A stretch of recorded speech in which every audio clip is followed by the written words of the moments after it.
Honorable Jimmy Yellowhair. Speaker, you have 9 members present, including yourself. Eugene Delegate- So is here. Thank you. Delegate Rick Nez is present also. Thank you. Honorable Rick Nez answered roll call. Honorable Eugene So answered roll call. 11 members present. Okay, thank you very much. Good morning, colleagues. We do have 11 members present this morning. With that, let's go ahead and continue on down for our invocation after we did this roll call. Honorable Stewart, you're on the line. You mind doing a invocation for us this morning?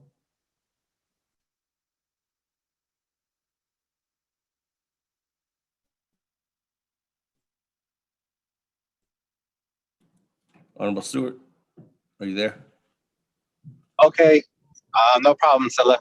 Oh, thank you. And good morning, colleagues. Yes, I'm here, Speaker. Can you hear me? Yes, I can.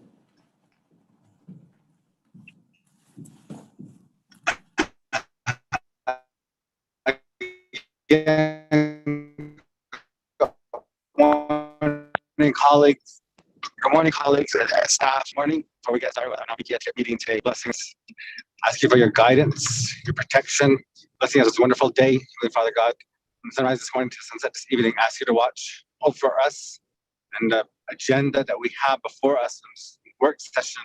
These several work sessions that we have planned throughout the month, coming month. Heavenly Father God, ask you to watch over us like that and protect us like that and be with us so that these discussions that we have, the plannings that we have, that we continue to provide a service to our chapters, our communities, our youth, and our elders.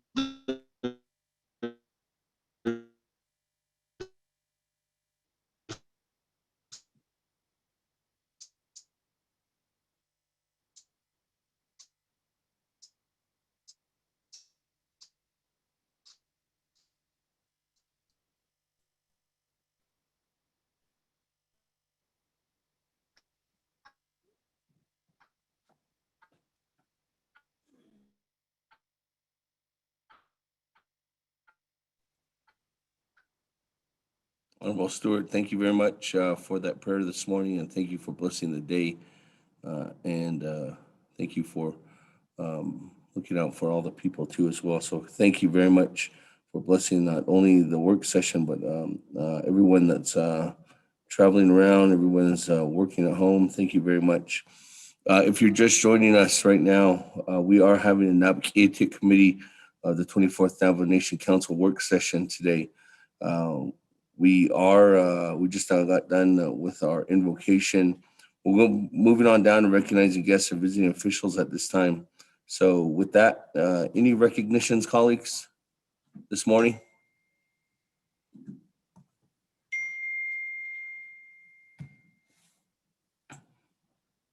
If there are no recognitions, let's go ahead and continue on down. We are having a work session, and if you look at our work session, item number 3, the topics, item number A, is the introduction and purpose of the work session presented by myself, Seth Amon, Speaker of the 24th Navajo Nation Council.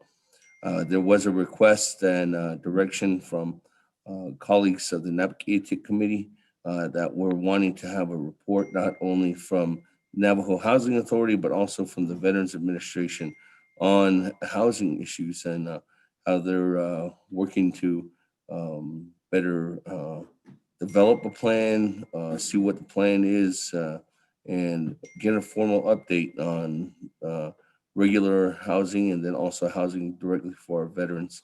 So with that, I know that we have Mr. Dwayne Wasetta, as interim NHA CEO, who will be presenting on behalf of NHA. And after that, colleagues will go on down to Mr.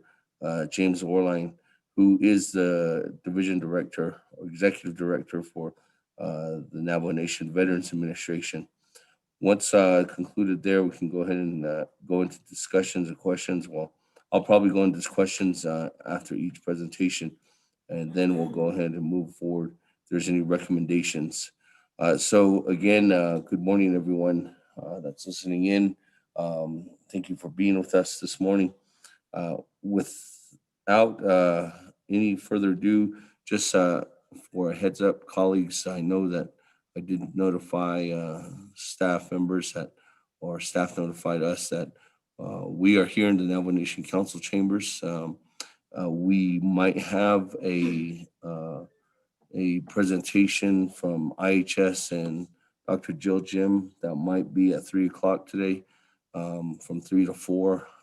Fortunately, colleagues, we have to be out of the chambers no later than about 4:30 in order for us to go ahead and have the chambers clean this evening. So I know we have possible update on some new coronavirus update that we're working together right now as a request from the chairman of the Health, Education, and Human Services Committee. As soon as we get confirmation of that, I'll let everyone know. If that's not going to happen today, we can definitely have that for sure as early as tomorrow morning. But again, thank you everyone for being on the line with us. So without further ado, let's go ahead and go down to item number B, presentation and reports. Item number 1, we have a report from NHA Operations and Veterans Housing by the Navajo Housing Authority, interim NHACO, Mr. Dwayne Wasetta.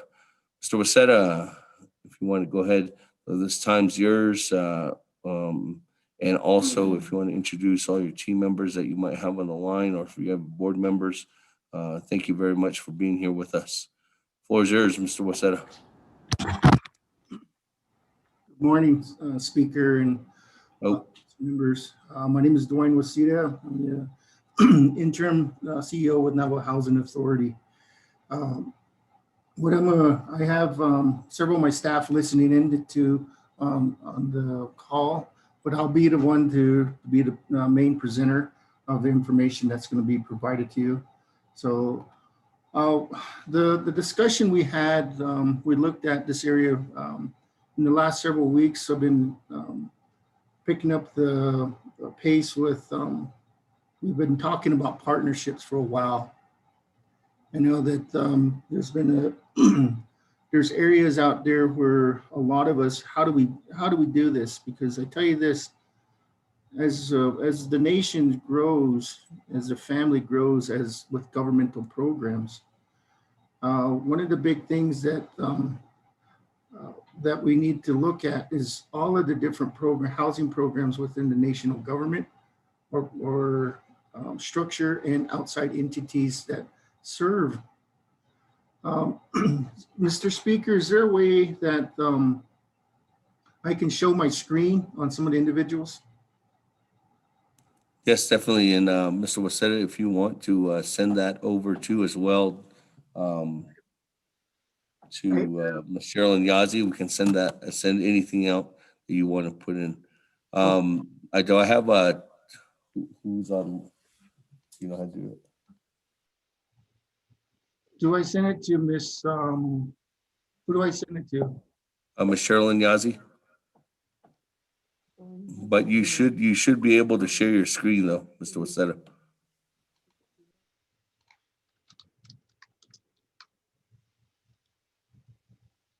Okay, let me see.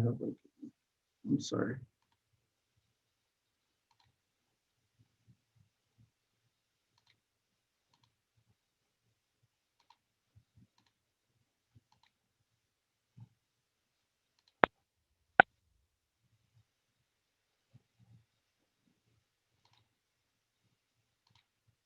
Okay, There it goes. Yeah.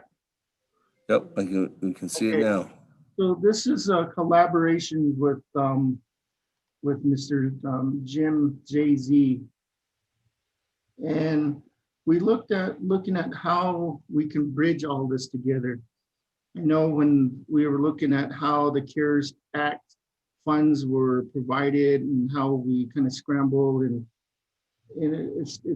I looked at it as a family structure with all these governmental programs and we have as Reservation Y.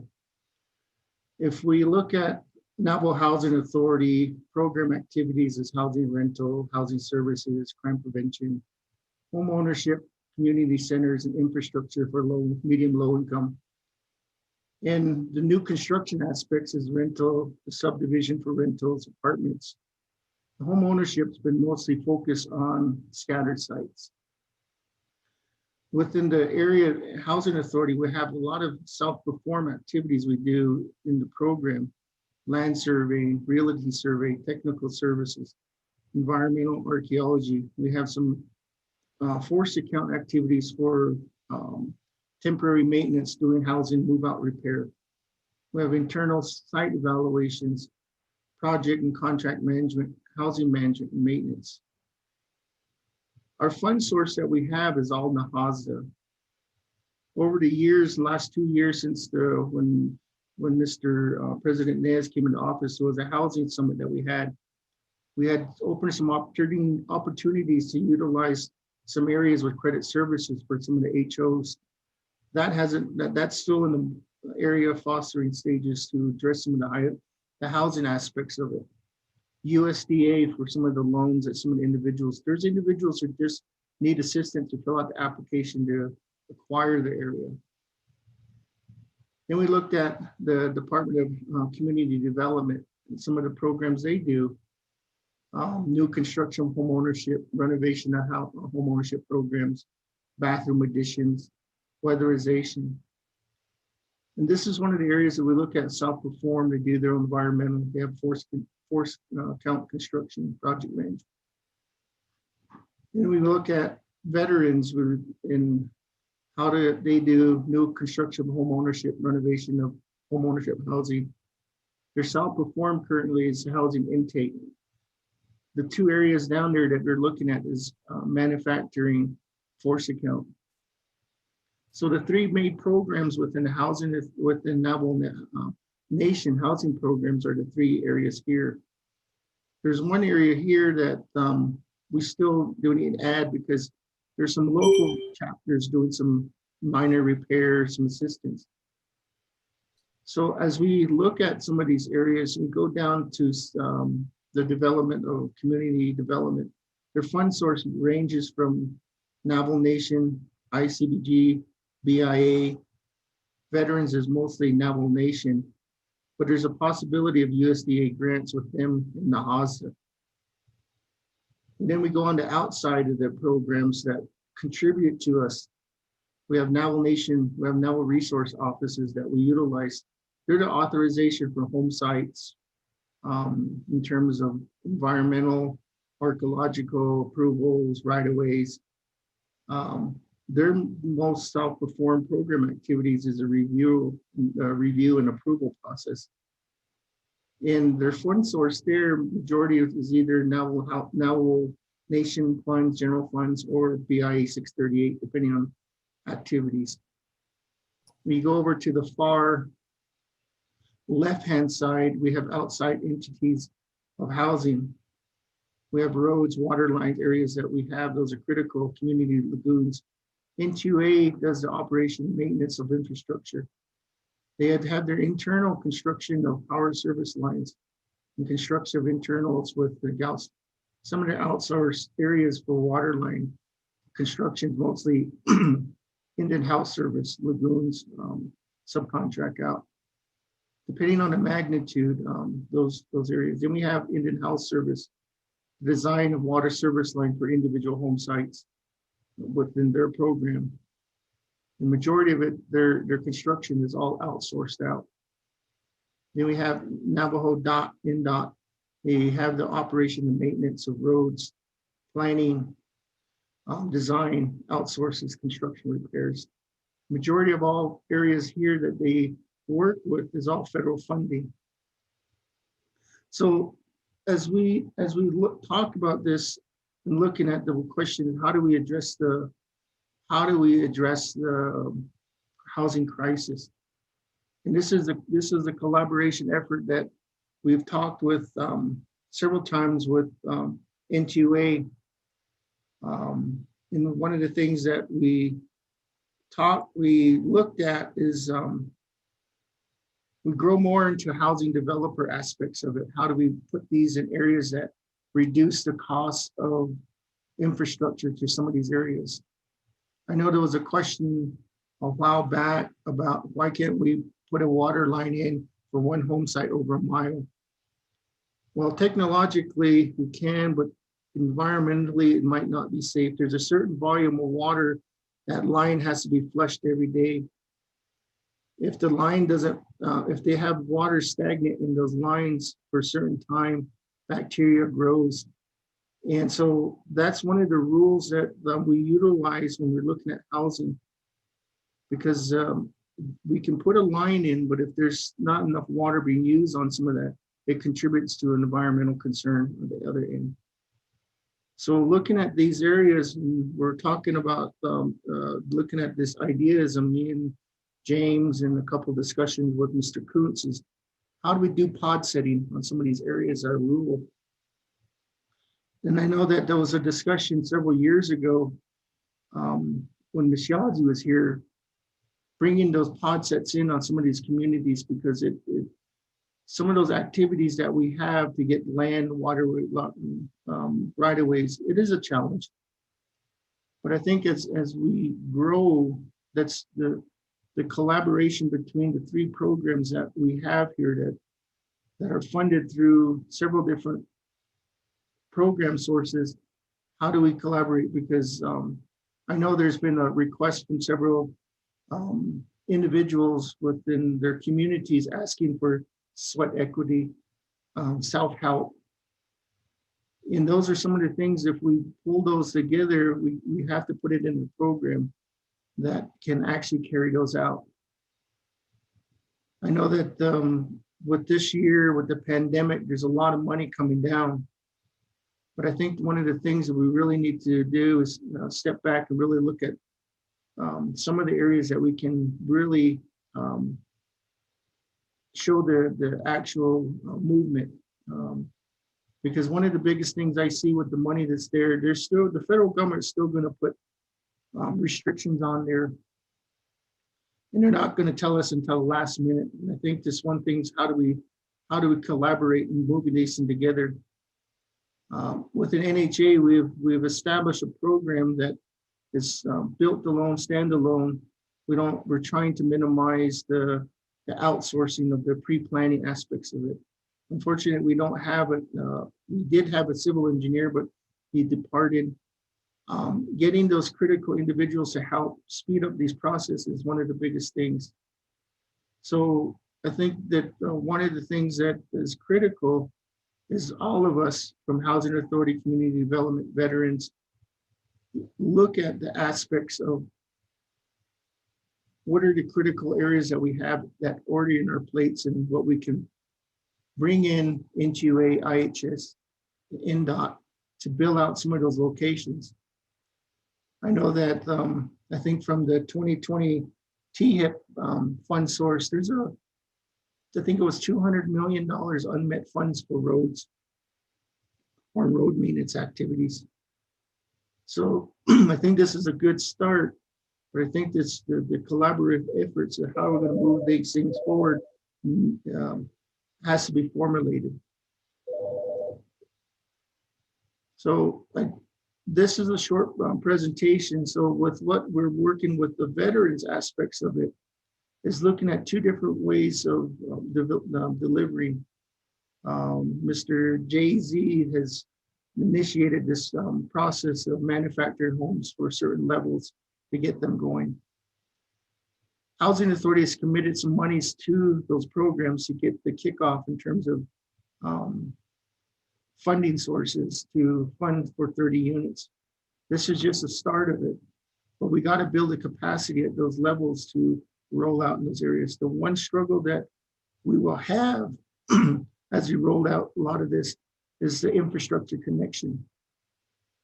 But I believe with proper communication and partnerships between the main three entities that provide service, we can be successful. I'm not sure if all of y'all know that with Indian House Service for the sanitation water line, there's back in 2000, there was a documentation that prohibits them utilizing their service with NAHASA funds for new construction. So those areas there are some we need to revisit at a higher level with legislations to request that Indian Health Service work with Nahaza funds as leveraging to actually be more successful in putting infrastructure out in these areas. Because all of these areas here are critical, and we can actually pull these out in terms of individual programs, but actually get them to establish a set yearly structure, what is going to be happening. So, sir, that's kind of my brief report of some of the areas that we've been talking about. James will probably add a little more in terms of his internal to address some of the areas that he has with veterans, how we're going to roll that out.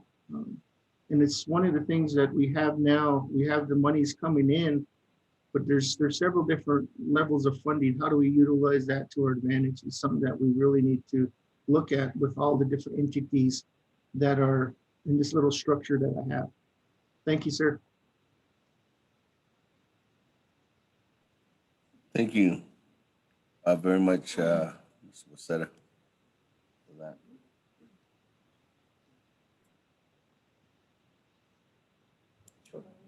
Hey, with that,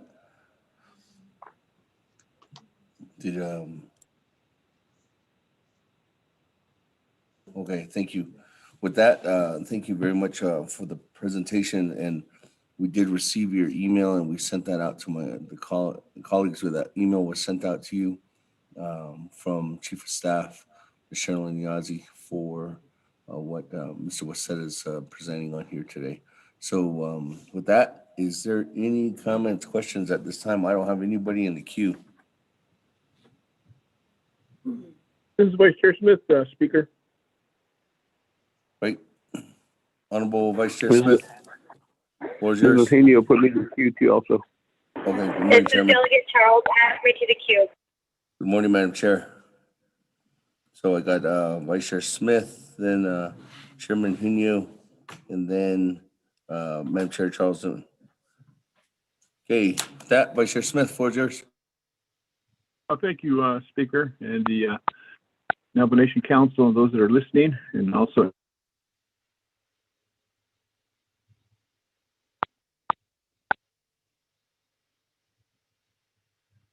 here. Thank you for your report there, Junanda, with the NHA. The main concern that we have with the veterans is homelessness. And I'm working on a policy trying to alleviate that. However, as any policy is, it's really scrutinized and tweaked and amended, and which is favorable in some aspects. However, the reason why I want to bring this up is because homelessness is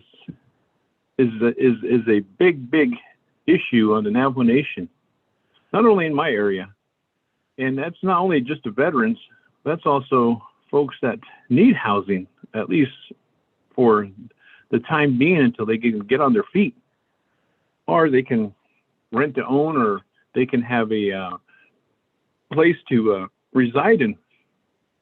And some families, they have experienced burnouts too, and it's like almost like pulling teeth just to get someone inside the NHA system to get them housed for that time being until they can reestablish themselves. Those policies need to be changed. These are federal dollars that are coming down, and federal dollars are, plentiful. And the reason why I say that too, Dwayne, is that you well know, and we talked about this, and several boards have come and gone, several years have come and gone, and it was a big shindig out in Houck area. They were saying they were going to plant 200 homes, and 200 homes would be for folks that needed Navajo Housing Authority place to stay, from the high to mid to low to no income, and that included veterans. And that was a big plan, and we were all excited. And I remember the former president of Navajo Nation, Mr. Zaw, speaking on that behalf, and we were under a tent, and that's bluestone. And now it just seems to be kicked down the road, and nothing's transpiring on that.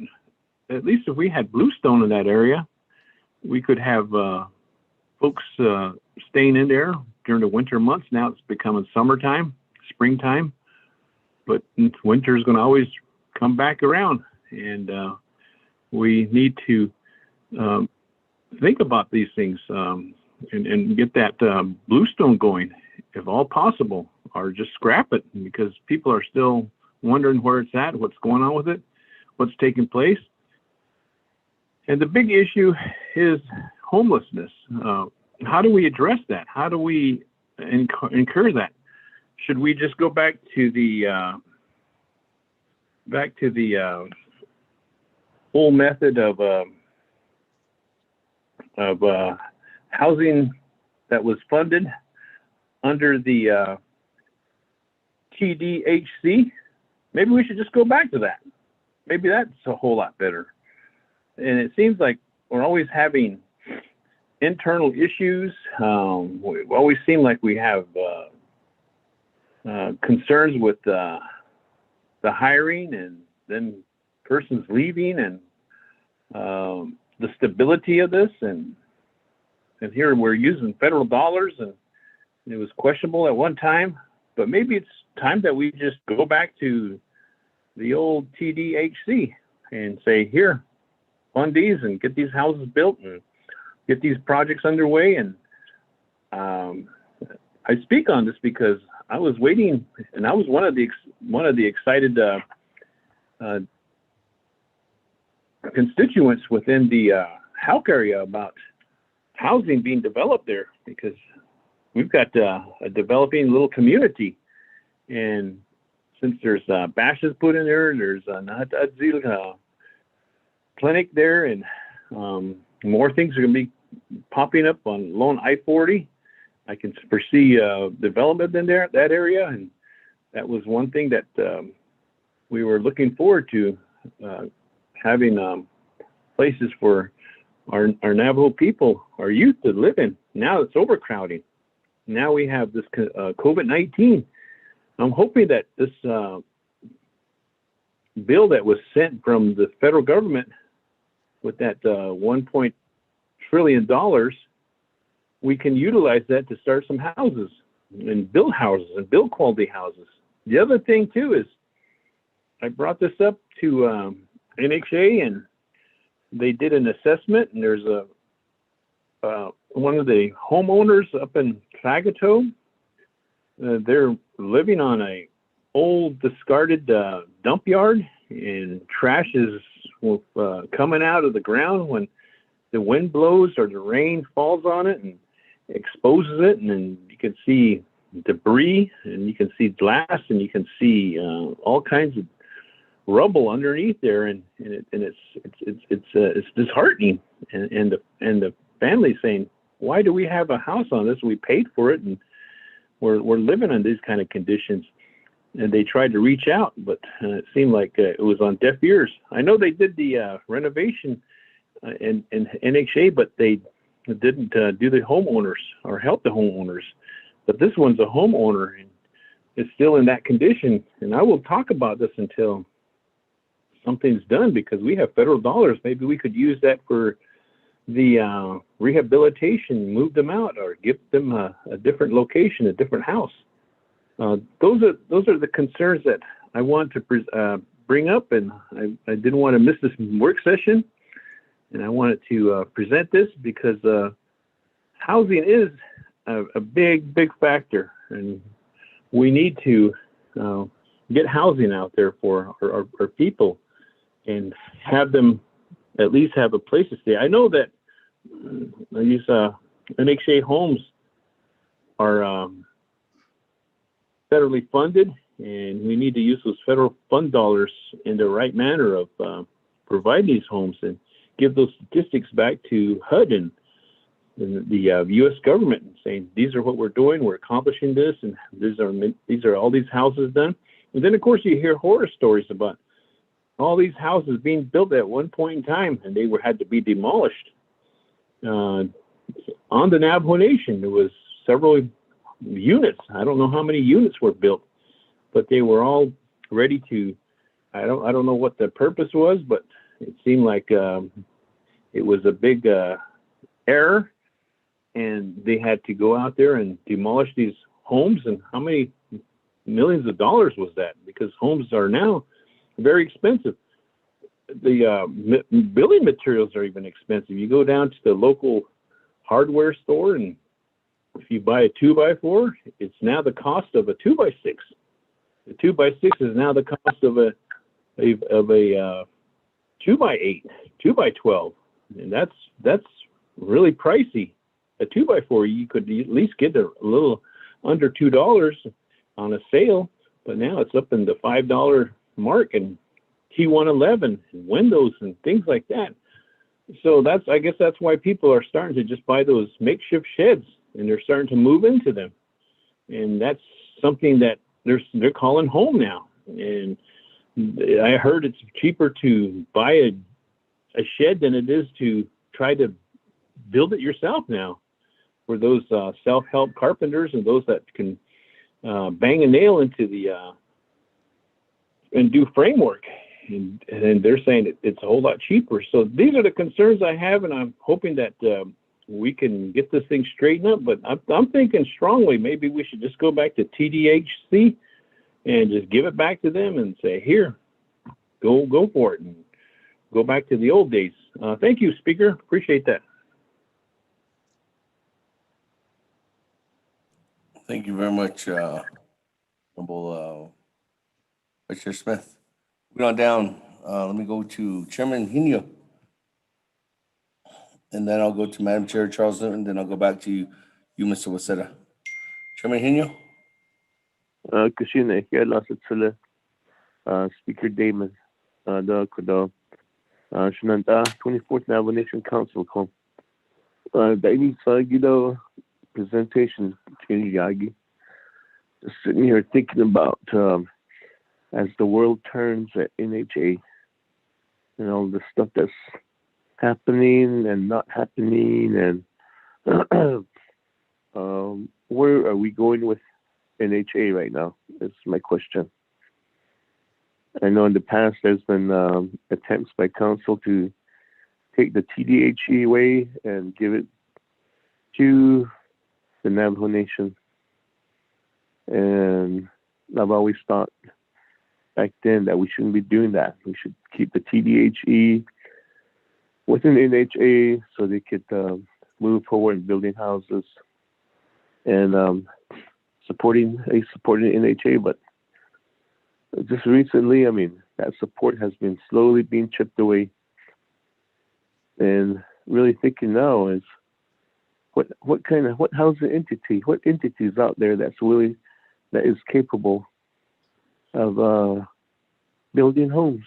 That's the bottom line, building homes. It seems like there's so many CEOs that have come and gone, and the board just does not really support the effort of building homes. It just I don't know what their focus is. All the CEOs that have come and gone, and there's really NHA hasn't really moved anything forward at all. Yeah, we get presentations and all these fabulous numbers and focusing on building this and that, but nothing happens. Like Vice Chair Smith talked about Bluestone. I mean, we all went down there. Everybody's all talking, and at least we had a good meal, though. That's about the only thing that happened that came out of there. And but I don't know how much money was spent on the architect, on the charrette of the whole plans and everything. But it just right now it's technical. So my question here is,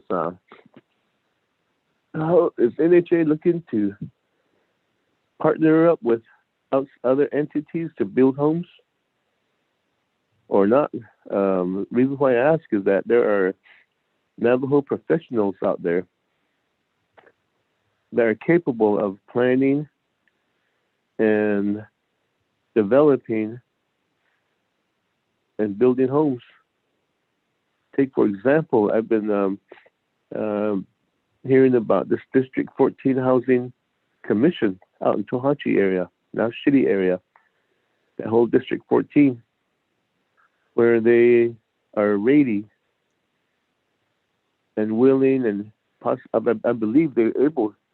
I mean, their capabilities there to build homes for the people in District 14, whether they be veterans, whether they be public rentals or homeownership units. And they're just being pushed aside. Now, Mr. Waseda, under your leadership, since you are now the person in charge, what possibility will this District 14 Housing Commission have for you to actually work with them to help NHA build homes for the people out in District 14? That's the question I have for you right now. And there might be other housing entities at the local chapter level that are willing to do the same thing. But right now, I think District 14 is the only one that I've been hearing about. And so I'd really like to see NHA partner with them, give them some of the funding from the Indian Housing Plan, or put them in the Indian Housing Plan, get them some money, and have them prove to NHA and the rest of the Navajo Nation that they are capable of building homes for their local people there. Right now, if we just kind of keep them suppressed and we don't listen to them and we just kind of deny them, we will never know what they were capable. They might have been capable of. So what I'm saying is, give them a chance. Look their way and give them the opportunity to demonstrate that they are able to build homes for the local people. Because right now, I don't think NHA is able to do that. And so how many homes were built last year by NHA, public rental and home ownership? That's another question I have too also. So right now, that's the extent of my questions. I might have some more later. Speaker David. Thank you very much. With that, let me go on down to Madam Chair Charles Newton. Then I will turn the floor back over to you, Mr. Waseda, to you and your team members, if you have anybody else who wants to add on. So, Madam Chair Charles Newton, good morning. The floor is yours. Good morning, Shatilla. Speaker Damon, can you hear me? I can hear you. Great, thank you. Good morning, Mr. Waseda, and thank you for the presentation that you provided here to the 24th Navajo Nation Council. Mr. Waseda, I will have to say that I also am in agreement with my colleagues regarding the concerns that are out there with NHA. It is very, I guess, as Chair Hanyo stated, as the world turns there at NHA, I have to say that I am very disappointed in the way that the board has been running and the decisions that have been made. And there's a lot of, I guess, there's no stability there at NHA right now. And I'm, I'm sorry, Mr. Waseda. I know that that you are the acting and you've been appointed at this point, but I feel that nothing will get done again. We, as I understand, are sitting on millions, possibly, close to billions of dollars of housing funds. And we haven't seen any homes being built. And, for me, it's frustrating to know that we have that much money, but we continue to see homelessness. And then, recently we saw a veteran, who had pieces of building materials just stacked, against each other to build a home. We have Navajo people who are living in storage facilities that have turned them into homes. And it's just really appalling, and it is, it's sad, and there's really no excuse when we know that Navajo has this much money. I say this because when council goes to Washington, D.C., and we start advocating for funds, some of the first things that we hear coming from our senators and our representatives is the question on whether NHA has spent the housing funds that the federal government has given to the Navajo Nation. And it's very difficult to answer that question because, quite honestly, I don't know. I don't have the answer. I understand that there was an audit completed from the Navajo Nation. And then there was another audit that NHA, hired somebody to do. And so it's a question of, which audit do you believe? In addition to that, it does not help when NHA makes the front page of the Navajo Times, the Gallup Independent, the local newspapers around the Navajo Nation, when their board members are paying themselves ahead of time for meetings. And I have asked continuously, whether the board members have paid those funds back and whether the meetings that they paid themselves ahead of time for, if those meetings were ever completed. I have yet to receive an answer. In fact, there was one time I did email the board and I asked them for policies and procedures on the board themselves. And I was, the response that I got was, I have to go back and look at that email, but the way that I read that email is ask RDC for permission first.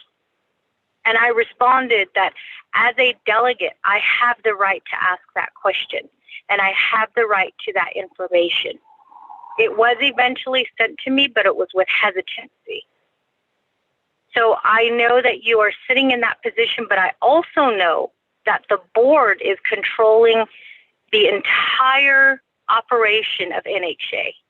When you, as the CEO, acting or appointed, should be controlling daily operations of the Navajo Housing Authority. So my question, that's my, I'm sharing my concerns with you and also my disappointment with the board and also with the treatment of the former CEO. It also would have been nice to have received an email informing us that you were the acting or the appointing CEO, because I don't really know what your title is.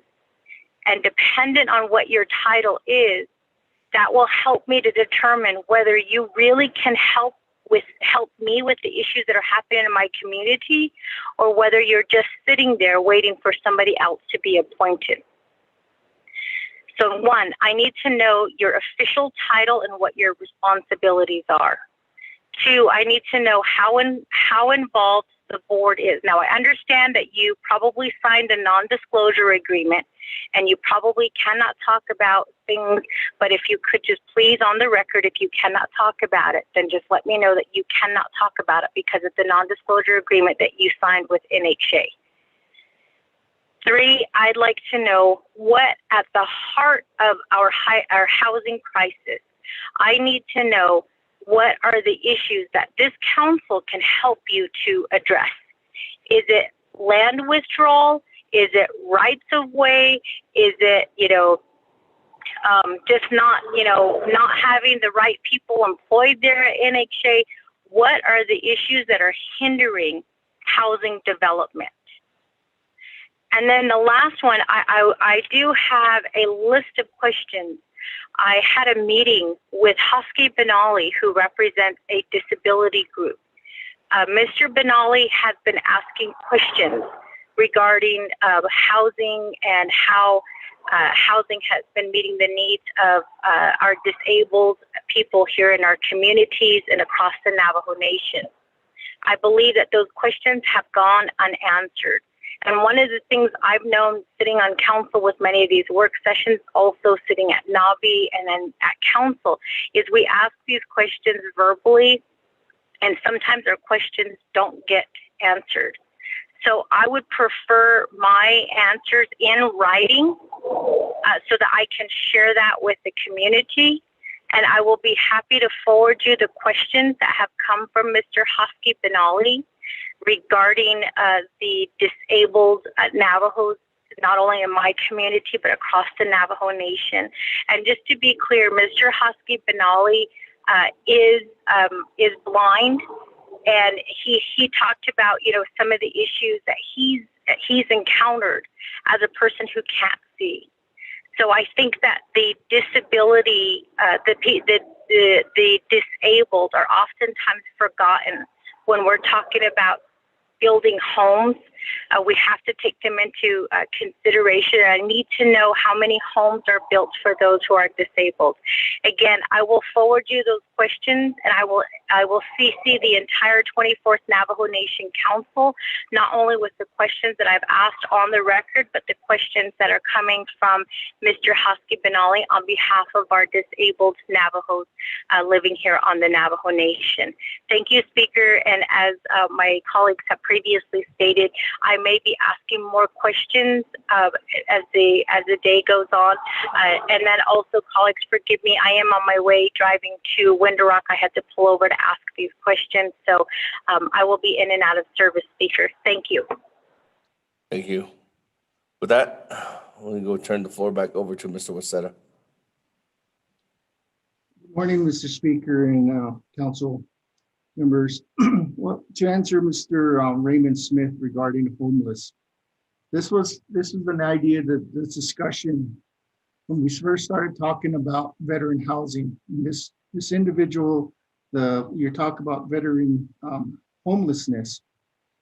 Wouldn't it be nice if we could have a program within the veterans that would be able to be a one-stop shop? Is one of the areas that we're looking at. So establishing the capacity levels in veterans so that individuals in field office could converse with the field office and veterans, not having to go to other organizations, is one thing that we're looking at. As you know, Navajo Nation gets some money from the VASH program for assistance with veterans. That program, we get 20 vouchers.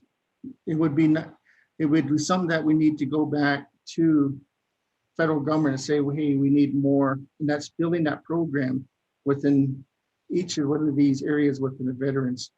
This would help out those areas versus having to go between one program. I understand the frustration that some individuals have. Also, part of this things that we are faced with this whole pandemic this past whole year, there is a problem with mental illness that's causing homeless.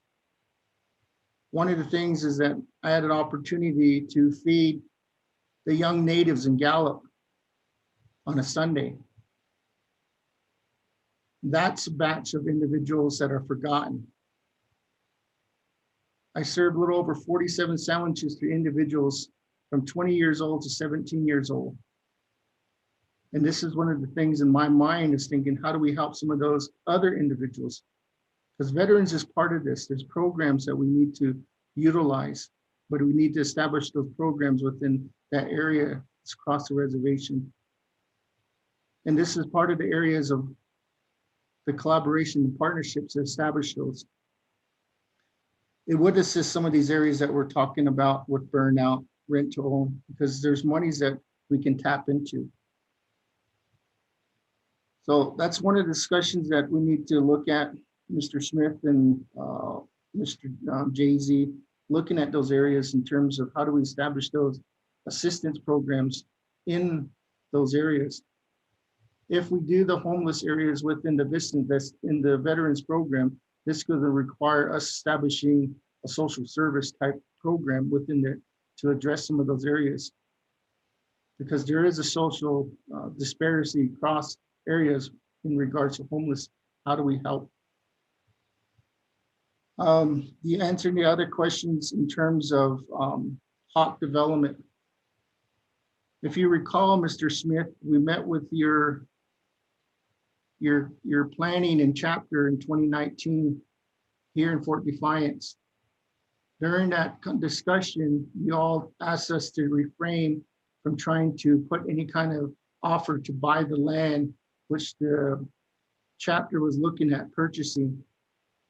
That land that we were looking at was getting access. And I believe that the chapter at the time was looking at buying the old Fort Courage for business development. That property is there. As you know, we invested $2 million into the power line upgrade for the whole community of Hawk and Sanders, which NQA completed several years ago. We've actually completed all of the right-of-ways that we needed in a year and a half, this past year and a half. Now it's going through the process of looking at the finalization. It's unfortunate that some of these areas get into a realm where we put the cart before the horse, but the project is still going forward. And I think for the Navajo Housing Authority, we need that update. Is the nation still going to pursue, or chapter still going to pursue the purchasing of that Fort Courage property there? If not, then we got to look at other areas of how to gain access to the bus routes that we were looking at through that business site. And the last question regarding the Clagato subdivision.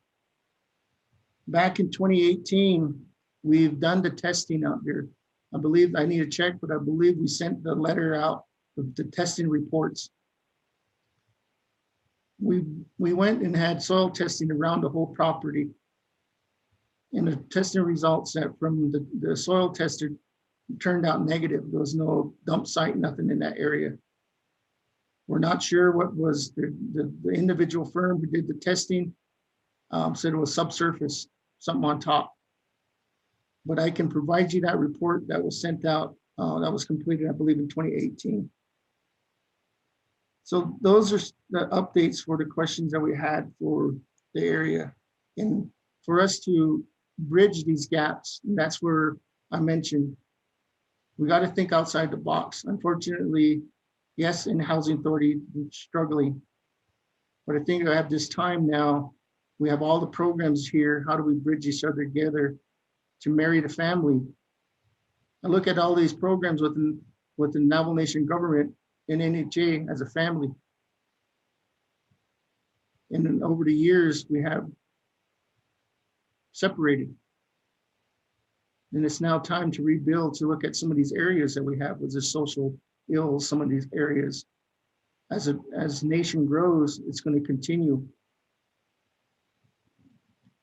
Councilman Hinu, as you know, you used to be a past employee of Housing Authority. And you always had the support of us, how to build homes. I think at this one juncture in the last 5 years, we went through some challenging times. And what we're planning to do and what we put in paper is what we're doing. It's unfortunate that we don't see some of these areas. Currently, in the last report to RDC, I had over $50 million. And some of these projects that we have had some struggles. 2020 was the most deadliest struggle. We barely got a lot of the projects through just to get, because of the COVID. It put us back another year and a half. Supply chains is hurting us now with some of the projects we have to get them through. In the times that we spent on Bluestone, in terms of looking at those areas, is something that we need to look at. The property's there. We just now took us some time to get the utilities. And the big question that you all had is partnerships. Yes, we need partners, just as a marriage. As you know, it's hard to try and do it yourself, but at the same time, there are certain areas that we have to follow, and it's reassuring. And this is one thing that we have been in discussions with the board. And this was in my first tenure, was the subrecipient program. As you all know, if you have been with council for several years.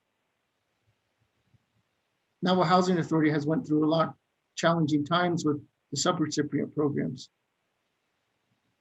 Some of those programs have failed to kick off. We have units that actually were built. They didn't have operation money.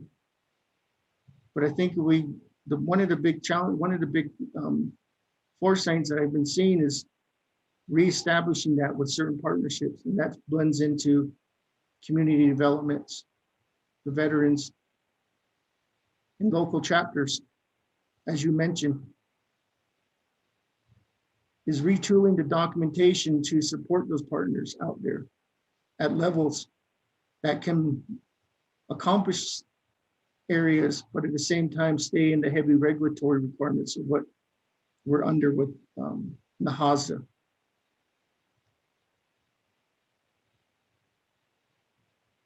So in terms of the question of Mr. Chairman Hinu, how many homes we built last year? We didn't get nothing built last year. Housing Authority and projects were shut down a little more than 8 months. With the projects that we did have in place, we were impacted by a continuous shutdown of workers being exposed. So we ended up going to a 25% construction rate of on-site. As of this year, with the vaccinations and some of the areas we have, we've actually opened up more. And in the next 6 months, we're hopeful that we can finish at least the 30. We have currently a little over 200 in motion. Four different subdivision sites: Talani Lake, Winter Rock, Lukachukai, Rock Springs, and just putting out the last one that we have is Cornfields. I know that there was areas of concerns about building subdivisions, but I think at one point, those are some of the areas of delivering housing at a lesser cost of infrastructure. That's what one of the Councilman Smith mentioned, the cost of materials. But you need, I think one thing is that I've been with the Housing Authority for a little over 19 years. And I believe that we can get back to how we reestablish those areas of partnerships for the betterment of the nation, and then bridge that family unity with the governmental aspects. Councilman, Ms. Newton, I can't answer for some of the challenges that have happened and some of the disappointments. But as you know, in the previous times when you call me, I respond, give you that support. I will always be there. And I think that's one of the things that's we're looking at with the questions with veterans and the homelessness is how do we bridge that to a one-stop shop versus going in between. Utilize those programs to establish that is something that we need as collaborative effort.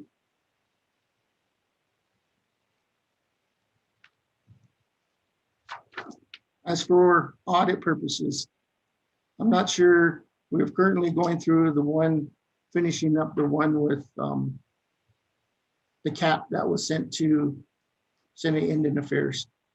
Every year we have, as outside of that, every year Housing Authority has a yearly audit, which we have to send information to the clearinghouse. So those are being performed yearly audits to provide information to the HUD office. As of looking at what can Navajo Nation help us with, I think one of the things is that we look at how we, as government, as entities, and as council, as the governing legislative body. I know when I was in college, taking the political science class, it says government organizes and establishes regulations. And I think one of the things is us moving forward is some of these areas that we have, is some of the changes. I know that one of the challenges that we've been over the years with Housing Authority is the income limits. How do we change that? The last person that was heading that up was Mr. Walter Phelps, Councilman Phelps. And that's something that we need to look at if this challenge. I know that a lot of us that working with these federal programs all have to meet those federal income limits, which is challenging. And they all have information requirements in there with mental health or criminal background, domestic violence. Maybe it's something that we need to approach the federal government and establish our own criteria, similar to what we've been looking at for wage rates. Navajo Nation established their own wage rates. We won't be having to use the Davis-Bacon. So those are some of the ideas that needs to be thought about and how we structure. But I'm going to leave you with this. In terms of Mr. Hoskibinali, there is a UFAS program in there. And I would appreciate if you can send me that letter. I know we did have dialogue with the individual several years ago. Any projects we have with the public rental or within the new housing ownership program, we do have, they call it a universal UFAS. We do, and it's meeting the ADA requirements for public rentals. Every subdivision has to have 5% for individuals, disabilities, 2% with visual impaired. And that's an ongoing activity every year for public rentals. Home ownerships, we do have reasonable accommodation that any houses that we do construct new, if they request for that, that's added to the housing. But I'm going to leave you with this, is that I'm here. I know that there's a lot that's going to be discussed in terms of how we improve this. But the one thing that I wanted to say is that as a family, as a Navajo Nation government, and NHA part of that aspects of it, the unity aspects we need to bring together. How do we bring in some of these areas that some of the programs that self-perform that overlap with areas that we can help? One of the things that we've been working with veterans, with Mr. Jay-Z, is that back in 2009 or 2008, Navajo Housing Authority used to help them with a lot of the pre-planning for housing, land surveying, realty services, processing home sites, technical services, environmental archaeology, to make those houses move a lot faster. And that's one thing that's something that we're looking at to streamline the veterans housing. So that, I'm gonna leave you with that comment, Ms. Newton and Mr. Hainu and Mr. Smith, and I'll go turn it back to you, Chairman Dana. Thank you. Thank you very much. That for that response to my colleagues. Let's go ahead and move on down. I have Honorable Otto So next in the queue. Honorable Otto So. Thank you very much, Speaker. Good morning. And is the Texan number okay to Texan to speak? I think the Texan number is given to the council. That way we're not speaking over each other. So, Mr. Waseda, I got on just right after when you started your report. I really like the report that's buttered up. And homes is something that I'm just going to get directly to. And we did get and Honorable Henio asked that question, how many homes have you built? And there's 0. And you are a housing program that's a enterprise, and their job is supposed to build homes. And that is my concern. If that job was given to the Navajo Nation Council and we were in charge to build homes, the Navajo people would be on our tail and say, how come you're not building homes? Oh, because of this, because of that. or if we got our stipends advance payment done for the whole year, the Navajo constituents out there would have had us on the run. Our so-called professional board that's in place now, that distrust is being brewed there at NHA. And that is my concern. I get home and I get back to Tuba City. People ask about their application. People ask about they're getting kicked out of NHA because of something going on without due diligence going on, and I have to notify the board or the CEOs. So many CEOs have come and gone. I'm beginning to lose track of who they are. And these dollars that come down HUD is based off of the Navajo population, the HUD formula, Navajo census count. They are the ones that are employing you. They employed you for 19 years. My golly, the Navajo people need homes. Maybe if we change NHA policy, my colleague, to hold them responsible and set thresholds for each year. Each quarter, they're supposed to build so many homes. Hoping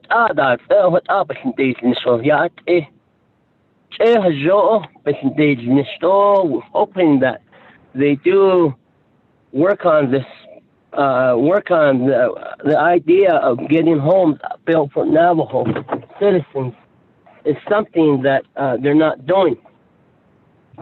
I'm beginning to see that they may just be milking the system to retirement. And Mr. Wilsetta, I'm going to switch gears to Western Agency. There's a benefit freeze project.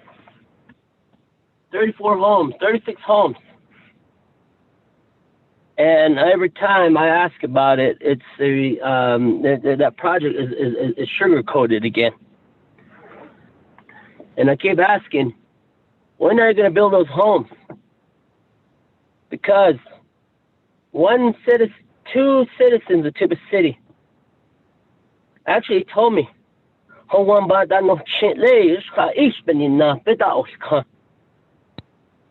if you guys are not going to build us a home, why tell us that we have this program where we're going to build this for you?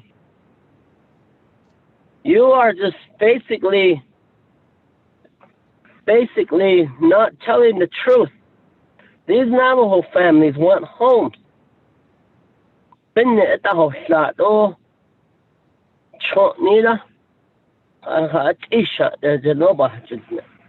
The other is that there was a ad in the newspaper, Gallup Independent, relating to the former Bennett Freeze project. And a couple of the individuals that are on that list got in contact with me. When is NHA going to start this project up? They do call us, they do talk to us, but it's been a long time since they haven't contacted us. And I believe those are speaking to home renovations in the former Bennett Freeze area. The other is that the homes that are projects that are in the FFBA and the NPL region, I think we need to get a list from you. Because right now I'm looking at maybe dropping legislation to revoke the TDHE from NHA and give it to another entity. Maybe another entity will be able to do us better. But with this long stretch of removing CEOs left and right and no stability in the company there or the organization, shows me that the incompetency is not there. hale ila ba osta. And that's just my thought. And I see not none hit this nilot. And those are just my concerns at this point. I may have some other questions in the later speaker, but those are just some of my comments and some of my questions there. But I really don't see NHA answering a lot of our questions because they're just going to brush us off. The other is Mr. Waseda. In the Indian housing plan that was submitted, where is the Navajo Nation's recommendation in that Indian housing plan? Where did leadership say, we want this, we want that for our people? I know that the Indian housing plan was developed by the housing office, and they just needed resources and development committee just to approve it. And it was rushed through, and it was sent to Washington. But where is it inside of there is the comment from the chapter to say, this is our need here in Klagetoh. This is our need here in Birch Springs. This is our need here in Chindlee. I guarantee you there's no tribal member or tribal entity making a comment there, their recommendation to say, this is where we want to put the Indian housing money. This is what we want This is what we want to fund. And that's just one of the other questions. Thank you, Speaker. Go on mute.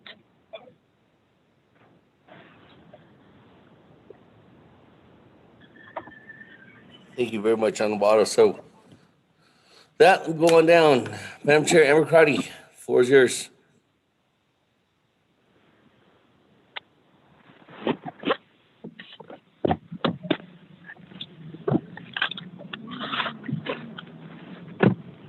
Good morning, Speaker. Honorable, can you mute your phone? Thank you. Good morning, Madam Chair. Floor is yours. Thank you, Speaker. I appreciate it. Colleagues and NHA interim CEO, Mr. Watseda, and the staff that are on the line. Speaker, I think who I would also like to hear from Mr. Watseda is your veteran housing liaison, if that position is still filled and that program is still moving forward. I would respectfully ask for some time to hear what are some of the challenges on the ground. This work session, the focus is our veterans housing, and we do have veterans who are listening on the line, and I want to thank them for volunteering their time to continue to advocate for our veterans and the challenges that they've been facing as trying to navigate this system of providing homes to veterans. I recognize the need for homeless veterans, and I believe that there's programs and that conversation should be happening, but we also have veterans who have been the last, I would say, 31 years on a list to get a home.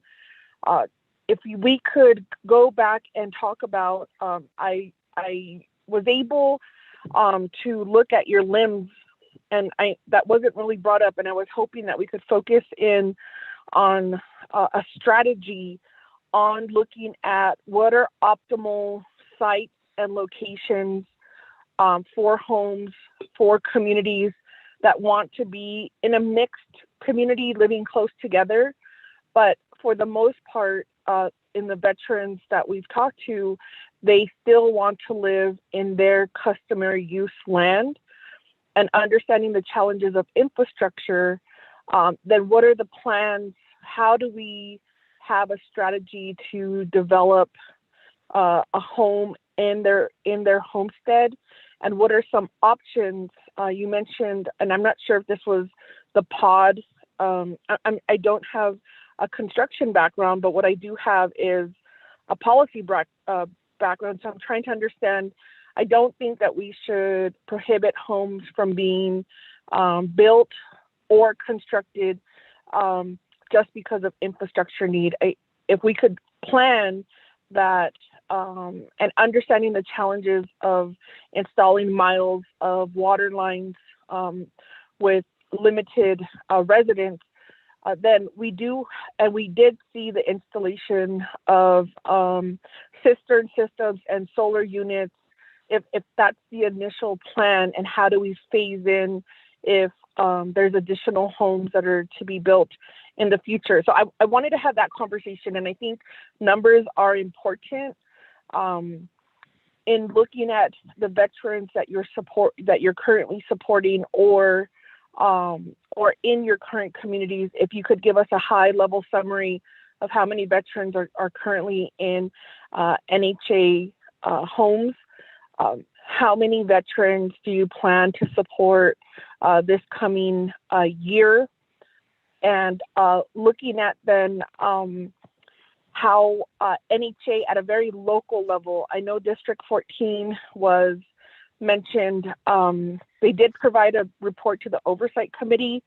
I'm not exactly sure how they are organized, but I do want to caution my colleagues that there is a long history of NHA federal dollars being allocated and awarded to subrecipients, and subrecipients having challenges managing and administering those programs. And that leads into the conversation of why in the past there was homes that were built and then ultimately they needed to be demolished, or why there's because there's these a history of like nonprofit housing programs that for whatever reason, and I don't think it's in this discussion right now. I just want to continue to focus on how we can get veterans a different housing options to meet their needs, that we can leverage federal veterans housing dollars.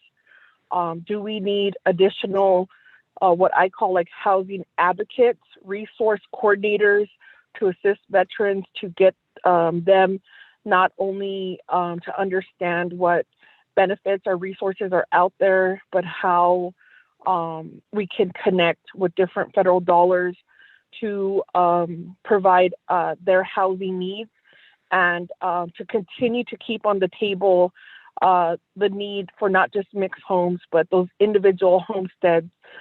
When we talk about mental health and how we support veterans in part of that healing, that especially complex PTSD, it's a challenge to live amongst individuals or even around where you have no control. You have no control how your neighbors will live, and to alleviate some of that stress and to support their healing, it is always best to provide them a homestead in their common use area, and I think and to be innovative from Navajo. So we know the challenges when it comes to those federal dollars, and I think NHA at one point sent all of the delegates to get trained on Nahasda dollars, and that may be the recommendation. I'm also interested in this congressional fix that was mentioned between commingling IHS dollars and NHA dollars. That's especially important as we look at ARPA funding. And the third part is, how do we get community local engagement? Our veterans organizations have strong leadership. They connect with their veterans. There's been a few proposals that have been made. And so I would need to know if there's any plans on how to bring in those local voices and helping those veterans. I agree with the one-stop shop, but it can't just be in Window Rock. It has to be in other areas, and there has to be additional training, and we can bring in other resources to assist And I just want to say, Speaker, for the record, the council has talked a lot about TDHE. For those on the call, that's the tribal designated housing. I forgot what E was. Enterprise, maybe. There has a legislative history regarding that, and I know that the nation has been interested or feel like that is part of the solution. I think if we could talk about what are some of the benefits, but also what are some of the challenges, because that will definitely have to build up some capacity, because we're still talking about federal dollars and those challenges. And but Mr. Waseta, if you can just please let me know too how we could integrate the limbs. That is a great planning tool, and I appreciate the work that your staff has built up in terms of their community response, their alerts, and looking at how we can maximize if there's a missing individual in the community, notification, helping with assisting our children. And so there's a lot of benefits that we could learn from our NHA program. So thank you very much, Speaker, and my colleagues, for this time.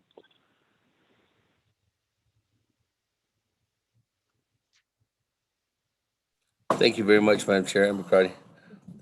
Let me go to Chairman Daniel So, and then I'll go back to you, Mr. Waseta. Chairman Daniel So.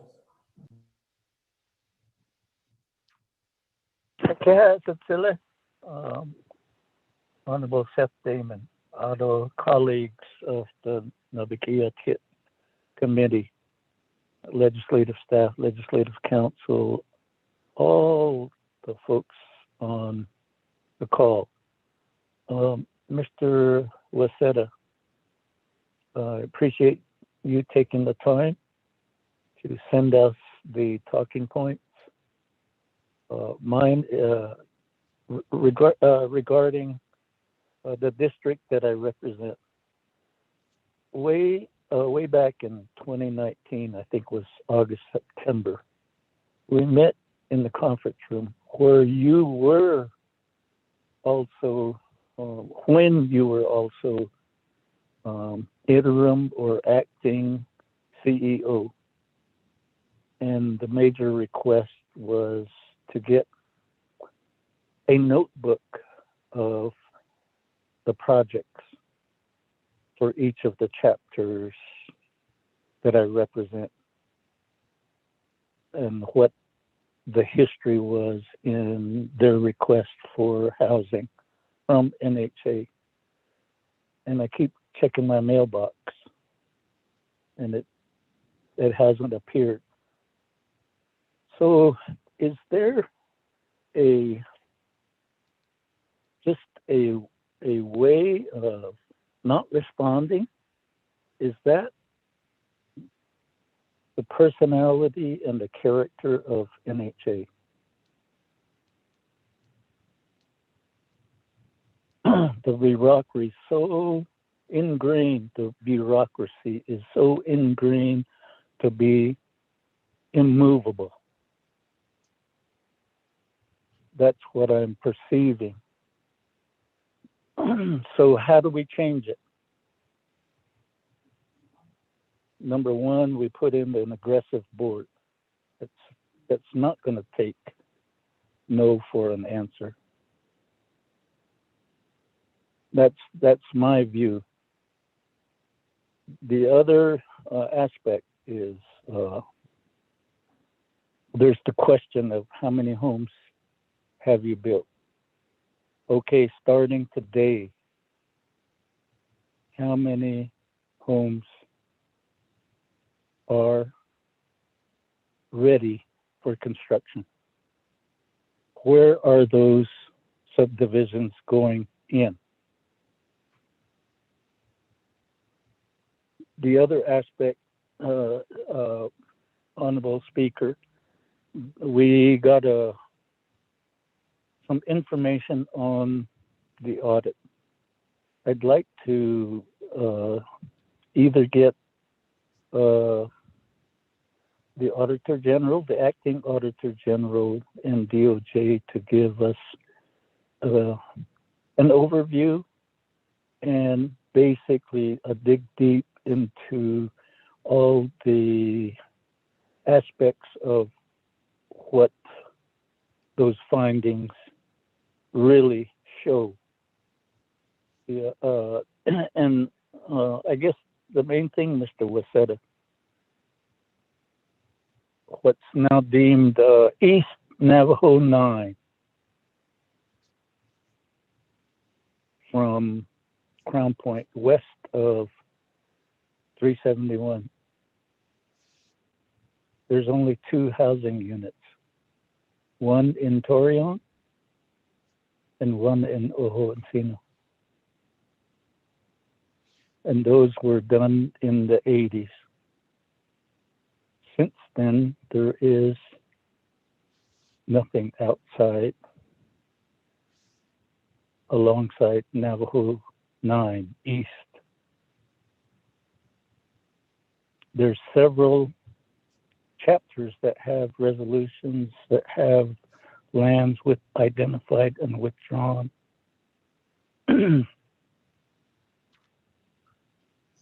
I want to know when we can get folks out there to meet again with Pueblo Pintado chapter, White Horse Lake chapter, counselor, Ojo Encino and Torreon. The need is tremendous. We have a young population that has just come back to the communities. Why? Because they're laid off in the cities. And now they see that the safest and best place for them to be is in their own chapter communities. So in that aspect,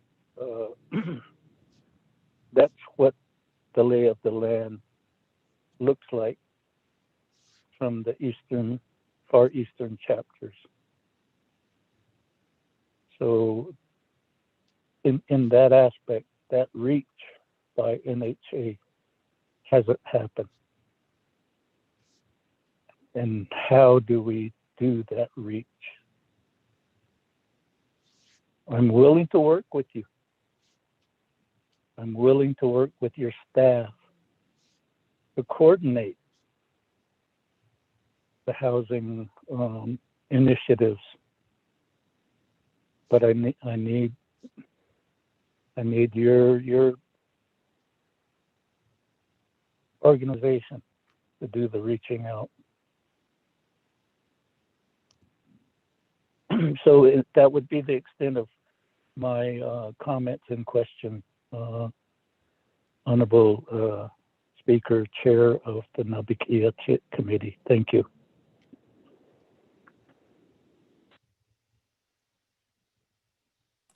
Thank you very much, Chairman Daniel. So let me go ahead and go back to our presenter.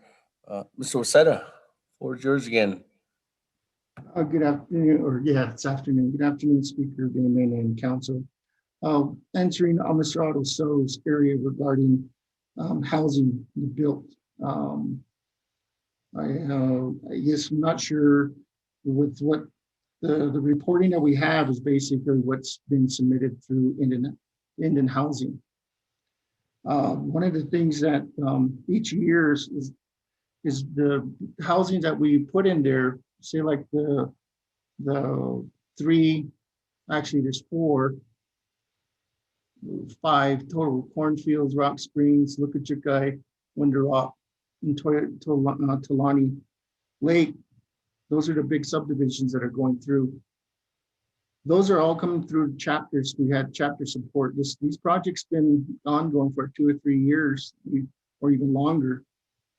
And it does take the chapters we have to go through chapter resolution support. And from there, we get the housing need in terms of the housing count, what we can build in those areas. So those are part of the Indian housing plan.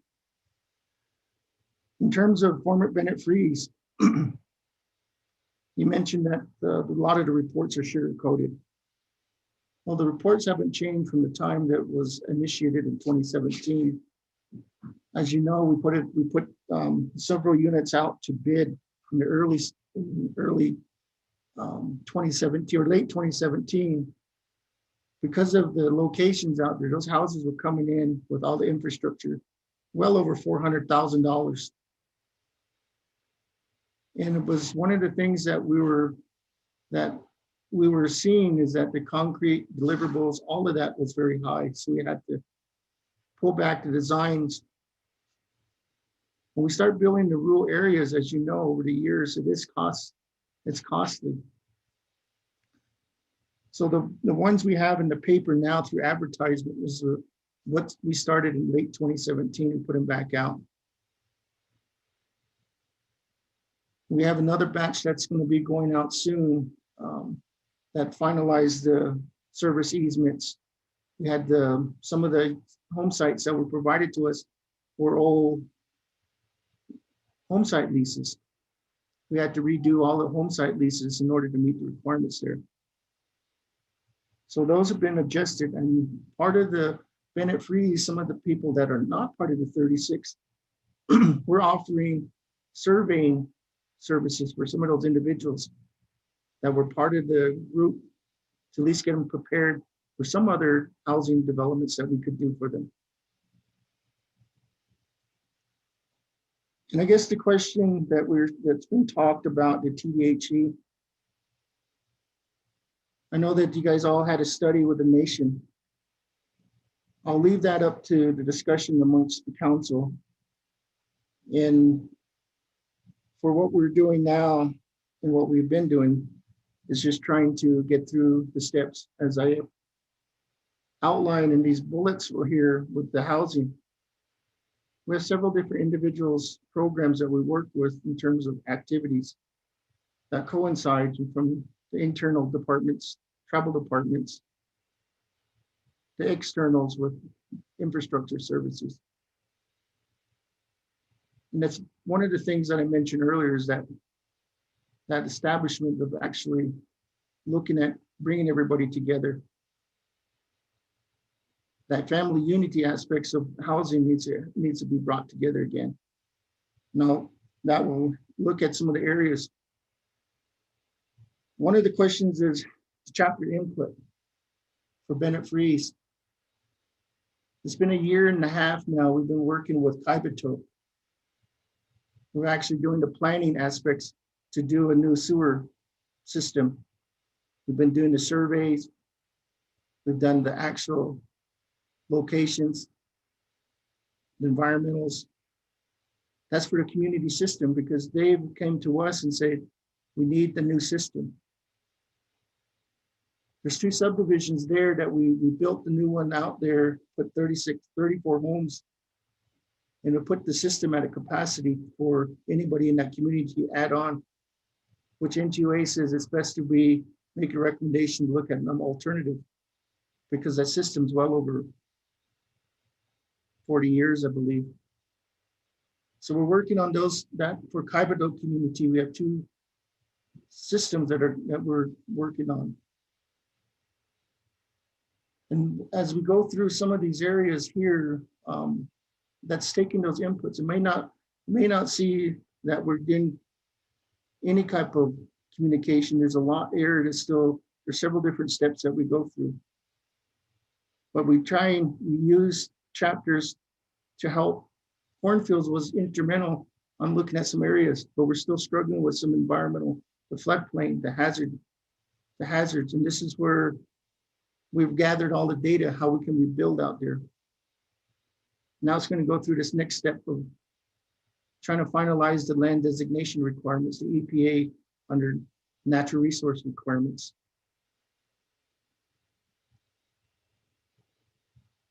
So to go on to Ms. Naabik'íyáti, the veteran liaison, Mr. Earl Tooley is still in position there. Mr. Tooley is going to be elevated up to start working with collaborative as we get rolling out this partnership with the veterans. And to be instrumental to actually have that dialogue because Mr. Tully has a background history as a housing management director in terms of applications, because they're within the veterans program, they're going to have to be able to establish their housing application process, which Mr. JZ has already been working on over the years to put that thing together to make it a workable document. As for the questions, how many individuals at current NHA? We have 197 home ownership veterans living in NHA homes. We have roughly 128 individuals living in public rentals. So veterans, there's roughly about 325 clients that are being housed within either a 1937 Housing Act unit or a NAHAZA unit. And I do encourage what your request is that council look at some training under NAHAZA. NAHAZA is a complex law that holds the tribe governed to on certain requirements. And one of the things is the clientele, the income limits. It's not the nation that's challenging, it's other tribes challenging the same mechanism there because of the regulations that was established. Regulations wasn't established because of people being out in Indian country. Regulations were established out in Washington, not understanding the complexity of tribal lands. And we talk about the benefits of, you asked the question about the benefits of TDHE and the challenges.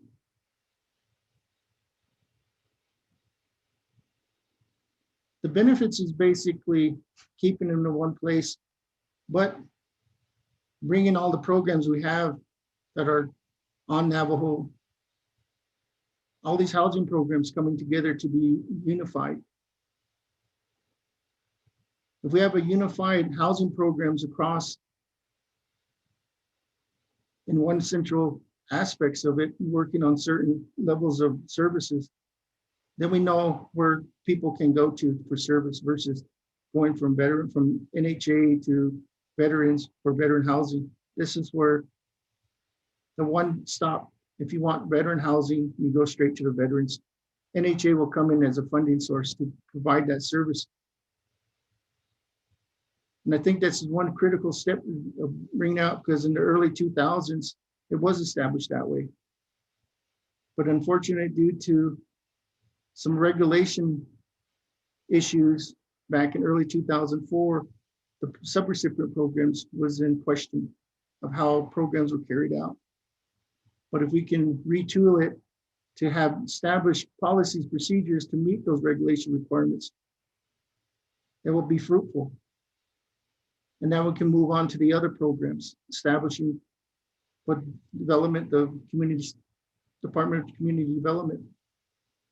There's several areas we used to be partners there with Housing Authority and them, but unfortunately, because of some regulation questioning, we stopped the subrecipient program. And this is the thing that I've echoed, establishing the programs there to be more of a force to be reckoned with versus us. With the last question with Ms. Amber Cotty regarding the limbs, we've gathered a lot of data here, and this is one of the information that we're trying to determine how do we support a lot of these planning efforts. The one things that we're struggling with when we first initially rolled this out with our hazard mapping, and we gave information to local offices. The local offices were giving the information to the consultant, and we were finding out the consultant was still charging information that Housing Authority was producing. And that's one thing that we're looking at. How do we control that to where the individuals, the consultants that are receiving our information, don't utilize that to make money off of information that should be free. And one of the other areas that we're looking at too is, like we were mentioning regarding the Amber Alert on some of these locations. We've actually went through and gather a lot of survey GIS data on our subdivisions. Now it's establishing that platform. But Housing Authority can't do that. And this is one thing where the criticalness of partnerships needs to happen again. Because that's one thing that we've done a lot of work. Now we need individuals from public safety, some of the areas that we have no control over to help. We can provide the service and support. We just need to bring that collaboration together. And Mr. Daniels, I can honestly say that I'm sorry if you didn't get the information that we met on September 2019 when I took over. The information that they were asking for regarding the project sites we had in Ojo Encino and Torreon. I'm not sure if you recall, but back prior to your tenure there, we've worked on roughly about 8 sites out there. We did the field assessments. And those field assessments turned out to, we had some issues with watersheds, wetlands, or else the actual terrain, soil. So there's some areas there, and I do appreciate you asking, I can set a meeting up to actually get my staff, and I can engage with you to give you that dialogue of what we have done in the past several years since 2016. As for how many homes, like I mentioned, 2020 was a bad year for us because of COVID. But we do have homes that have been going through the actual phases of completing with most of their subdivisions. And in the Eastern Agency, we barely got out our scattered sites of 16 homes, and that had to be rebuilt several times because of costs. So, Speaker, that will hopefully I'll answer some of the questions and concerns that were raised. I'll turn it back over to you.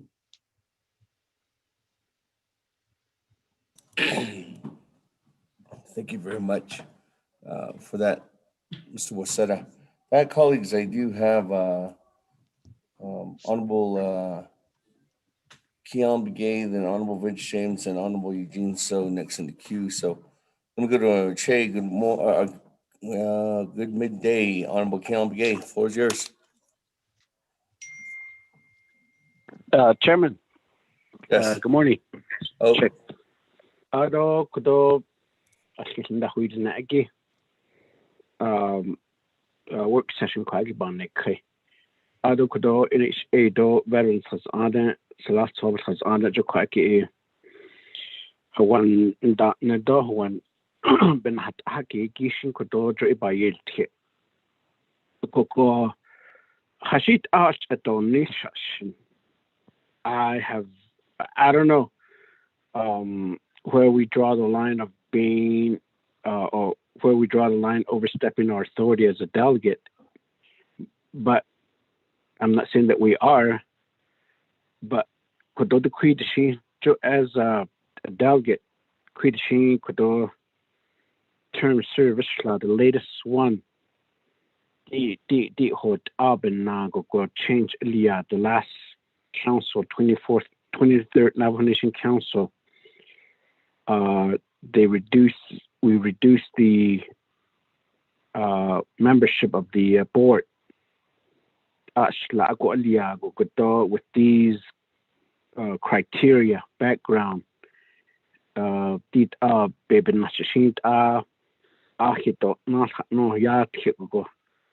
council then the 23rd they reduced the council and immediately put in place new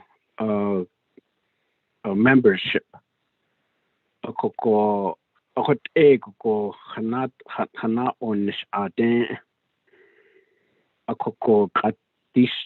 Today, we're still in the same situation, and this was almost 4 years ago. Ado Executive Director Hatniniki. I believe this is my fourth or fifth Executive Director at NHA. There was a keyword that was mentioned earlier, stability. No. We react to. I don't know what's the best way to say it, but we react to the situation, we change it, and that doesn't go right, and then we go back and make some more changes again, and then we see what happens, and then we're in the same boat, and then we go back and make policy change again. And that's what I used to say then when I was on Law and Order Committee. Why don't the oversight do this and do this? Because now that I'm on the RDC, being the oversight of the these programs, it's just a matter of halit dos inet halit dos hanet do halit do jo khutet ahta koko jun latin ya based on tahaki. I'm not sure if this is a good comparison. Latin judik at in the based on nantehiki from that goes to NHA. There's a policy be based on that based on the cheat across certain areas. Kodo dit out and the later dit at the Niniki Sato Shintat. So be papa Bohonet Zampen na Ohotahot. Take a cares funding Hotza. Could it not hold no any based on unit Julia 714 million. We put our wish list together. Dito list, that no Agushin. I let Ken the seat and egg got Dita Bonet Zanda, Dita Bonet Zanda, Dita Bonet Zanda, and hit the Nigo. Nasi or so. The non lineate or direct payment, a sneed base or direct payment to Naabik'íyáti, which is okay, which is good. But my point is that the policy or you even in certain funding just like for judicial facility you did public facilities, public safety facilities based on you do chose the door is overblown, the facilities too large for community hit it no campaign hit the maybe that's where NHA needs to pinpoint to say that, okay, if you truly want to make changes, go back to the federal government or Congress and have them change these policy that comes along with these money. What ego could that is to recommend it and that's what we've been asking, and that's what I've been asking to NHA since I got into when I got into the RDC. Then did ego go and not let out on nitiki to cut the management, not liniki to board members, not liniki kapit, and not eat to catching spehos and so. Hatahotlo a quacking and hit that Nildok at the quacky and liniki quacky benya based on Han Nachihiki ben National Lispenia a cut a nation hitch a holia. Joti nido the snow a hanas. A co-condition need after Yego 80 hot air it lan joto hat nita. Arat ninal sauce and liniki bakago got stop a bonets. A baby go quacky. There needs to be an overhaul and then that's being recommended because we have all the entities and they all should have been working together from the get-go. You got NECA, we got NTA, we got housing, electricity, water line, and hotel, and so on. That need as an oversight.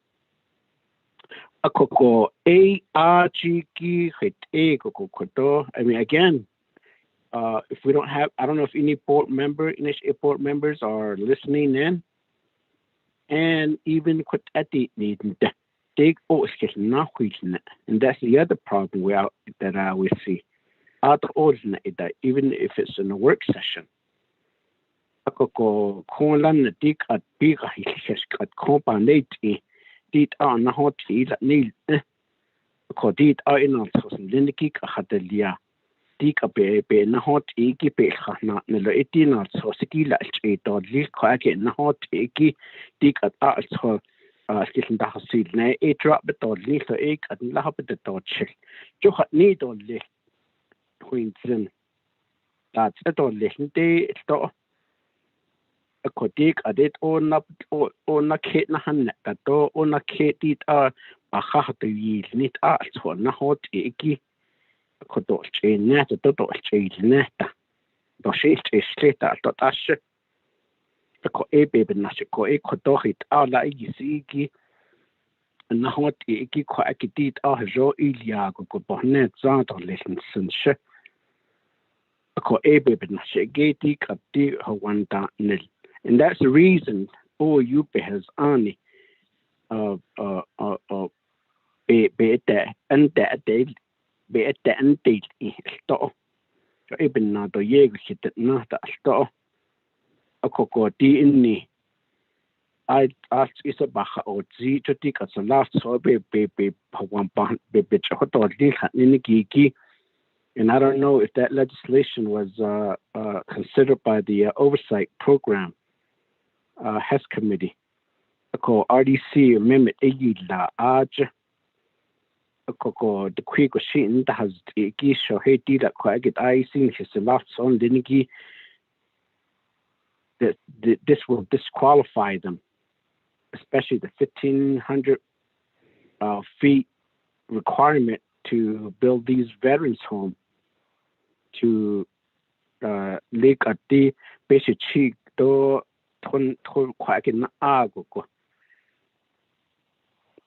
slad that's or at this is yet slad that this is be la belako one in kid and in ango it don't be a hot at the joint no ARGG policy get and they Cataliana a co a baby nashikodo it a codo. His last son didn't get up a satoyan added up a codo recommend it on Joe Quag is the policy give a change it on here. So 8 art has George not in the coco. Hagi sheen on Nishish be sure be saying 8 on near hashing. He didn't end Lindigi don his last son Lindigi Quillan not the dish arco quaggish or not what dish sleep. Either day I don't quite not did I don't quite get shot one question on the door. Everything else to be balata as near or joy, one bunny a quite ish baby cases. It's the last zone Lindigi.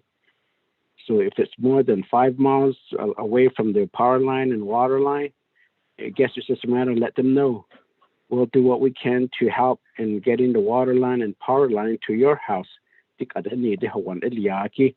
Johan Nigo Quashing has your best to get your net. There's a lot son Lindigi baby will now she at Innocent. So those are some areas just as you know could urban session and Adu in its aim to Veterans Administration Adan here. Satoshi that is not Aki because Doshit 88 Dik at Veteran Housing, Veteran Administration, again the last term. Veteran Housing Program, Hatalia. Ako iti that at the end stop by Yaki eat Halit Aj Lange Hawan da Nedado Hawan Beta Inishi ho Iniki Quaki Bandol Keso Edit Satod Salaso Denki Hawan da Niliyaho after Litano because on Elia Gutishi the stop at Alnata to Aj. Aimed at legislation by Yashki again the Koake and it's a topic that there's so large veteran administrators do could the president's office ski laho holding Diniki which hoto list up a car what's the purpose of having or establishing a veterans home program within the Veterans Administration, but yet it doesn't have the administration? If we don't have a management in place, we don't have the executive director in place, we're at a standstill. What's your veterans housing program? It's a standstill because we don't have a well-qualified home program, or whatever the title it should have. Is still vacant over there.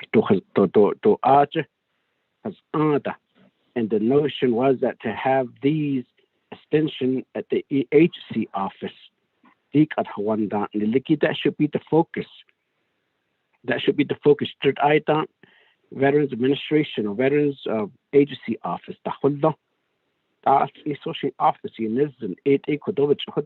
Yes, we need to fund the agency housing specialists who don't need what are test on it. The quick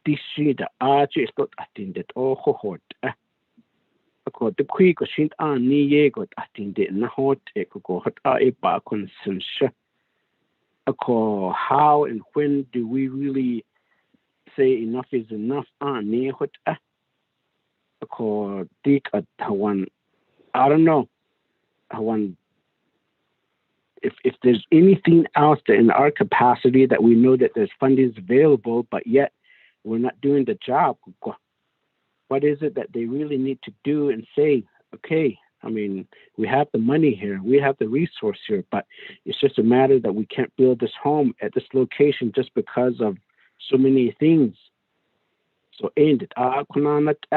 One other need to unhin hit the land in the sad nada ye nil ajato nota either the con a bit cheat or to that quite to such nata days last sort at the need the AC dog eight and the quack the then didn't get that the cock what none at all quack that's what some of our programs are going through as well. So what that akishin skinate zokoko late all the equator ato nitiki jo the kako jo at the ni join and don't so additional and it will continue to do a lot of work, but like I said, the council, the 23rd council, really make a bold move to drastically reduce the board, the commissioners, and install them right away to get to work with all these highly qualified individuals. But no, about 4 years later, what are we saying here? And I say that we're still at the same level and same thing, that we can't manage to even move forward.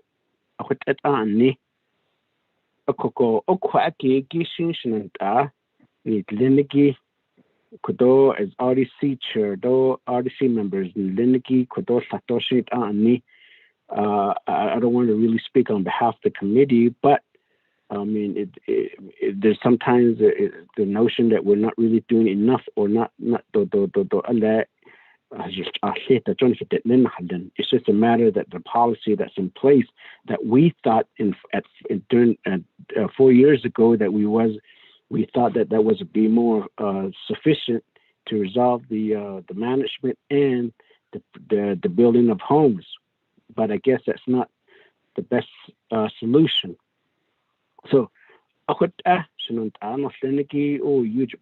the nil ko nil iniki to aim that ani because last sort of the nil to nil ani a coco hawando sto hawan banda to niliki to nihin lindo lana than it's an ani ashato kodo administrators that liniki to board members that liniki ato nitikin hika chi to to last so ka chi wishin ka hot out ato ni ko that I sit at it epenan so alia gokotat stotensen.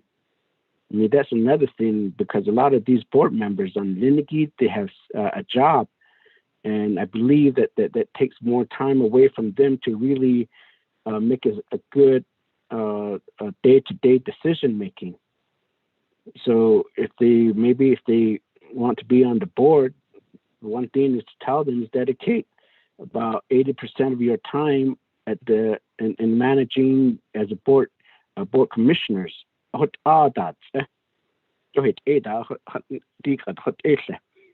It ashin a lab and ban yet your maiden elde. Ada o tahna it taton legend on a much later and ilipan da seat in do ilipan lake hin ona hatni. Ada o tahna ilta. So what she that's able na at the ons and the board members ziki or commissioners than liniki. They're more involved in their regular daily work, but yet limited time on their board requirement. So maybe that's a policy that we need to change. I don't know. I mean, that's an input from the committee or the council, but nonetheless, the homeless, the lack of home on the reservation for veterans is very much needed out there.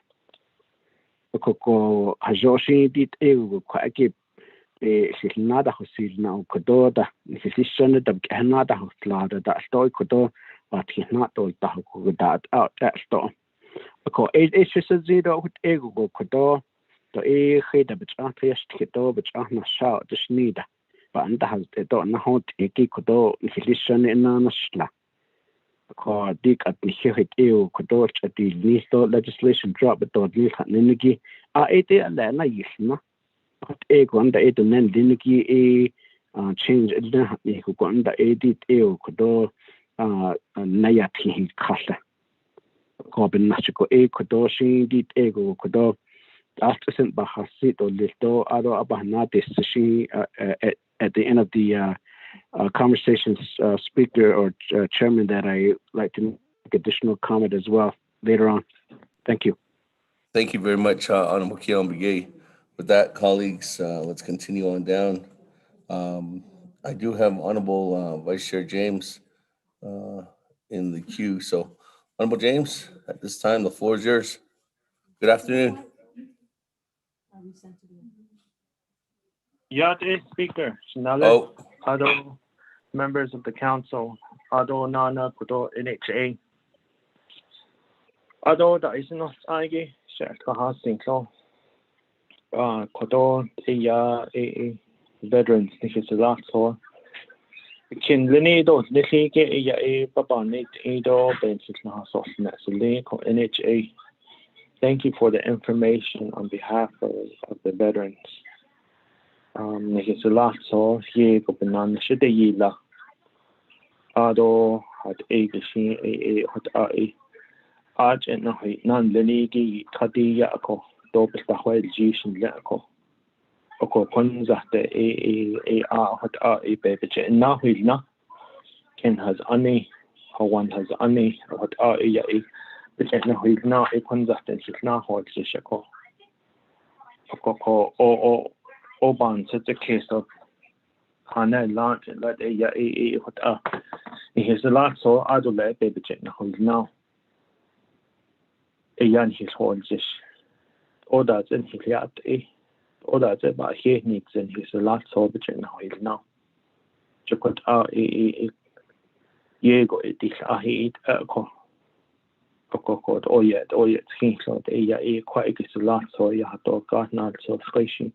A date or least a date or least by hours and dollars. Ado quite Ado Konskin Kin Bando after what was uncle. Joe what a Bakajo, but anything had issued a session had issued a quaggy. Each are not dasto, each are not dog. Ada at the Elias Lane cost, though that's in Hayat Efta and Hikodobi did need a chocolate elko. Chocolate ego ban sa case and leko, not on it does it all, how you not on it large teeth, and then Lenny does it all, how you so lane chocolate a hot and has arco. In those nesh even on nesh edo listen does it all, how you so lane chocolate on has unleko. So with that, I have a lot of concerns in regards to the way we are treating our Navajo veterans. We can go round and round all day long discussing about the treatment that our Navajo veterans are receiving from not just NHA, from many other departments throughout the Navajo Nation. And so it's a big topic that we continue to talk about, and we continue to go round and round about. But at some point, we really need to draw the line and put our foot down and say, this is enough. And with that, I mean, I know there's a lot of chapters that have identified sites for housing developments that have been sitting there. Where's NHA? Resolutions, different kind of supporting documents have been sent over to NHA to have these housing developments be done. Many different architects have been done. So many different drawings have been done by many individuals to get these homes developed. At one point, we even had a real nice picture drawn for us, and drawings that were done. Let's develop a veterans village housing community. Let's start doing our own village housing development. That costs lots of money. That, to me, to this point, it just seems like it was wasteful monies that were given out to get those drawings done, because those plans are not being fulfilled as of today. All those funds have gone to waste. We're not even obeying by a lot of these. Many consultants were paid, and we're still in the same dilemma of where there's no homes being built. And so at this point in time, I mean, what is the holdup for these housing developments? What is the main problem? How is it that Navajo Nation Council can help? How is it that OPVP executive branch can help? I have not seen or heard of NHA come before any of these two branches and say, hey, this is what we should be doing. Let's work together. Can we do it this route? Can we go this route? I have not heard that. Do you have any plans on doing that? As we continue to go round and round and talk about all these issues and problems and all the different animosity that has been created among NHA with many different stakeholders and such forth, the housing cost is increasing. The cost of a home has increased. The cost of building a home has increased. And yet we're still sitting here turning and twiddling and fiddling with our fingers, not doing anything, not getting anywhere. How is it that we can fix the problem? What you as NHA do you need help with?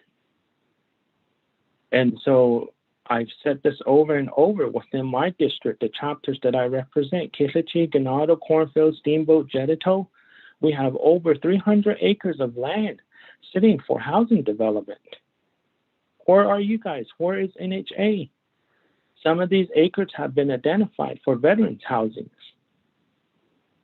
And yet, nothing's happening. And I can imagine if we were to add up all of my colleagues' districts and the chapters that they represent, we add on lands that have been drawn for housing development, that's going to be over 1,000 of acres of land sitting there for housing development. But yet we continue to have issues at upper management, have issues at administration. And these funds continue just to sit there. Or, you know what, go back to the federal government, go back to Washington, those funds are sent back. Many, like within, for example, for one of my chapters, for my chapters, cornfields, we have land sitting there. There's already infrastructures to those land sites. We have a paved road to that site. We have water, power line, waste line, sewer line. And NTA wants to invest and brought up a plan to us that regarding the lagoon, but we don't still meet the minimum standard. But yet we have all this land sitting in cornfields waiting for NHA. So it has its ripple effect of how improvements can be done within the communities, but yet We just continue just to sit on the funds at NHA, continue to sit on those money while we continue to lose veterans that are in need of homes. Have we given up? Has NHA given up on veterans? That's the part I would like to know is if that's the case, then just tell us. If NHA has given up on doing development, building homes, then just tell us. That way we know what to do and how to move forward, in what directions we should go. And I know it's always brought up, and it will continuously be brought up, that 2020 was a bad year. It was a bad year for everything, bad year for everybody. But many of these problems existed before 2020, and we're still talking about it after 2020 into 2021. And if we don't resolve these matters, if NHA has given up on building homes and just like to be out there and say, hey, we're a little entity over here just collecting monies, then tell us. How can we solve the problem to get home built? And I sit here and I tell myself, what is the problem? How can the Navajo Nation Council help and assist NHA to get home built? Do we need to redo the policies? Do we need to bring in outside consultants to do the job for us? Do we need to bring in outside firms to do the job for us? Because eventually, internal, it's not happening. Internally, nothing's being approved by housing, for housing, nothing. Should we give funds to the chapters to build these homes? Do we just dissolve NHA? Does RDC have too much responsibility as an oversight to get direct daily, weekly, bi-weekly, monthly information from NHA? Does Speaker OPVP need to take the supervision or to take over? What needs to be done? What is it that we need to do? Because there's all these things that go through my mind, and it's just like, what is the problem? Do we need to go back to the funding source and say, hey, you know what, don't give any more money to NHA? Is it because short staff? Is there not positions not being filled? Do we not have a knowledge and qualified individuals to do the work? I really don't know what the problem is. That's why I'm just sitting here going through all this list of what is it that we need to do.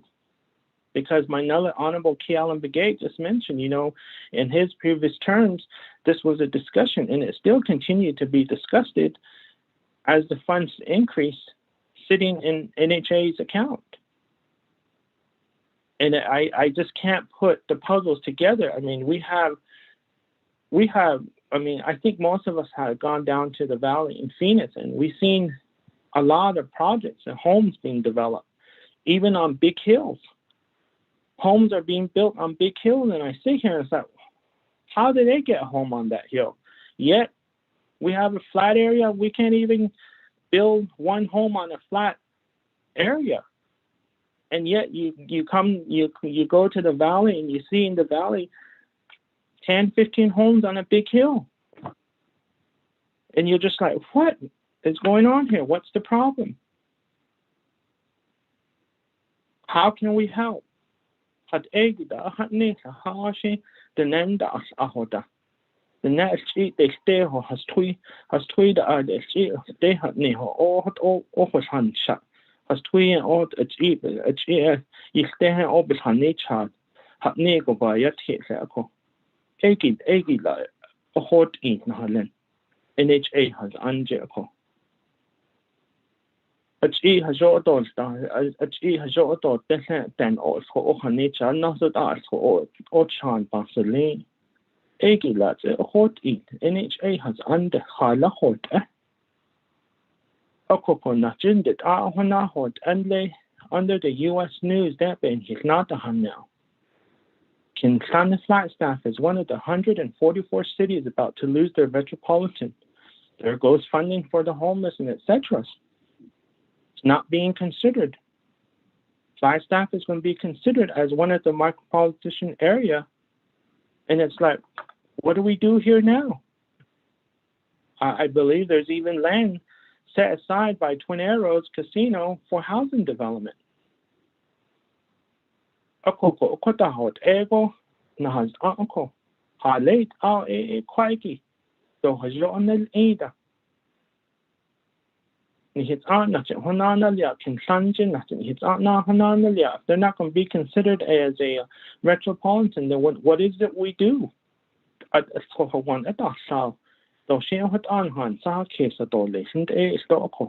Flagstaff is under. Oh, Hayun has a lot so educated. Jita is not. Jita is not all the relocation that happened. Some of our Navajo families, some of our Navajo relatives live in Flagstaff, and they want to live in Flagstaff area. Many of them moved out. Many of them can't move back to the Bennett Freeze, and the listing goes on. I don't hit the net. Oh, you one. You can't joke, but a thing isn't a call. A day, nothing. Then that's a huge just ain't not long There's no homes in Ganado, Nego, only go Navajo, New Mexico. Hard the she one has Anjo or hot art and then hits Anjo, a hane. A coco, lay that hole just in has twin his on it done. Arja Kinson, the legi, Arja Kayaki, a what are Kayafe, but Dutcher. Jama deskis ni keta hat ajet yak twadich eat ni keta hat has 2000 and 10 on his abit ni chance leko what the hey kayas and then what the hey kaya and lenin ha long one because that such in hit that no ko at then I did also a ton of stay a ton that stay ni hit the whole jishin leko it's one in his eye, you chot na lot or ban such case. Need a jet hard jisho. Ha, she Navajo, New Mexico, then the net at Andrew Besta Alliator. Coyote Canyon jet not a shot, and lay the round rock there not a shot, and lay 2 by city there not a shot, cornfields there not a shot, jetted toad there, all had neighbors, Andrew net day car circle. Quite again the does it on Hanos either, quite does it on Haba coins in the stock. Hala hot, Ella, ha late out a hajo, a chehoton, ni. How one lineage it all, how you carry hatas. And I know I have a lot of my colleagues have a lot of lands withdrawn for housing development. Fajila, Chocotana has uncle. What are a when shane the a Bahas Zito Lisado, not hot dot the Hike, a shade are coin shane the Adoshin Sergeant not so Shabaka dot lease stoco. Colla aid the does it up on he not outside Lenny not so the cotton not jaho. She says Zito chapters in Lenny article reports a report in that each one that a Babe dash on but the Tahoe a push ankle. Though it ushered a quite not sauce. At the Nashkista. She not Hollow, she not a shot that is Nedosha, other shot that is Nelly Hollow. Even ya hot in not sauce by inch case. Show hey, decoy cohort Ella. Double the snow hot out not sauce, but check what that's circle. Though ya hens in circle. Even not in hit the schneckle, though it usher that the schneeder. And hit the end after. No has the part the schneckle. A yona is knuckle. The Indian quite a bar has 3 jelly told you. Actually, a ma ben sego. No bad nas ne location, no bad that is. The question of a hard as slow. A ye on it none jaho. The bear has linko. At Ashon, ya hot age, not hot little. I say it Ashon cha or ye not ne leko. Ashon chi cha or yagin suskes in the leashing Ashon Juno ye not a bit castle list. Or that's all that he is now. Hayat a stoko. Joto one a dad net that store. Or that's what our baba sha ba.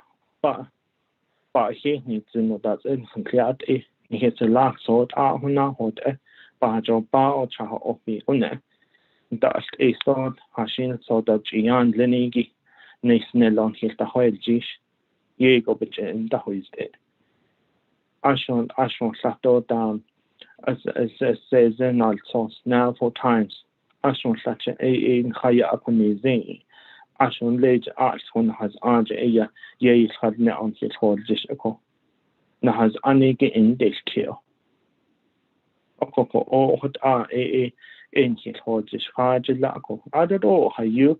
There's a lot of veterans that have home site lease out there that have been waiting for homes.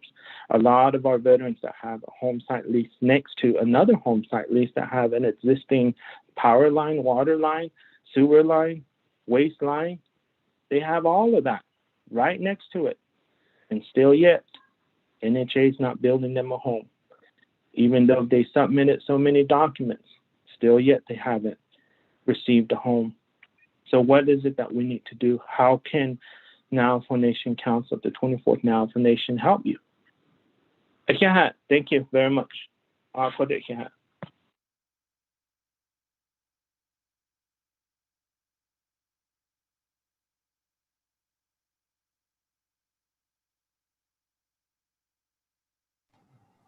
Thank you very much, Honorable Vince James. Thank you very much for going into detail. With that, we'll go on down to Honorable Eugene So, and then I'll come back to the presenter, Mr. Waseda. So at this time, Honorable Eugene So, the floor is yours. What is Ashi? Oh. Okay. Question. So, the Shehead, I in of I Halanet or Ashenet. If it is Schneedles on those or listen. You don't so there this is the virgin lead on a shop. Then you can a she must son in Lilo a odd Nihiyada hospital. I don't know if it's 80 on. Zijn de Christus down to the cheating the Azakaya was the even school. I don't know the way of Kia on that and from not a great.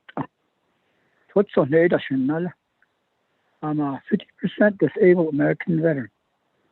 The virgin leader, the Reverend Al Sean Christian Shanach, 32 years at the East. Eyes and ears and voice as a Navajo people. أنا بقى السيد وبقيسن تو السين صوي بيشتي إتهوت إنتهز تيو بن يأي نشتل as a council delegate. كون إنه تيجي جو بحزن كو مش نخاس توين ده مش جاني تشين ده يندم تشين إنه إلى بنا خات إلى إنه Kodik at my shady conference and taking of whole housing authority. Halit yato chidon if you don't want it, so even then she is in hat that's how it is needs recourse to the rules, the laws, regulations, etc.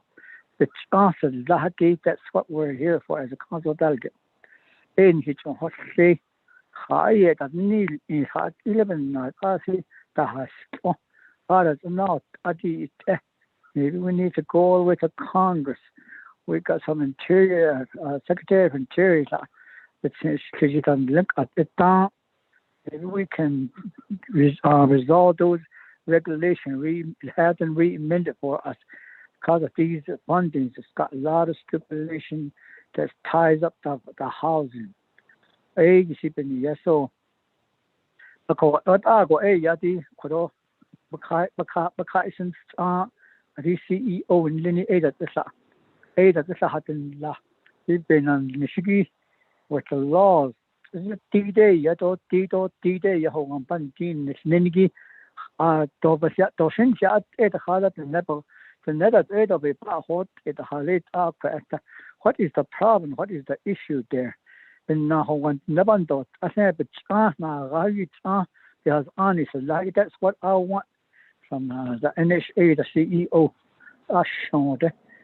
So what I see, I don't know where Biden, which they are I shut out those the Shin Washington office.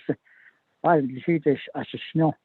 I don't depend this so secret and how then I should never run that then the last so run that then the snow beyond this so shahid other than keep based on David action only Mississippi has on it on that is on it. So in on such a track that need aid other reservation or the but the guide has on it has aid the snow about the shut in hypercation starter CEO only aid as a neck that shown as the deeds. Because in that a lot of laws come from the outside, the CFO that AARS that county that I don't understand Navajo Nation Code.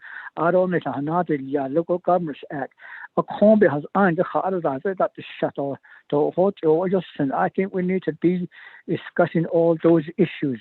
Those are the issues and the laws that we need to come up with them so we can put some houses down on someone this case. So it has to coincide. All these laws has to coincide with another whole way of life. For resilience, we as ABC all about this case. Is that all because she's not of a total now. Then it attention. The hard or thought about this case. You can sustain yourself. This is a thing based on category.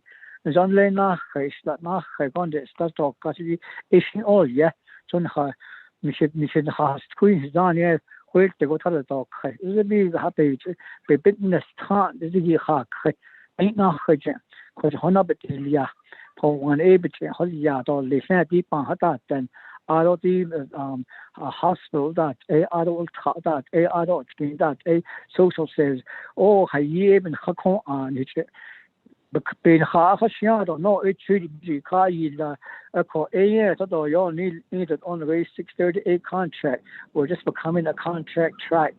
What another one on this case, what Asian synthesis. So some of these that was hinders the funds are for building houses that we need to discuss, as a 24th Navajo Nation Council. So here are the dollars, to build houses across the Navajo Nation.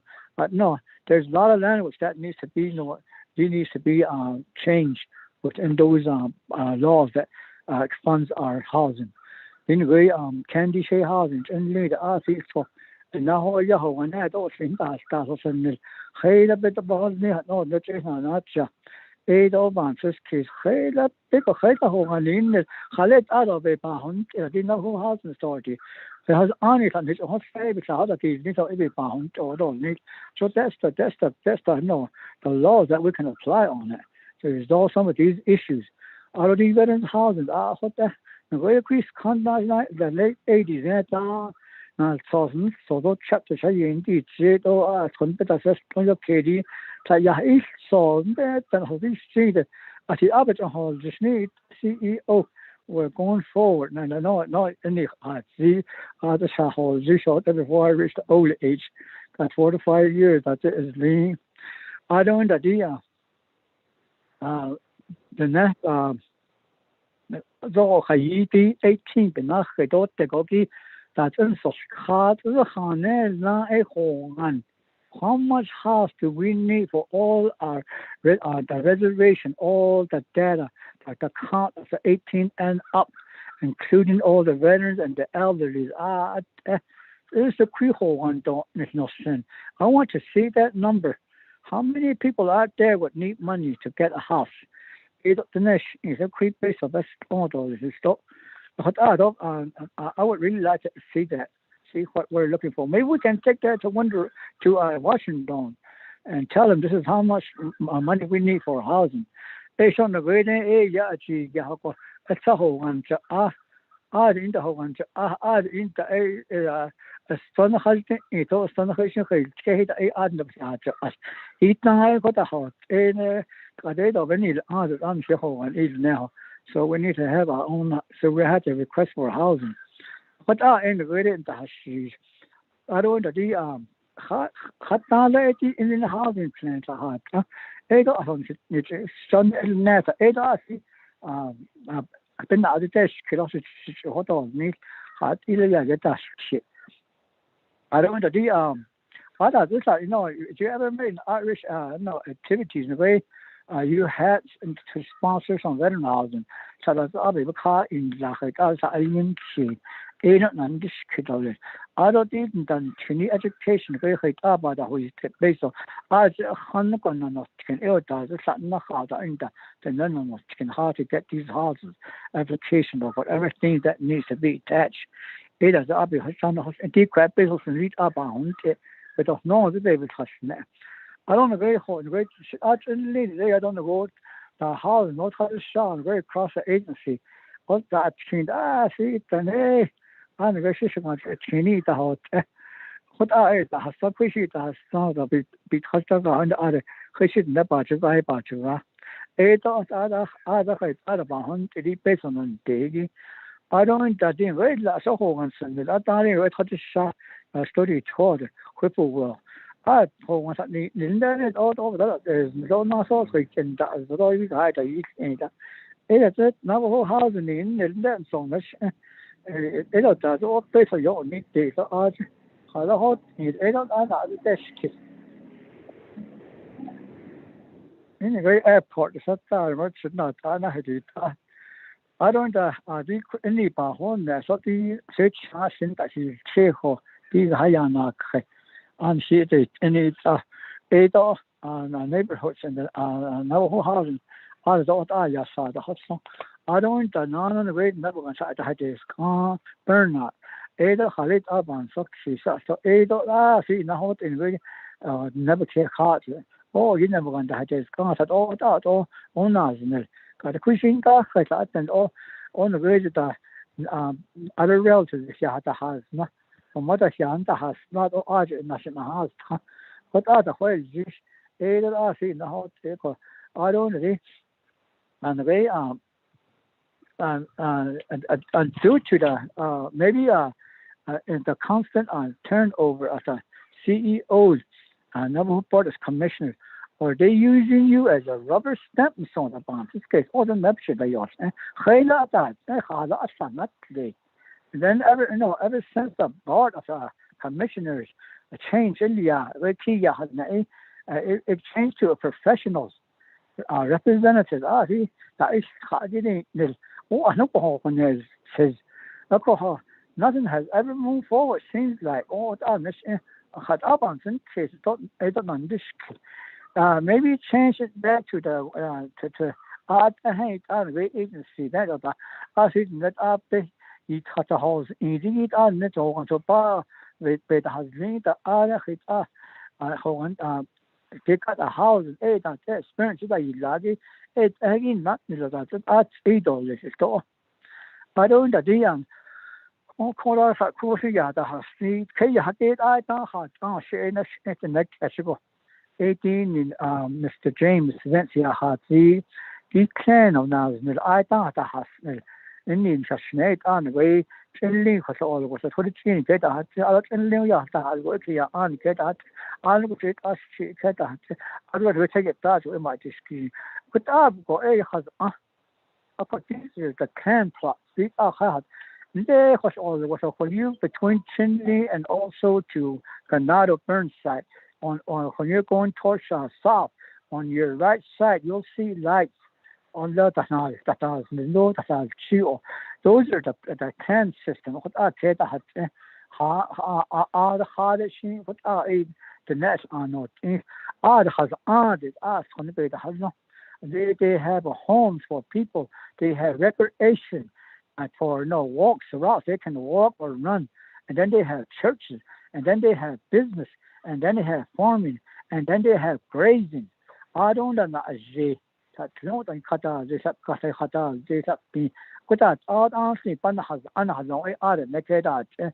so these are not recognized by our nation, or recognized either Navajo Nation Council delegates. These increased conduct are been the had done lean that's called the characteristics in there. That's chin that the Casson that will call Conta seed on level sheet that is asked for not I don't know not so she don't know that I get asked for see I don't get see quite a near quite a whole one it I got here the whole so those cures were made by medicine men, not people that went to school, learned about everything off the reservation and came back onto the Navajo Nation. So and then also it learns people learn how to live in harmony and positive way of life. I need to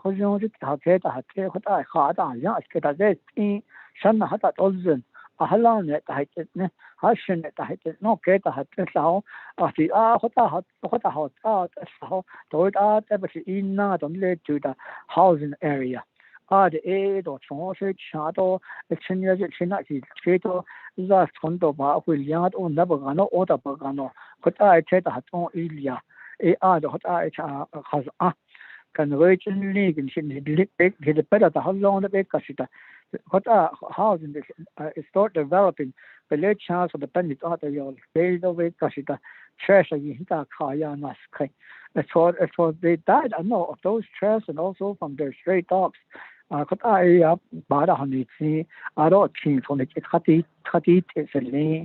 so what I never caught nature we adopted a lot of people from other agencies for you and then you care we change whatever is on there. So so this is a part of the laws that needs to be revisited and reestablished also because we need to save our kids, younger generation. We need to teach them to respect. We need to teach to let them grow up.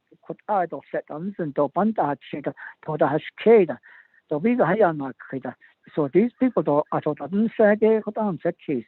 I don't in a spiritual way ever my sons get on that new colors from being on television is on it I don't say beyond it just though enough not beyond say being on the year has never but I need things on the beyond there that has not I get at the Tasha. So what I is city called the Beha Street or Hala see now but we need to look at these laws that's hindering why the houses are not being built. Mr. CEO has shown it. Where is the problem? What is the one that's telling you not to build a house here or for that person or on this date or on this time? Let's go all the way to Congress with it. I show the that's what I'm elected for, to make laws to even no, there's a lot of things we can talk about, all the issues that concern the rest of the day. Sometimes we go to midnight. But the main thing we want from anybody that's going to be reporting is what they need change, what's hindering them for doing their job or doing if the preparation is not right, if there's a hindrance, we'll change that language. Even yet, I could still is a speaker should share to give me the time. Thank you.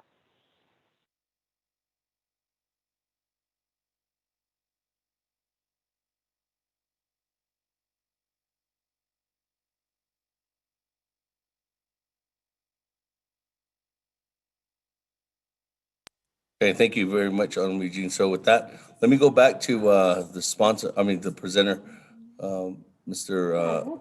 Wasetta. Floor is yours again for a response. Thank you. Good afternoon, Speaker and Council. Okay, yes. Can you hear me? Yes, I can. Okay, I'll start off with Mr. Honorable Kealan.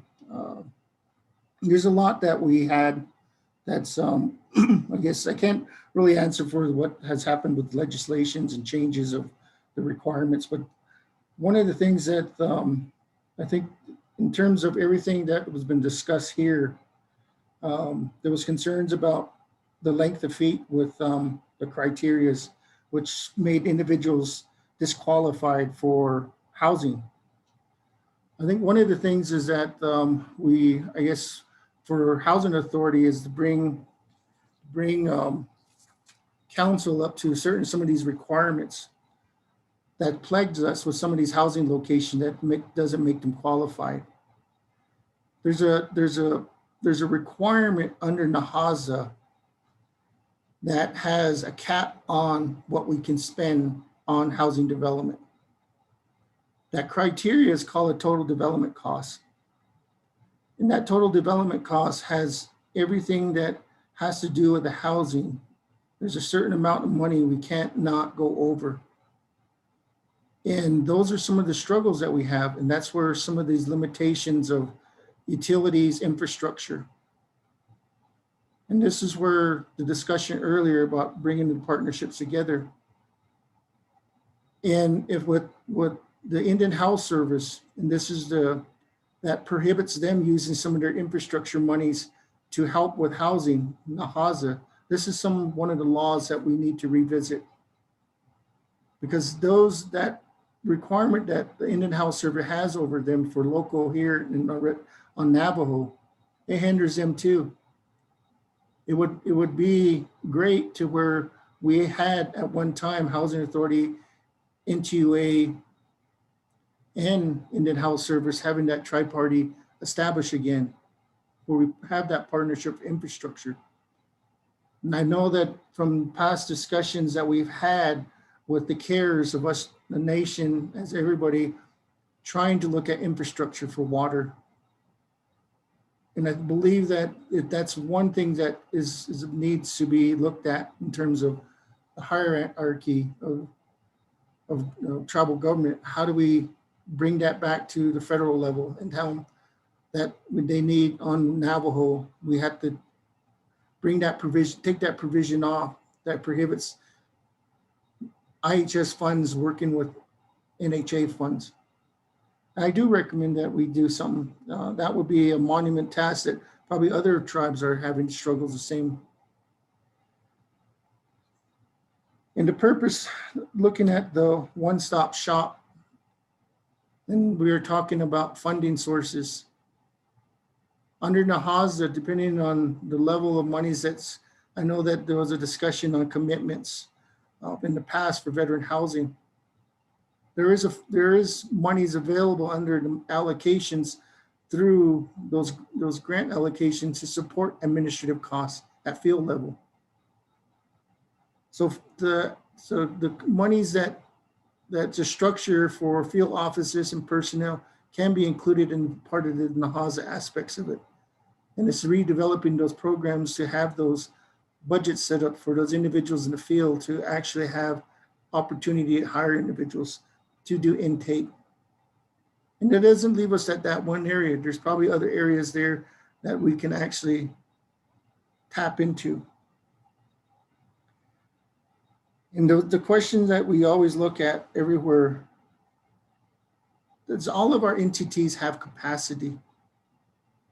We mentioned the earlier conversation I've been hearing echoing, constant change.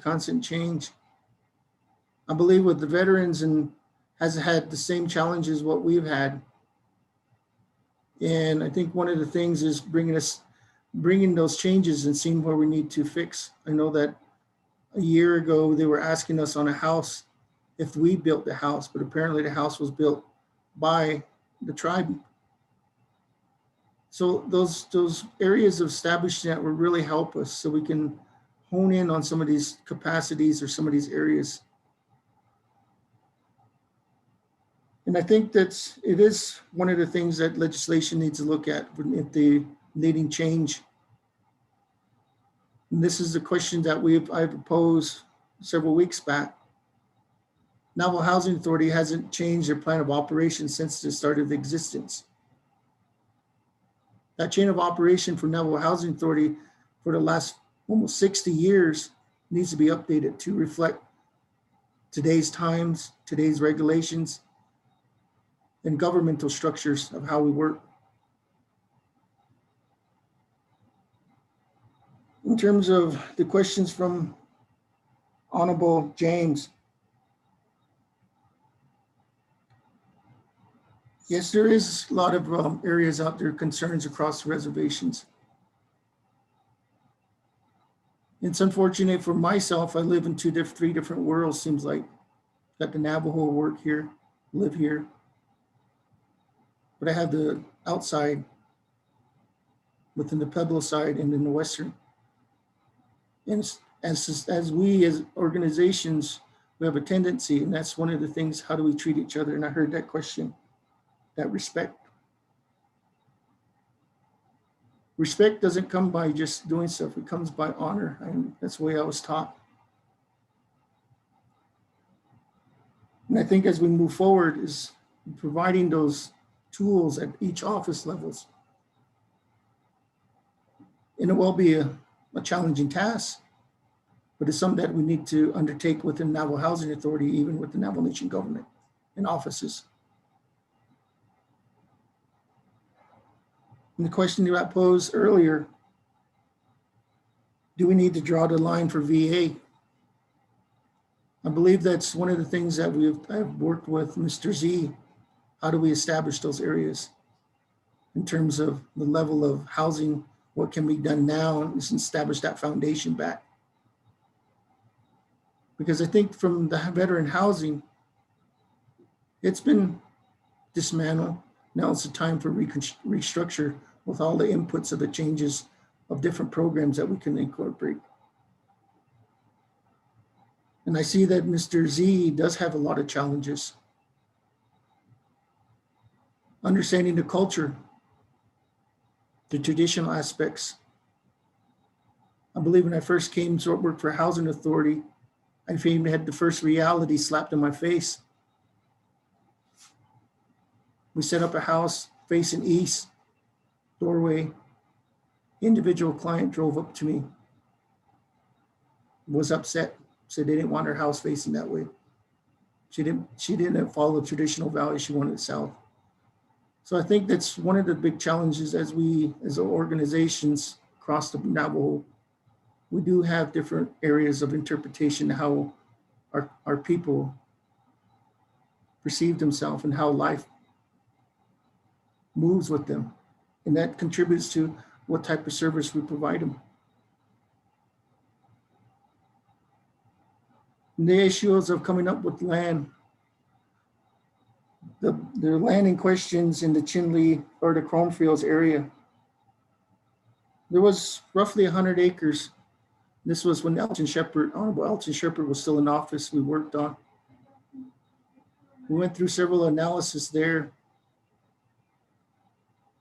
Floodplain was one of the biggest ones that hindered. The second one was there's identified power source, but when we went in and evaluated, my staff evaluated, there was a KV line. Determination from the KV line to draw power out of there was probably in the $2 million range. So when we look at the total development costs that NAHAZA requires us to follow, it made it infeasible.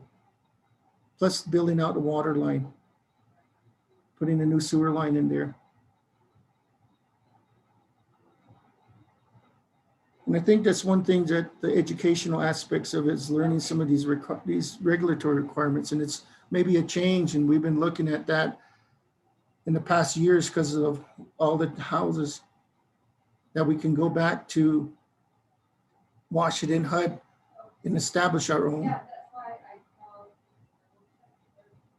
And the one thing that, as you talked about, and I remember one of the who mentioned the board, lumber used to be $2.35 a stick. Now it's up to $5. And these are all one of the challenges that we all face. Everything that we have to build Navajo comes from outside of our sources, outside of the reservation. Transportation costs is part of the total development cost that hurts us. And I do encourage some of the areas that we had with the pod setting. And as mentioned earlier, the white people do it. Well, yeah, I mean, that's a lot of the outside tribes do that in order to keep the costs down, build those small communities. And that's something that we're looking at because the challenges of some of the areas that we have.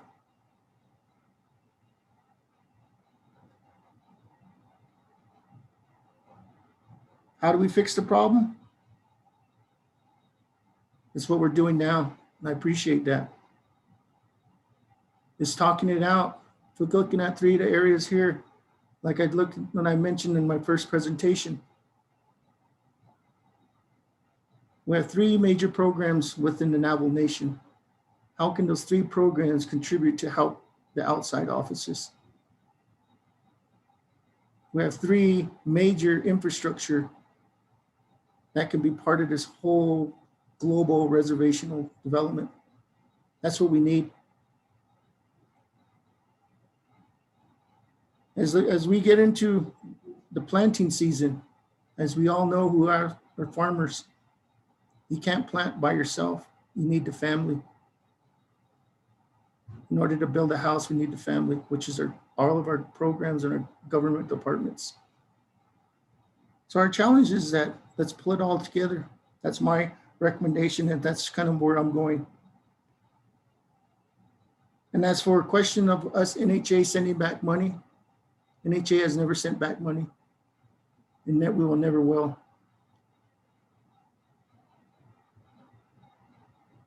And I believe that by us working together to establish the foundation for the veterans and establish that mechanism to curb homeless, to help assistance.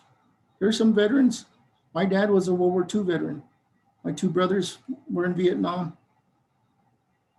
So I understand the challenges, but at the same time, the culture aspects, what I was taught from my parents was we help each other.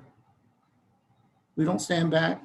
And I think at this moment now, with everything the concerns is talking it out, let's do it together. If we need to look at these changes, let's do it.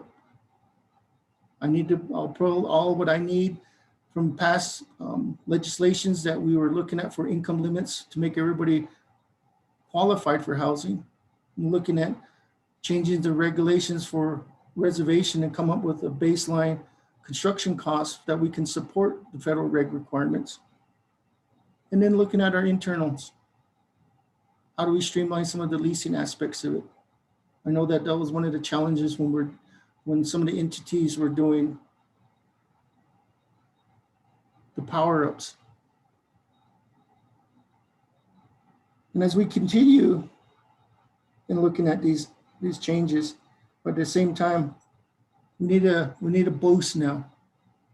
And this is, I think, the boost that we have now is the 3 major departments within the nation and the entities we have to come together.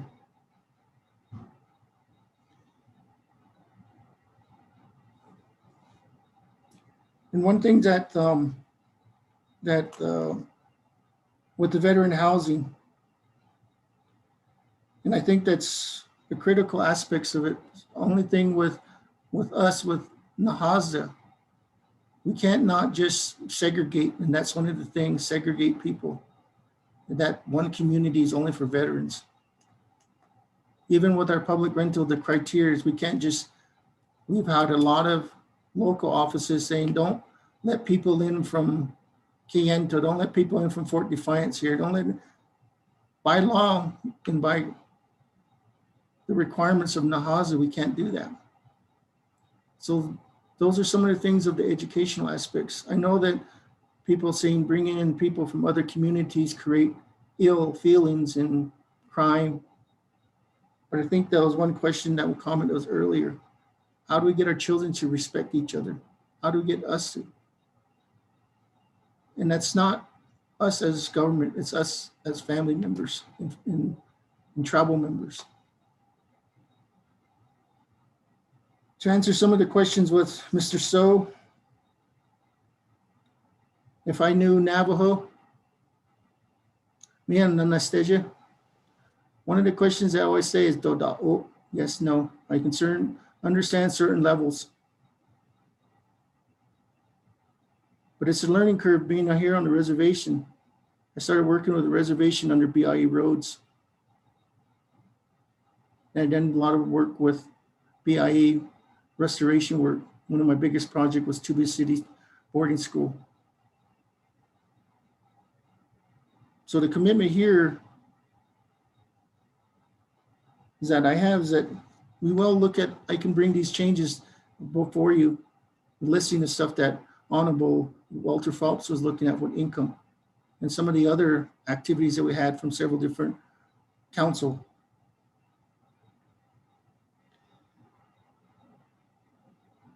And how many units on the need money? There's a lot of people out there. It's unfortunately, as I drive back and forth to my house every evening since the stimulus being provided, I've seen more new trucks, more furniture, more refrigerators, TVs. And one question I always ask myself, wonder how much money we're putting into our own home. Because the way I was taught is every spring you put money into your house, you paint it.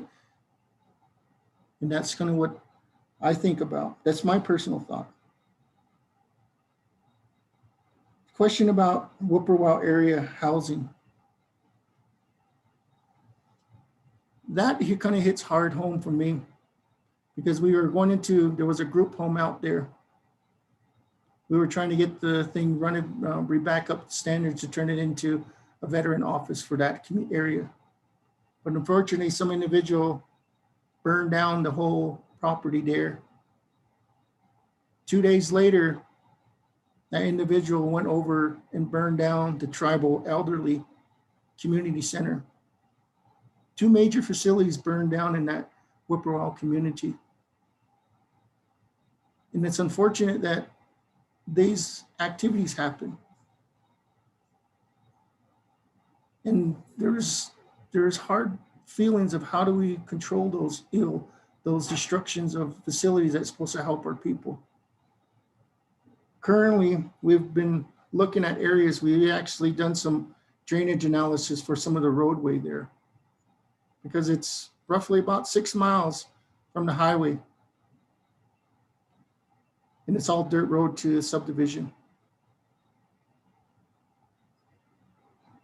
In the area that they were talking about burnout units, we have a lot of that destruction going on across the reservation. It's taken us some time to do that because these units are self-insured and there's a process we have to do.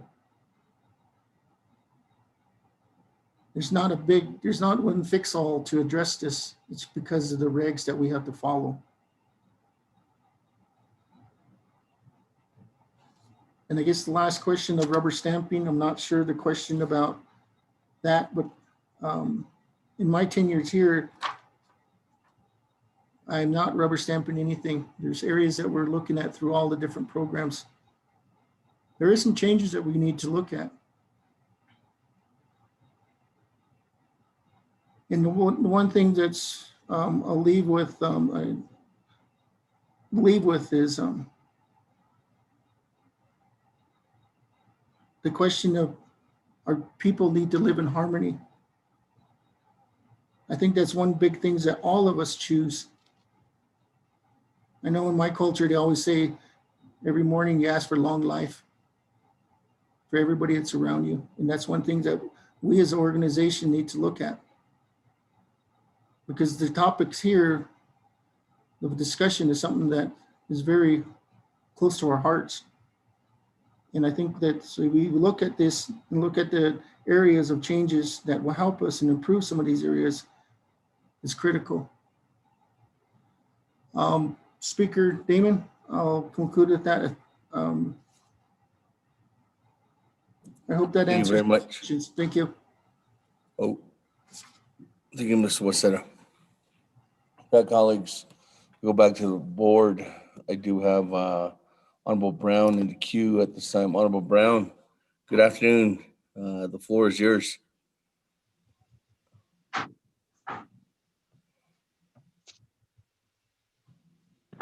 Yate speaker. Best man.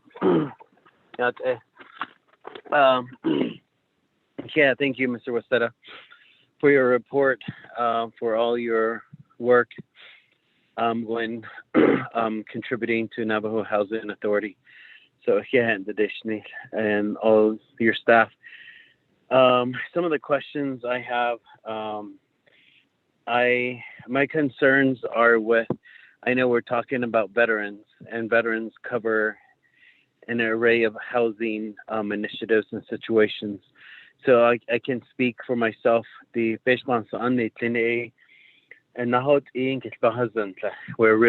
we are aware of the needs in our community. So therefore, I would like to speak about the needs of my communities that I represent. We are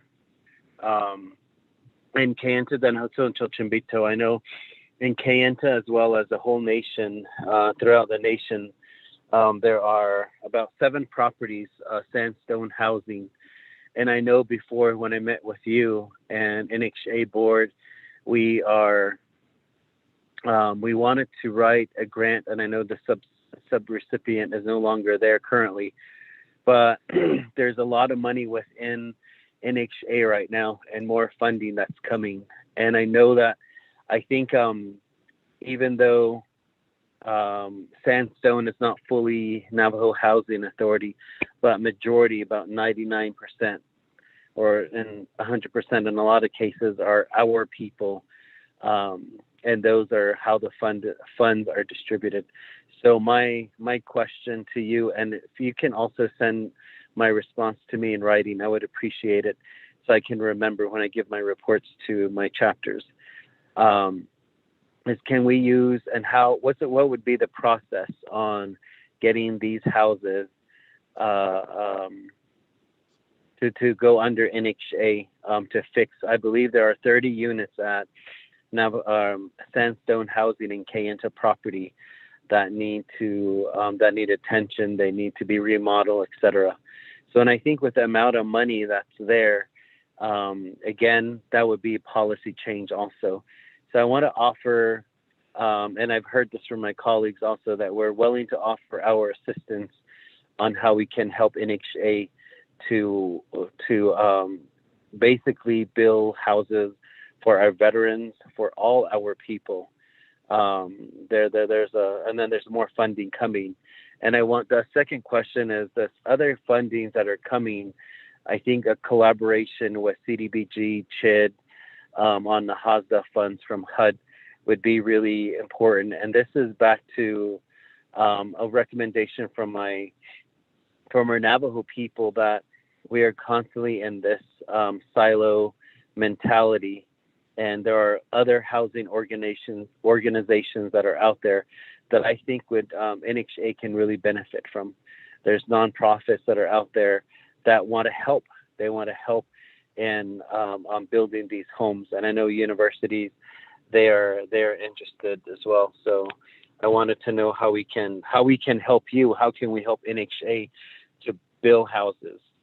I know that everything seems to go back to some of the policies, like the lock system, TDHE, the turnover of CEOs, and then also board of commissioners are not always there's a lot of there's some vacant positions there. So I wanted to, the other question would be, some of these funds, can NHA cover the rent for our people, our veterans and everyone else also? So for some of these fundings that are coming, how can we help our people? I did see, we all seen firsthand the needs of our people due to COVID, people who have lost their jobs, etc. So I think the funds that are coming, not just on Navajo side, but through HUD funding also. So we wanted to work on how NHA can pay for these costs.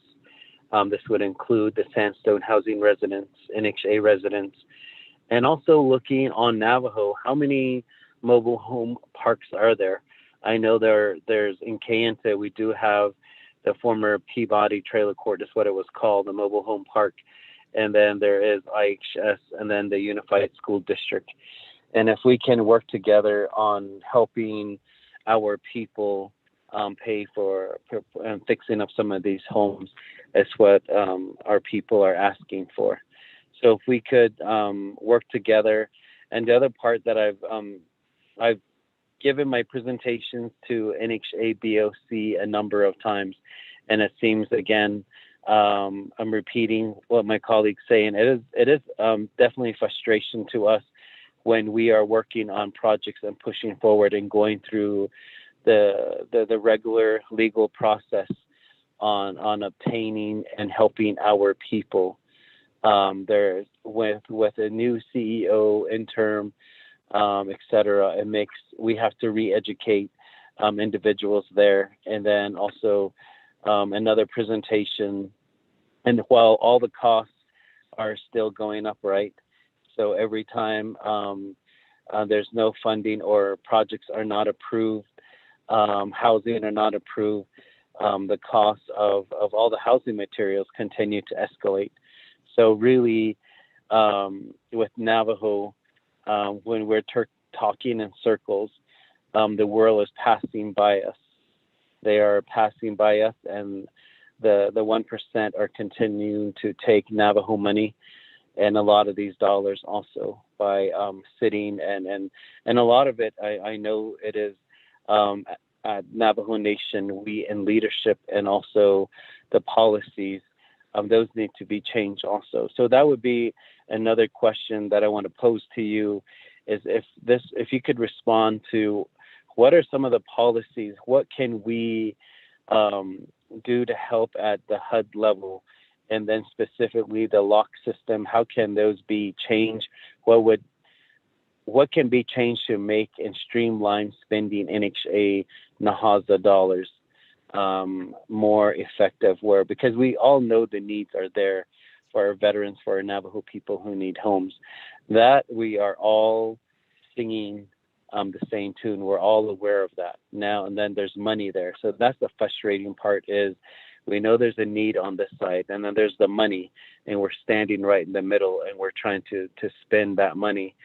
So, I mean, do we need to do the 110 chapters need to withdraw 100 acres and get that surveyed, and by infrastructure, electrical, water, sewage, broadband, and build communities there? What is it that we need to do? If anything, I want to propose to you also, in Denhutso, we have 150 acres already withdrawn. And also maybe we are open to building 35 homes there. Everything is there. We have the whole infrastructure there, including fiber optic right now. And that's where the Denhutso C-store is. So if NHA is looking for a place to spend money, we have lands. And I know throughout the Navajo Nation, there are lands that are already withdrawn and studied, surveyed, and they're ready to go also. So I know that's, if that's something that we as a nation need to invest in. So what is your overall comprehensive plan in the next 20 years?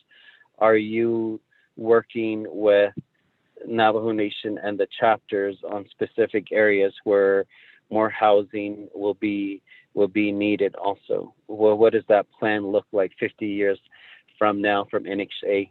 What are your plans? If you could provide us with your plans in the future, because our people are going to come back, and a lot of people and a lot of us, we like being on the nation. We like being close to our relatives. So,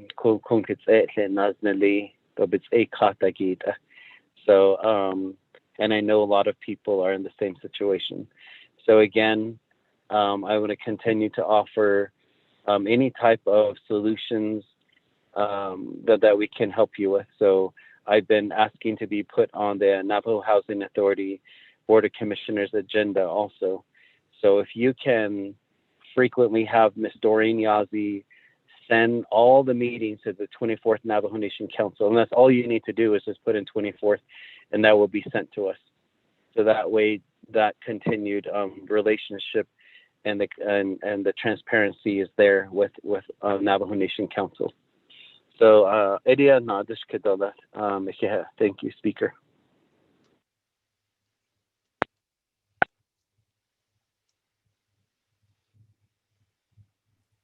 very much, Honorable Brown.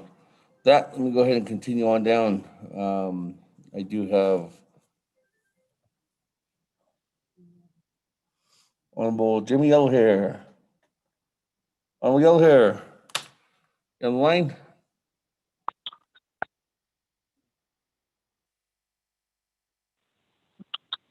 Hello. Yes. Yat speakers Talayat speakers Navajo Nation. Aro on the 24th Navajo Nation Council here. Naabik'íyáti committee ban Yelti as a work sessions come before us on the legislation. Kuro Navajo housing banit di kun last so banit veteran housing. Ako she kuro it's about this ya.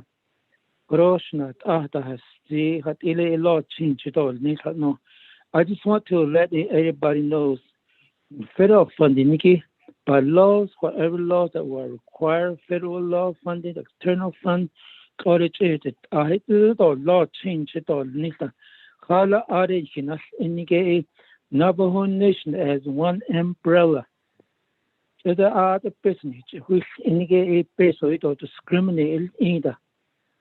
You couldn't his Ajaba agency, not a Argent net or that or that need or Ada. Ada or bells are in his bells and whatever. They should lay Kudoshik and lay Kiantajinish Ayatish, no shift, Bisha, what if there's everything requirements that if everything's met, a could a shanshonat on. I don't that you can not this kid. I see to not Navajo housing to 8 the one thing or 8 only 8 the year 8 ben hitch na hot na hot issue could a Nishida Twisto if he has other Navajo nation and he veteran that busy that done one in the to are we ready? Do we have the name those veterans that need house really need it? There is a checklist. The hello, a requirement that the total yache name done it only hashi kedahat are able to have a card only. Are only harder than dinner, but don't need at the don't let and hold so the should select honorable Nate Browning and don't never pass on. A good hotel it's and she's allowed then they had seen one but card at all less. A co that's initiated in the yesterday told them Kayla one that is the construction who are contractor. Era says kid and is though Arch and if they also be kita hato so that banan stahlo did all kid now hat eta edebani kai. She could couldn't never hope better but office store that easy that this was kids and hey what I about it thought as store in a housing pairs on it a hello that this requirement doesn't matter that you liability doesn't JP what I don't need what I upon this case don't see that in the easy very beneath it on that either. But then she listed then. It had to be come up with agency. When the hard sheet the net or the hard than Nikia hot ate up but no she hard she if you cut all this. Just like a day non the spada then don't on the cake. But on the hundred only. Our best cheese can a slide up banana store. John he must send on his chair with that. A big and a slug. Which Nini be resilient. Which one how one bar which electricity be every one lost though. Plateau a veteran be jail bigger. The not the snigate, Nicky peso on our revenue. Getting slim. You bought something there or Cates or the other.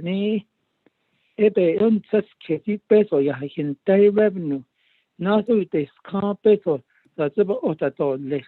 He can he has any the COVID-19 what the with the cloud economic impact what hold the marketing I don't his bells and cushion by your house by your tea o long dia it at even in Halata Donda and Mr. Hodat is on Saturday so even Bahonit because she crave on such case way we need a little name to Navajo housing authority that how many veterans they live in need house built and how they give Shinaway at Ozota they seen way to the Chimbari Nasha Arshit is Chinle Wolf Creek Canyon Holiaki I don't know Snake Talk and then seen it for Chini Pashin a she stayed at Iraq National a co and lay she has answered because I live outside the MPL also one a co said at the Tona she told we still have water I don't hear a teen how wait and he wrote a straight as in care need MPL Raja the bias TD then he wrote a teen and how one day and as a could in Frank Days including her the I brought it out that the a Navajo housing thought listen the MPL hard rod it's no I don't know originally for slate to in the hat the how one key to Sahad or but I need a shish on just chamber a as with all ye son it all tweet in a housing Kate hat began it a soft black mesa. Led my elders cater hat in the black mesa gia, but I had buy a could taught in the Opatatiki Hawanoya. There's no water, electricity to Sahata and 80 Hamba not any out in the way copper well, Stosa and his elderly 8 year Dr. Young man, Bantini Trust ARGA or Glando Sabaka they build a house over there. I that there's appliance that a Dobby there or let not I thought Shira. I thought a Dr. Youngman a call a dish and never caught these with Patini a job but in the year call a Tado Canola to Snan. I drove by other day, I think last week, there one general because Tila Harishi based on 18 Nilla. About Niana last week, a call a Arnable, Gina Charles Nuno, but on the past tea.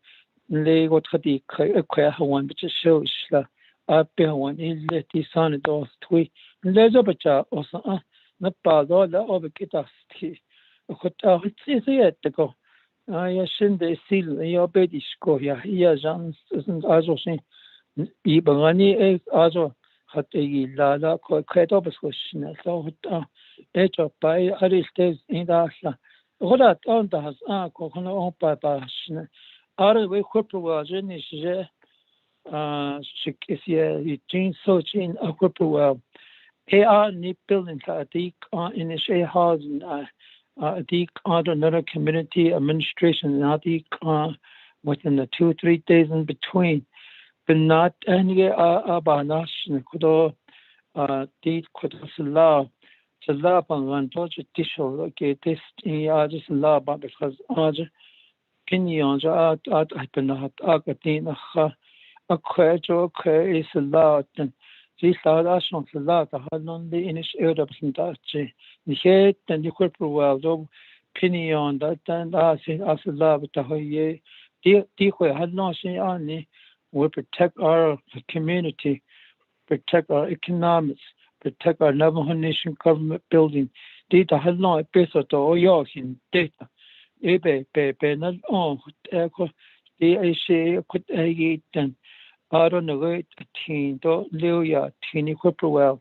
The appetite the initial housing cannot Tina I don't let on the hunt that I don't lend it all hard at all don't dance other pasta if all wheels drive and that could ill I on that Holland in Kushini has unleashed has Ange Kotika in has and Patajan Snow for sledge I talked to it chapter manager and linear chapter officials will need to prepare to maybe build a scatter project for NHA and data panganopan tahito as Twitter Sani the AK Yahat the Hat Indo Letita Pangani that what happened that and Lagos then it care what happened that is Twitter Sani China al Yehidi by Yale TD 1868 that stage of the Chania is that so it would na these are what Himasan and Hinanda what happened that and lakes then it care about Abka nature Sapia Hanya thought that the neighbor what some this day at the whole camp but there's no water then the Hutas Chekro I supported this in Navajo housing Banta but there's a need to be a lot of a research and study from NHA administrations to do a lot of work needs to be done. There's a cost. You know, that's the bring up a list of names on for Navajo Nation Veteran House. They need to do their job to get the name and how many veterans are we talking about? They got on spells and the questions and or could the queers but now has never not checklist 80 years even not this kid. And other they just need to do a job and do their work very in 5 days a week on the children's. So that's the list. I don't hit another store after because Budget Finance Committee, Naabik'íyáti, Navajo Councilman, and we need to find a trade nation that is caught out there. More like project, they got to be done that way. Once about hospital, the Navajo veterans, he gonna we don't want to lose money. What's on it? The $130 million was returned. So what I know this in the land no on there's no problem. The funds coming from external funds, but we do have problems. Navajo Nation procurement. It has on it at but we should not be complaining. Let's prepare and get the name together for a veteran that needs help. Mr. Speaker, Damon, thank you. Yes, and then Anito, Ori is not answered in there. She gave no sini. I hear that was called it now. By Yelty. Also, Ishlaro, the couple of slashing. Asian Banta had all just maybe some time. I don't want to spend too much time. I asked so Bahanas the Hale. I up at 8 inch in Rabia Hashtioko.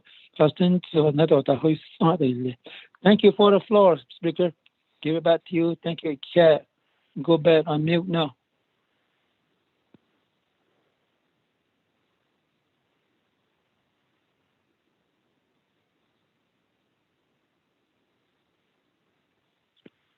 Thank you very much, Honorable Yellowhair, for that. With that, let's go continue on down. Colleagues, the time now is 1:30. There was a request to hear a report from Ms. Rosalind So and Dr. Jill Jim, and that's gonna. They said they're ready. They will be ready, and it's for standby by 3:00 this afternoon. Again, colleagues, we need to exit the chambers by 4 p.m. So just taking into consideration the time, we have about an hour and a half left, and we still have not got to the report regarding from Mr. James Orline. So I just want to give that notice out, colleagues. With that, moving on down, Honorable Alma Brigay.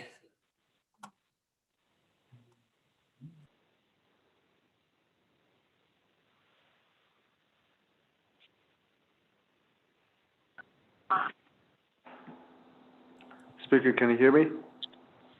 Yes. Okay. Thank you for that, members of the Naabik'íyáti committee. from Navajo Housing Authority to Dwayne. Good afternoon. Just straight going to the question. I'm not sure if Dana and our legislative council staffs are on the line with us, Speaker. I have a question for them. I know that it's been I don't know how many times that RDC, the Resource Development Committee members, that they talk with NHA, and as well as with the whole Navajo Nation Council regarding the issues we have with lack of housing for the Navajo people. And it's been over 2 years now that I know for a fact that there's nothing been built. And then there's a lot of issues that we have talked to NHA regarding the management, and then also with the board members. So I think as we see that today we went through this pandemic, and at that time, the chapter officials and public, they had a lot of questions, and there are a lot of concern in NHA, especially here. We have NHA here at Whitecomb, Greasewood, Dalcon, Tisto, and Indian Wells. So I would say that Navajo Housing is once again under scrutiny, meaning that they're under that scrutiny from the public again. And this is nothing new, that it's been going on for so many years. So my question is, if this council is interested in exploring the option of appointing a new TDHE, if all that, I'm saying that if this council here are frustrated with NHA, that we're interested in exploring and the option of appointing another new TDHE. I wanted to know that Dana, is that something that is possible at this point in time? We're in pandemic, and is it possible?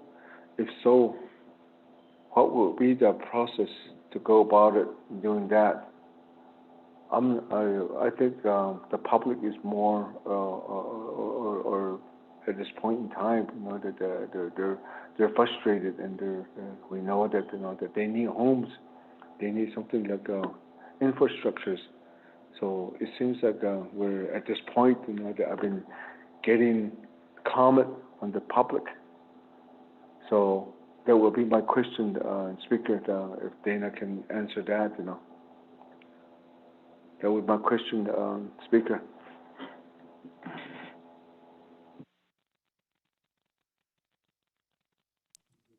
Thank you very much, Honorable Almaguey. That, let me go back to Mr. Waseda.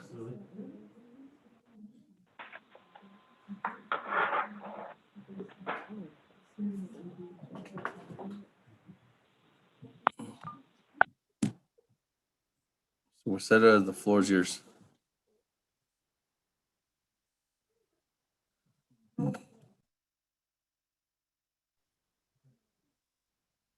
You might have to press *6, Mr. Waseda.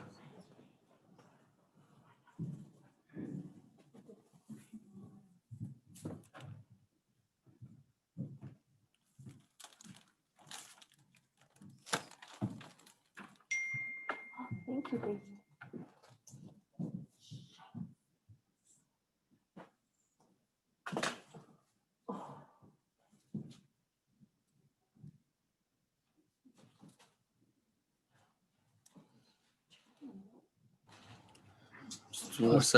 Speaker Damon, I had to run to the bathroom. Sorry about that. Okay. Go ahead. Let me start from Mr. Brown, Honorable Brown's comments. in terms of the areas of how do we get this, and this is the whole emphasis about with what we're doing with veterans. I believe that one of the biggest driving mechanism here in the past was we had a subrecipient program to provide several different layers of housing, and it was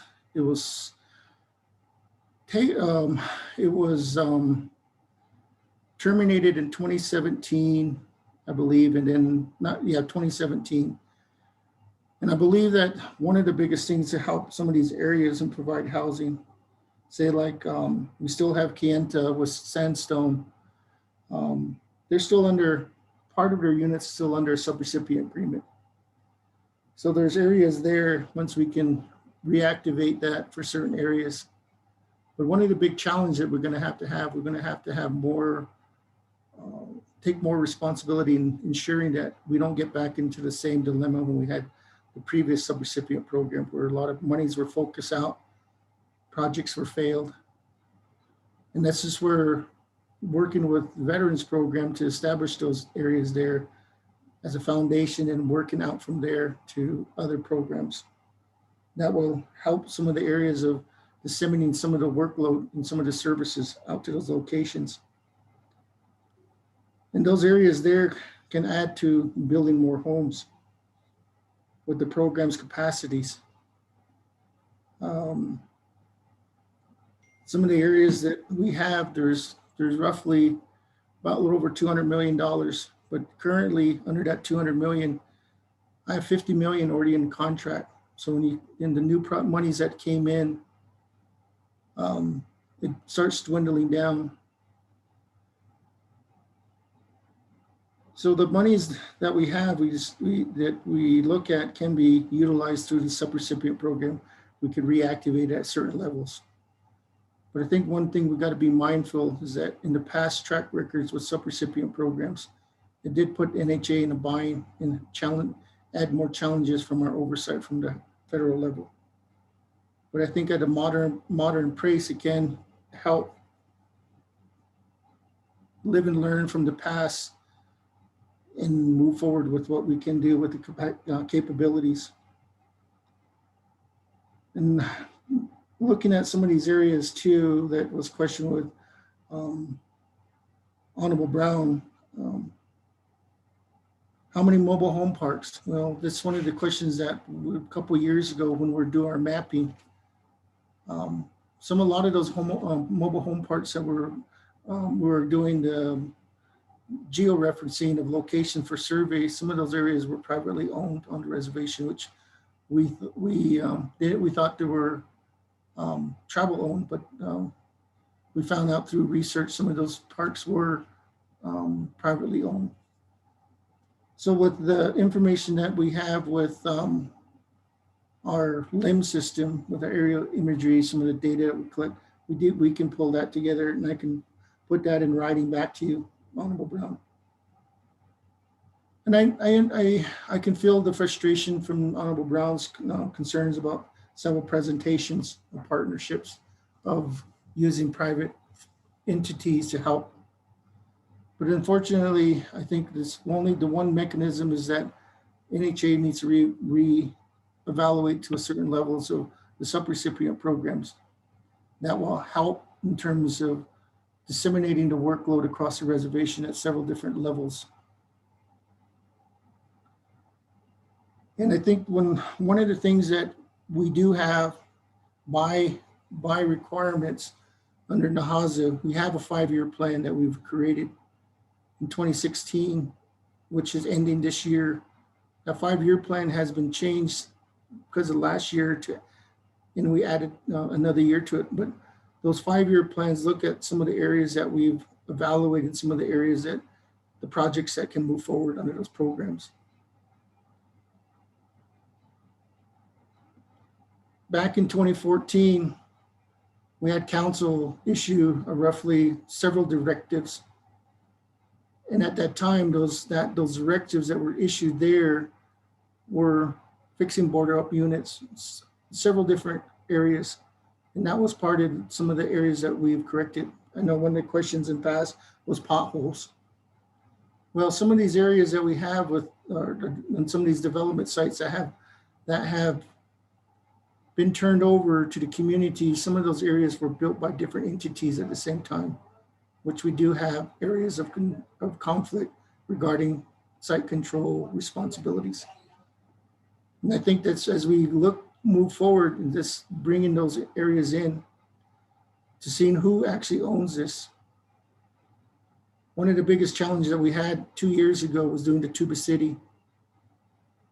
BIA actually done the road. We were trying to turn that last thing back over to them. They said, we won't accept it until you fix the little strip, 1,000 feet. So we had to repave that before we turn it back over to the Bureau. But the Bureau is the one that actually built the road back in the late or early 90s when I used to work for BIA. So I knew about that information from history when I used to work back with them. So subrecipient programs will help some of the questions. We'll address some of the areas of concerns from Mr. Brown. Answering Mr. Honorable Yellowhair's question about veterans. One of the topics that he brings up several times was the income. We mentioned that earlier. Council before the 24th, when Walter Phelps, that was one of the issues, the income limits. How do we change that? Because of the unemployment rate on the reservation. I'm not sure how far that went back in the time when Ms. Yazzie was here and Mr. Phelps, what kind of collaboration they had with individuals with oversight from Washington, but that's something that research I'm really looking at, because that's one thing that needs to be addressed. The other question was the predetermined veteran listings at each agency. I'm not sure if this was to NHA or the agency offices from veterans. But with NHA, we do have a criteria requirement. That's part of this income limit verification. In different levels, there's a point system that we utilize. Aspects to what about the reoccurring utility costs? Well, that's one of the biggest struggles we have with a lot of different programs, or not program, or housing with public rental. Just like fuel, they constantly change. Within some of the public rental with our zero rent individuals, some of the utility costs absorb with the zero rent individuals because of their very low income status. But I'm not sure if this is a utility cost for home ownerships. The questions about Black Mesa and Forest Lake, MPL, no water, no housing. That's one of the areas that haven't been built. 1989, I did the environmental work from Forest Lake to Rough Rock, that whole road. When I drove through there 3 years ago, some of the individuals that I interviewed some 30 years ago were no longer there. And there is a concern. That was one on the priority list in roads in the 90s. I'm not sure what it is on now. But there's the people who love to live there. But their infrastructure is something that needs to be tackled, not from the housing authorities level, but from a larger sense of the utility authorities, the infrastructure individuals from BIA, NDOT, N2A. What is the actual cost to provide service there? Because one of the biggest things is they got to look at the sustainability, the operation maintenance costs of individuals collecting fees from there to keep those systems up and running. The other question was Whippoorwill Road, if NHA is responsible. In research, when we're doing the actual hazard analysis around the subdivision for flooding, that is actually a BIA road, my understanding. I'm not sure what type of funding that is acquired to there, that if it's been changed over to Navajo NDOT, but that's something that needs to be looked at. And those levels of identification, looking at how different funding sources contributes to these community resources has to be identified to help.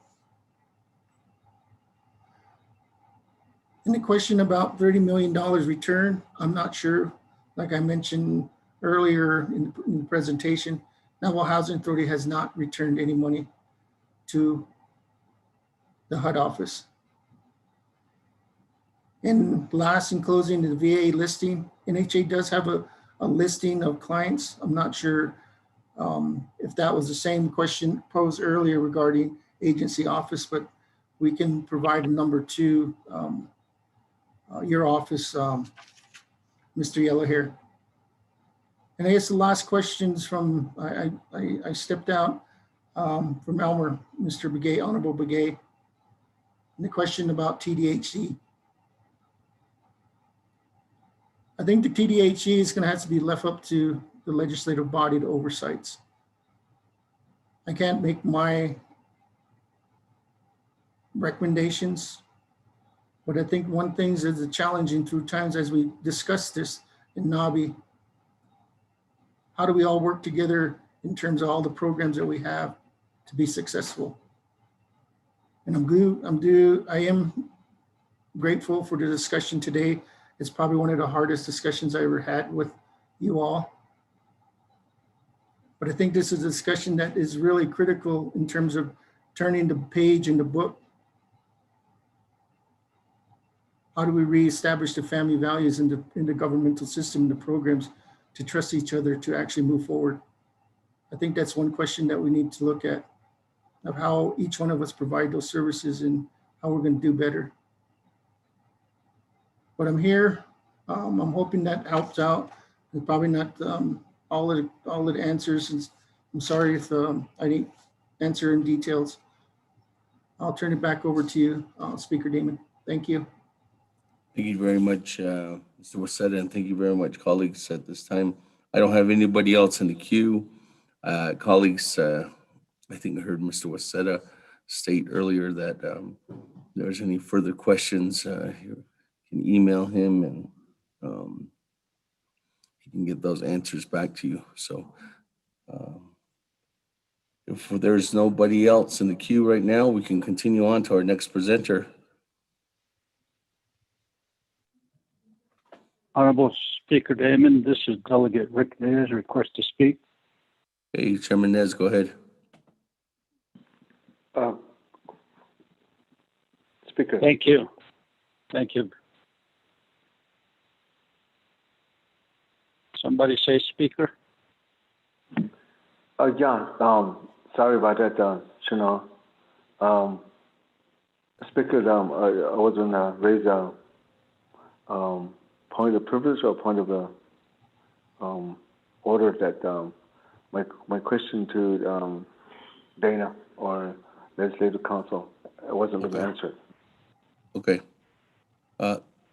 Chairman Nez, hold on real quick. Let me get that question answered by Ms. Barbroff. Ms. Barbroff? Okay. Good afternoon. So for starters, I will tell you that I do have a legislation request pending to look at changing the TDHE.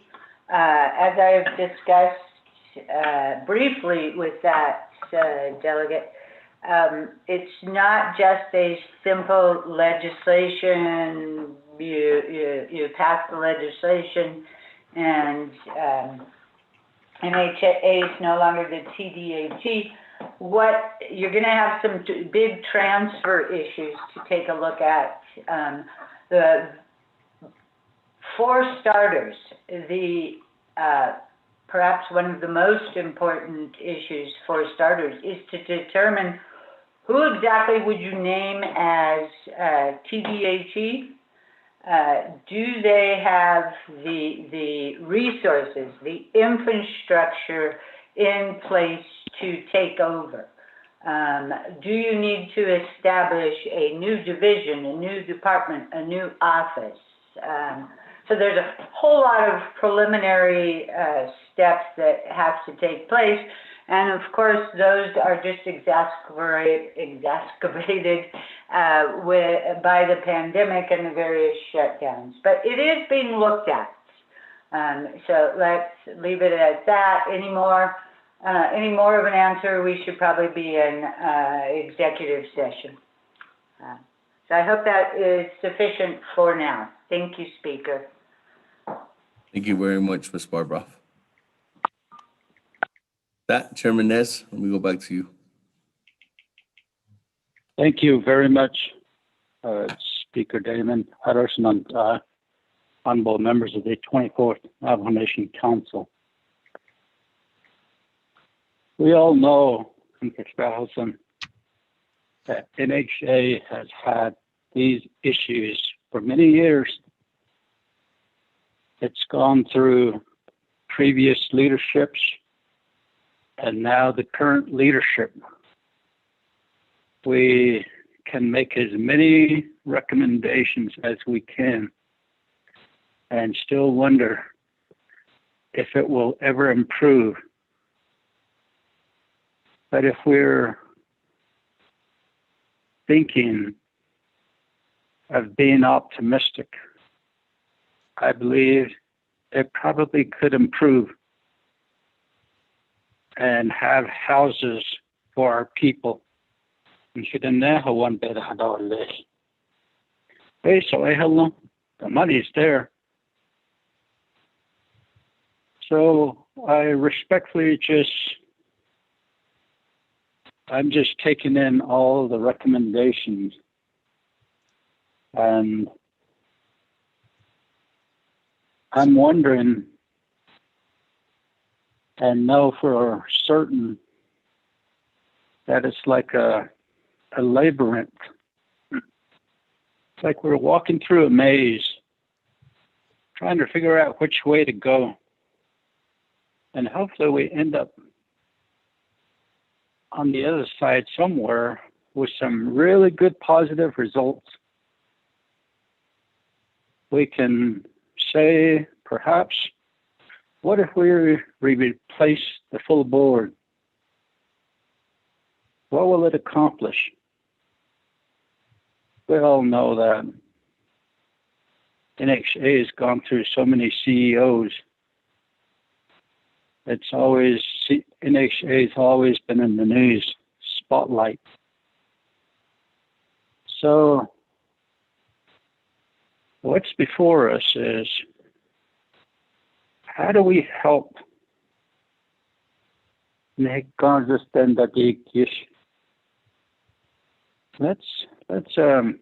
roll up our sleeves and really look at this. We see it's an organization funded by the federal government. I hear a lot of good recommendations. Washington, the next Congress was the next nada.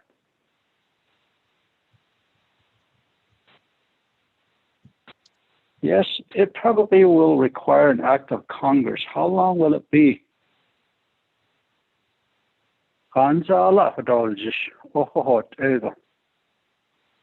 A lot of us react to social media. Our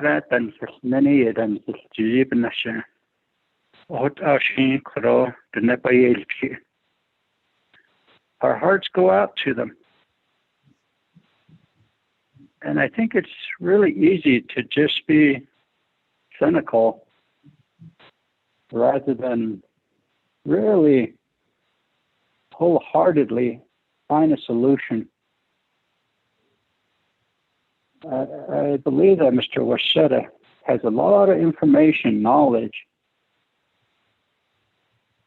that he could share with us, perhaps an executive session by himself. Maybe he will open up and tell us where he knows that we could help fix a legislative fix. I can just come out easily and say, oh, and they should community, my chapters need this. This is what I need for my chapters. It's easy for me to say that. But what does the Navajo Nation need? What does our Navajo people need? What does our veterans need? There is a list from each agency of veterans, which tells me that Veterans Administration do their job in keeping a list.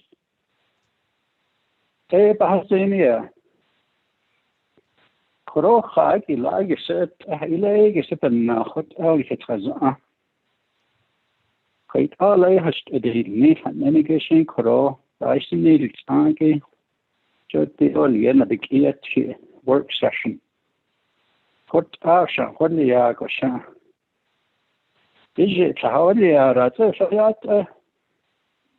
Perhaps there needs to be a divorce from NHA, the name, and have a new affinity. Maybe call it the Navajo One Authority. I don't know. NHA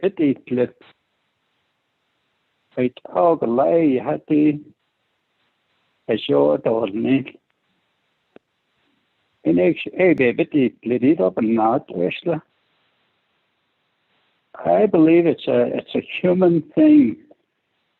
It's a human thing. Someone's not willing to work and make this organization better.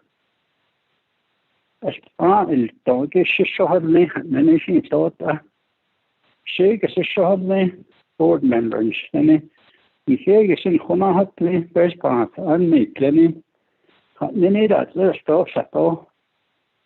all the time. I don't know, across the street, that's this, banana. So that's a joke.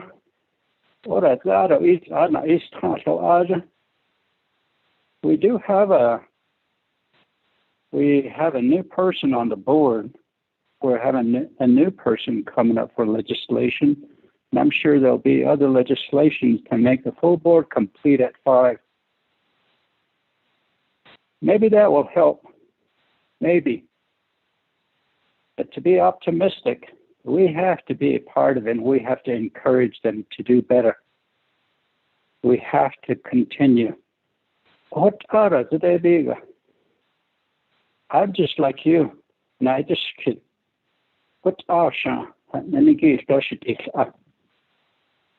I see you,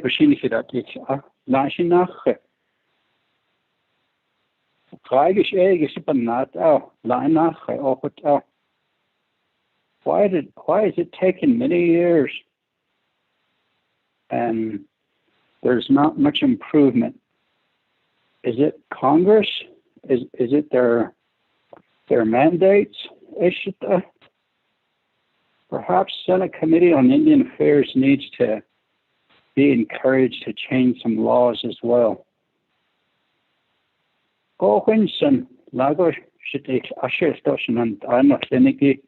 And thank you very much, Advil.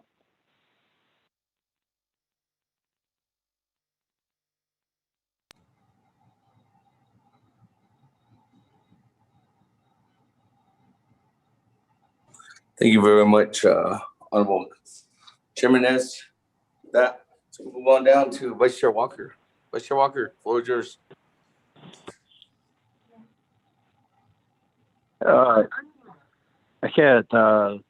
Chairman, Speaker, colleagues, 44th Navajo Nation Council, the Naabik'íyáti Committee. I appreciate time given to me here this afternoon, and I'll try to be brief. Like the chairman has indicated that we all take great interest today on hearing about the NHA situation. I'll call it that because it's many things, many things. The things that are mentioned, listed as issues, concerns, questions, they represent quite a bit of dilemmas, and some of them are historical, some of them are current and contemporary things that Indian nations, Indian tribes go through when dealing with federal government resources contracting, federal contracting, when we're using federal funding, federal resources and policies, and try to make it work on Indian land, tribal reservations. We seem to go in circles sometimes. Sometimes we figure things out. We make it work. In other words, putting pegs into square or circle holes. What that? I think we have the ability, certainly as Navajo Nation, we should be writing the script on how to do this for other Indian nations, handling federal HUD funding, HUD resources. We should be writing the manuals on this. Johnson, I think, like some of you, I do believe that NHA has all the authority, all the abilities, all the resources, and all the funding to address housing needs on the Navajo Nation. Today, yeah, focusing on the housing needs of our veterans. And I think NHA has that ability to address all of that. Listening here with great interest on what it is that are problems, local problems, internal problems, problems that are reserved for Navajo.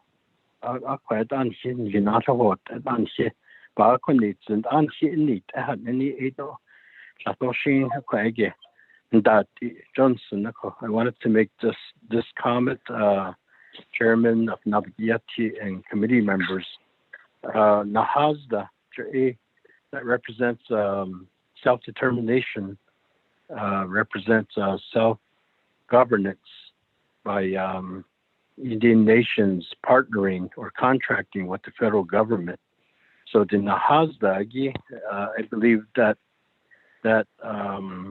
particular program may have answers to some of our questions here if we examine that closer. If they're not there, then of course it's up to us as leaders to advocate to federal government and seek changes where we need, where we think need fixing, changes that would help us become more able to address our housing needs.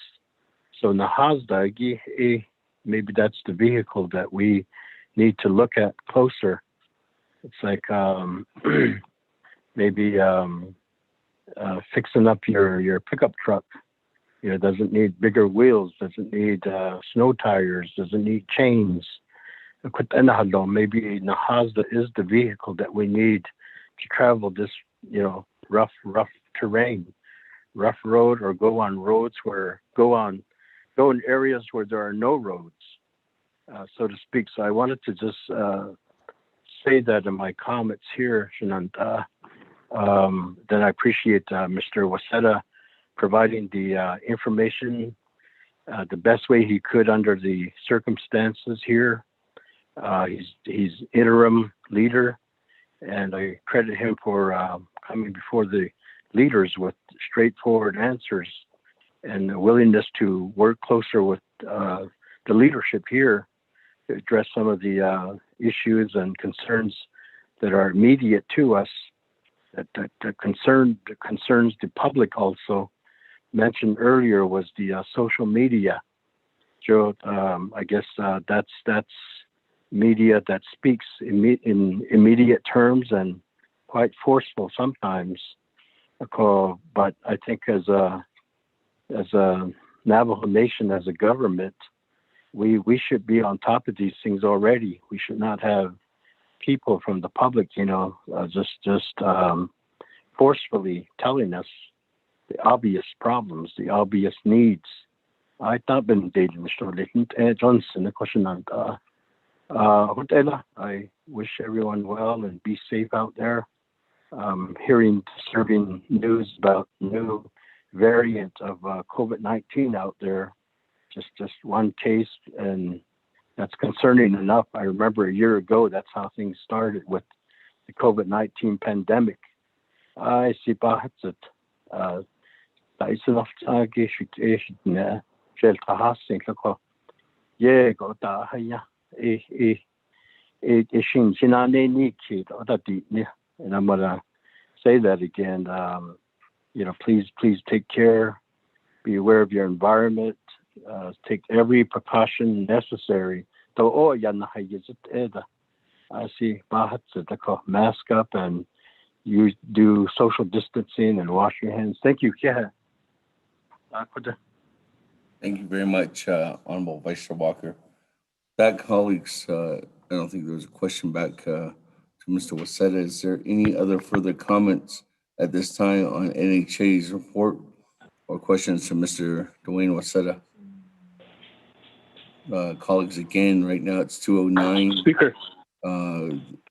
We've been discussing this for 4 hours now. Eugene, so. And we've not went on to our second report by Mr. James Warline. So, and we do have about less than 2 hours. And there was a suggestion to have an amendment to the agenda and have Dr. Jill Jim and Ms. Rosalind So come on the line. So if that's still the will of the committee, but we're still pressing on. So I have Honorable Mark Freeland in the queue and then Honorable Eugene. So Honorable Freeland, the floor is yours. Good afternoon, Speaker, colleagues of the Naabik'íyáti Committee, Mr. Waseda, executive staff from Navajo Housing Authority. Good afternoon, and thank you for that presentation, Mr. Waseda. We got a presentation at REC as well, and just listening to the chairman and the vice chair speak, and as recommendations are concerned, I think that's a very good take and a lot of good takeaway and opportunity for today's discussion. Like many of you, my colleagues, as a delegate, we all came into this position with high expectations and a lot of optimism and really seeking opportunity for our people.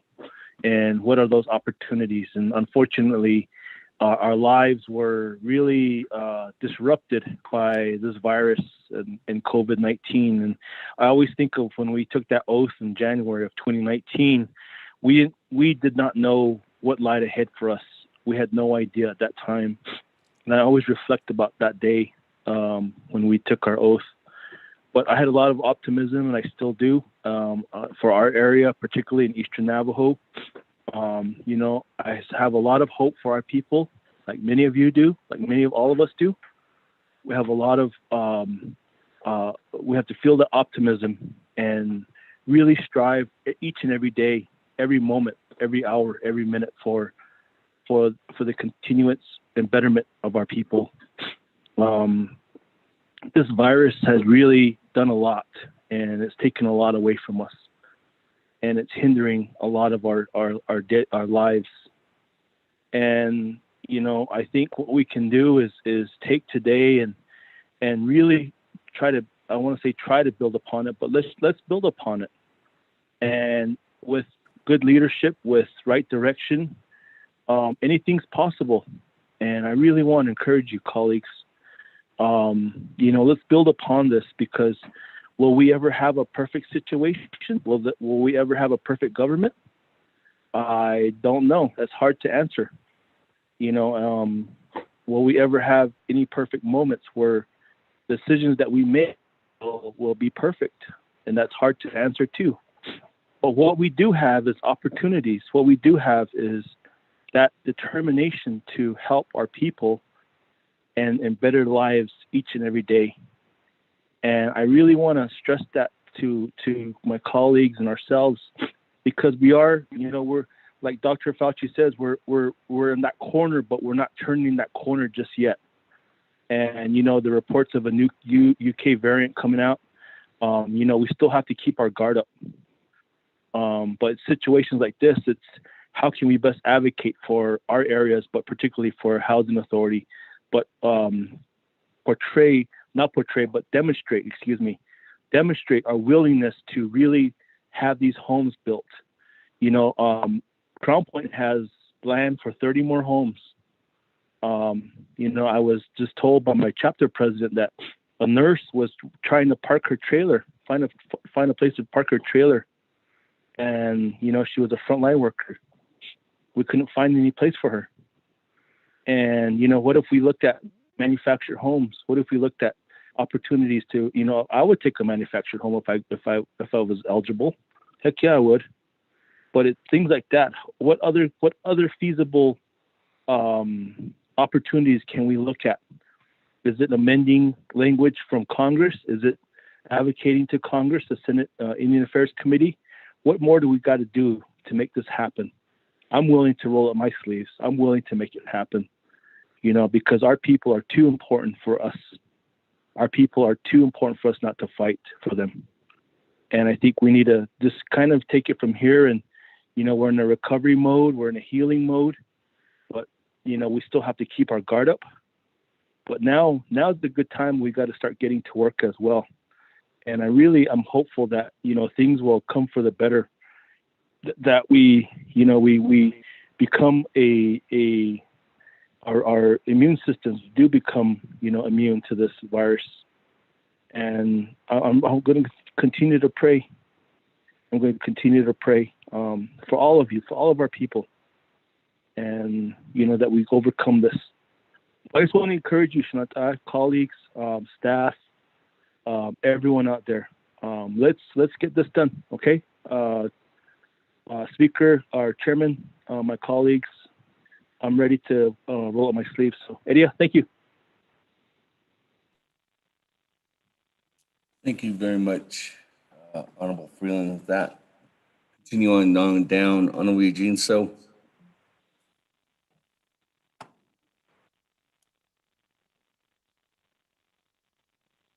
Honorable Eugene So.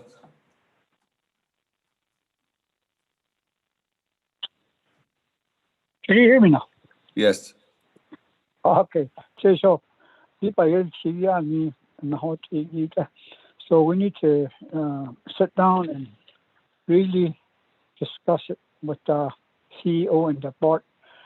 I want to make a directive. If it's all right for me to do, make a directive to get together with the CEO and the legal Dana, and see if we can look at the regulation within this, so we get the funds allocated to us, and really look at it, see if there's something that we can that's really making it harder to get houses. See if we can see some language that we can change or ask to change in Congress. It has to start now. If it's going to take another year or 2 years, 3 years, but still has to change, because we still have the future.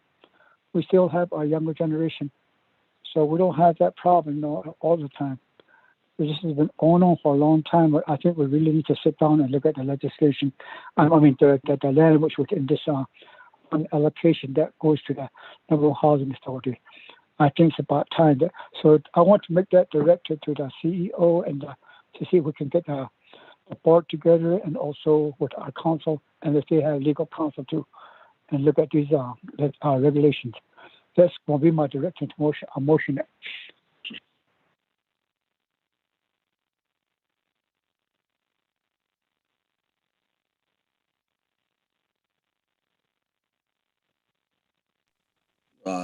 Honorable Eugene So, we can work together and put that together, but this is a work session and there's no action items. So we can help draft that and put that into memo format and send that over to the office. So we'll reach out to you, Honorable Eugene So. How about you? All right. Is there any other comments, questions for Mr. Dwayne Wasetta and NHA?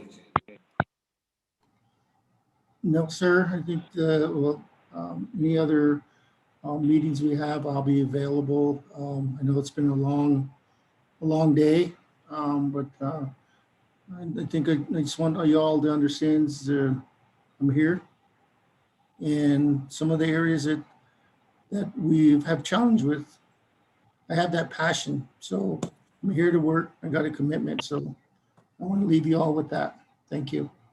Thank you, Mr. Waseda, you and your team members for being on the line here with us this morning and into this afternoon.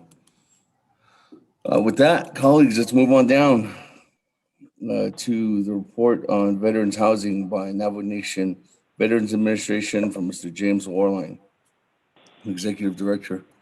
Mrs. Warline. Good afternoon, Mr. Speaker. Hey, sir. Oh. Thank you, Mr. Speaker and honorable members of the 24th Navajo Nation Council. So I'm going to provide a little bit of background information so that everybody can start from the same page on my report. I will try and keep it short, sweet, and to the point because I know it's going to raise some questions. This iteration of the Veterans Housing Program started under legislation CS 4813. The housing program was written into the code under legislation CJY 55-18. Mrs. Orling? Yes, sir. This is Speaker Damon. Do you have that report? And can you, I'm checking right now and the Chief of Staff doesn't have anything. Do you have a written report? No, sir. I had not gotten a request for a written report, so I do not have one written at this All right, time. well, no, I was just going off what you stated to follow along. So I didn't know if you had a written one.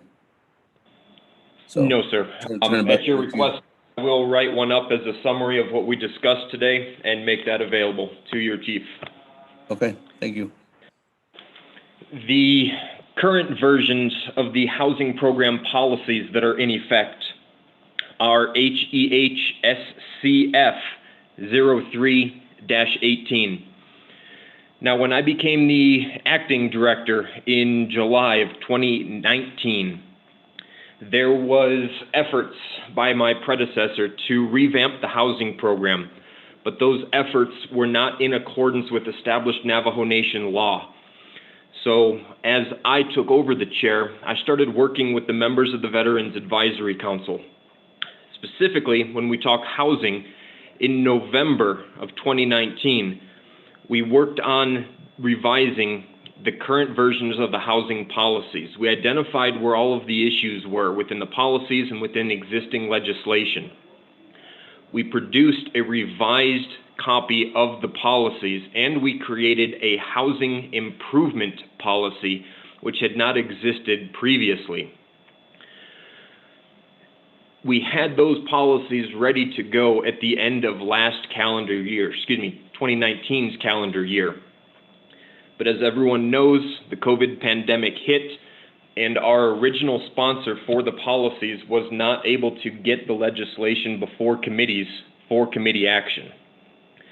Fast forward a few months, Vice Chair Smith from Budget and Finance reached out and became the new sponsor for the housing policy, the home improvement policy, for the Veterans Housing Action Plan, and for amendments to Title II of the program. So what we have now today, pending legislation 27-21, combined into this same legislation are two policies and the Housing Action Plan. This went before the Resource and Development Committee on March 3rd. It is slated next for final action at the HES Committee. With HES having a meeting tomorrow, we are not on the agenda at this time, but it is our hope that these policies will make it to their agenda so that they can be finally executed.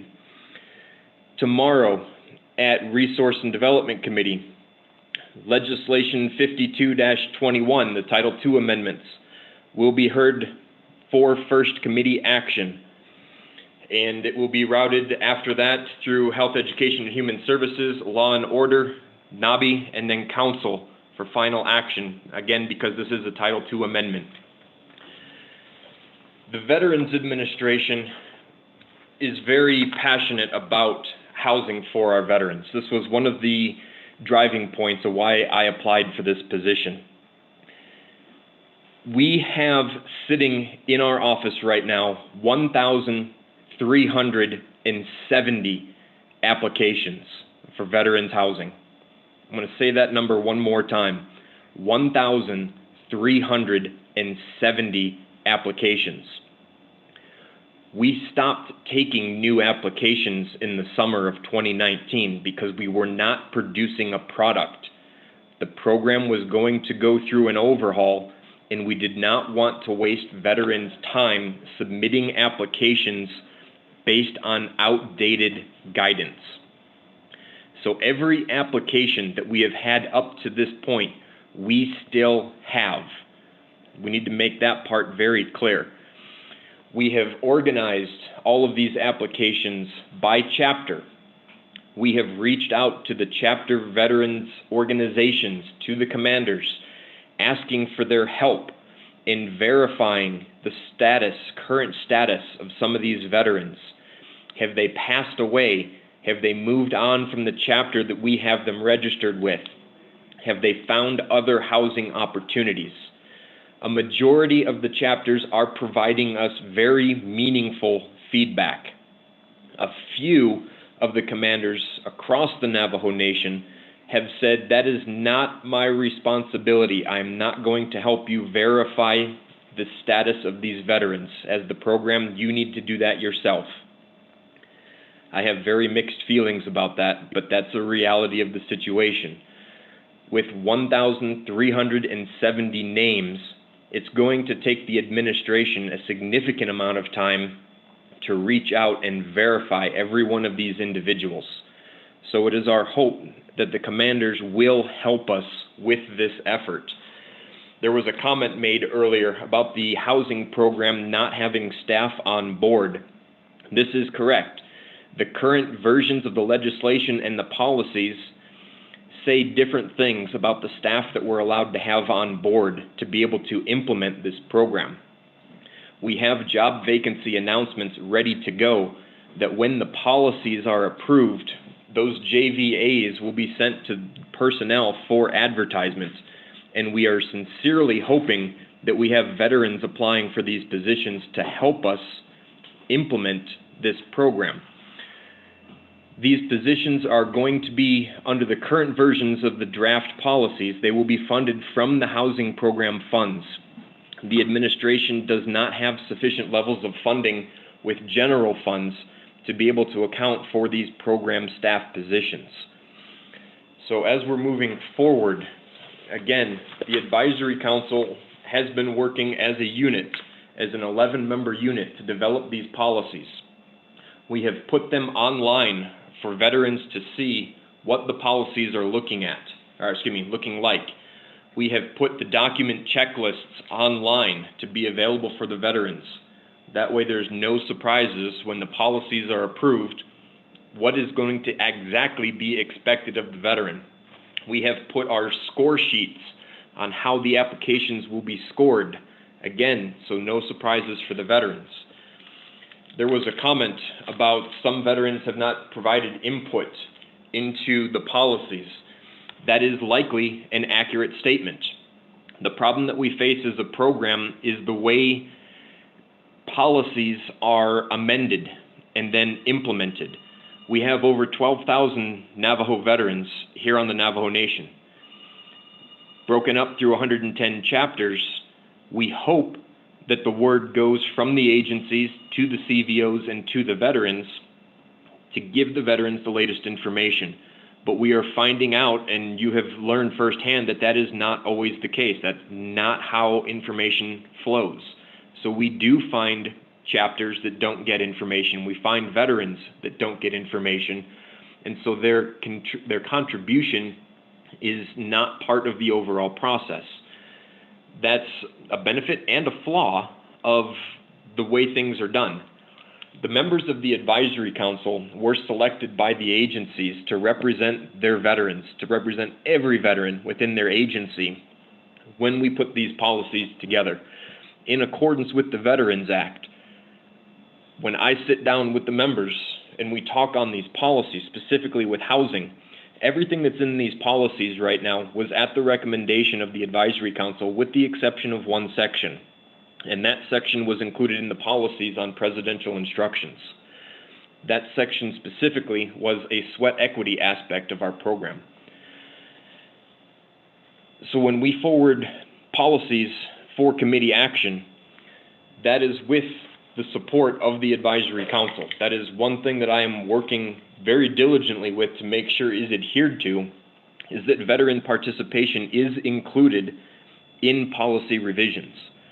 But we do know, as we listen to all these conversations, that there can only be one final decision. And someone's interpretation of what should be in the housing policies sometimes does not make it. That is the reality. So as we're moving forward and amending these various policies, not the Housing Action Plan, excuse me, the Auditor General's report was taken into consideration, making sure that when the Housing Action Plan was drafted, that it addressed all of the concerns brought up by the audit. The administration, under legislation CS 4813, was required to have a force account. We've self-performed the construction. And I'm sure every delegate has a veteran in their chapters who has said that the Veterans Administration built them a home within the last 8 years and the home is already falling apart.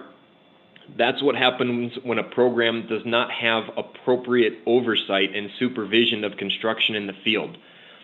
The fix for this right now is to contract out to licensed Navajo contractors that are licensed, bonded, and capable of performing the work and the supervision. And we insert requirements in our contracts for third-party inspections to ensure that the foundations are solid and will not start failing within 5 years, that the homes are built safely so that the veterans don't have to live in fear of the roof falling in on them.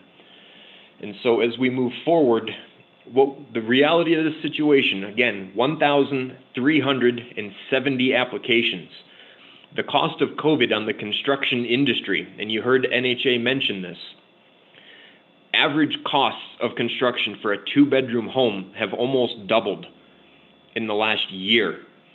We're looking closer to $200,000 now. If we were only to build 2-bedroom homes for all of our homeless veterans, to be able to clear the current waiting list, we would need almost $300 million. $274 million to be exact. That's a lot more money than the Navajo Nation provides the program, and that's a lot more money than the Housing Authority is able to get. It is going to be a long time before we're able to clear this waiting list. Existing legislation, also CS 4813, limited our building capacity per year to 75 homes per year. That's about 15 years to clear that list. We were limited by 15 homes per agency, and our list is not evenly distributed. Our list is showing that in Northern Agency alone, 219 applications. Fort Defiance Agency, 576. Chin Lee, 276. Trying to turn a page here, my staples are stuck together. Eastern Agency, 144. Western Agency, 155. So the program is as far along as we can possibly get without having approved policies and without having Title II amendments. But those legislations are in the pipeline. They are either at committee for action or will be tomorrow.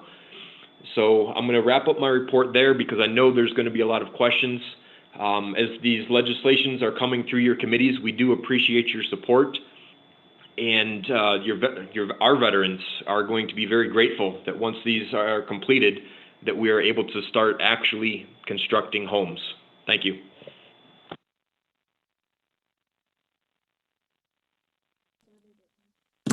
Thank you very much, Mrs. Orland. That, colleagues, anybody in the queue? Nobody in the queue at this time. No one's texted in. Madam Chair, Charles Newton, good afternoon. The floor is yours for questions and comments.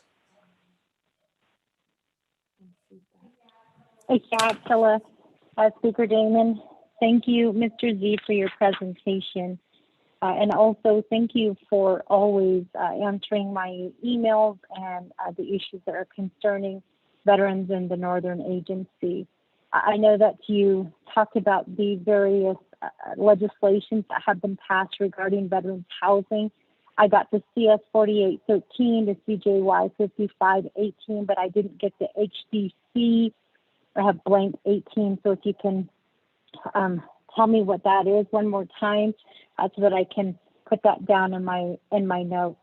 My other question is, you did mention the housing improvement policy that was created in 2019, but that's when COVID hit, so it was not introduced, I guess, at that time.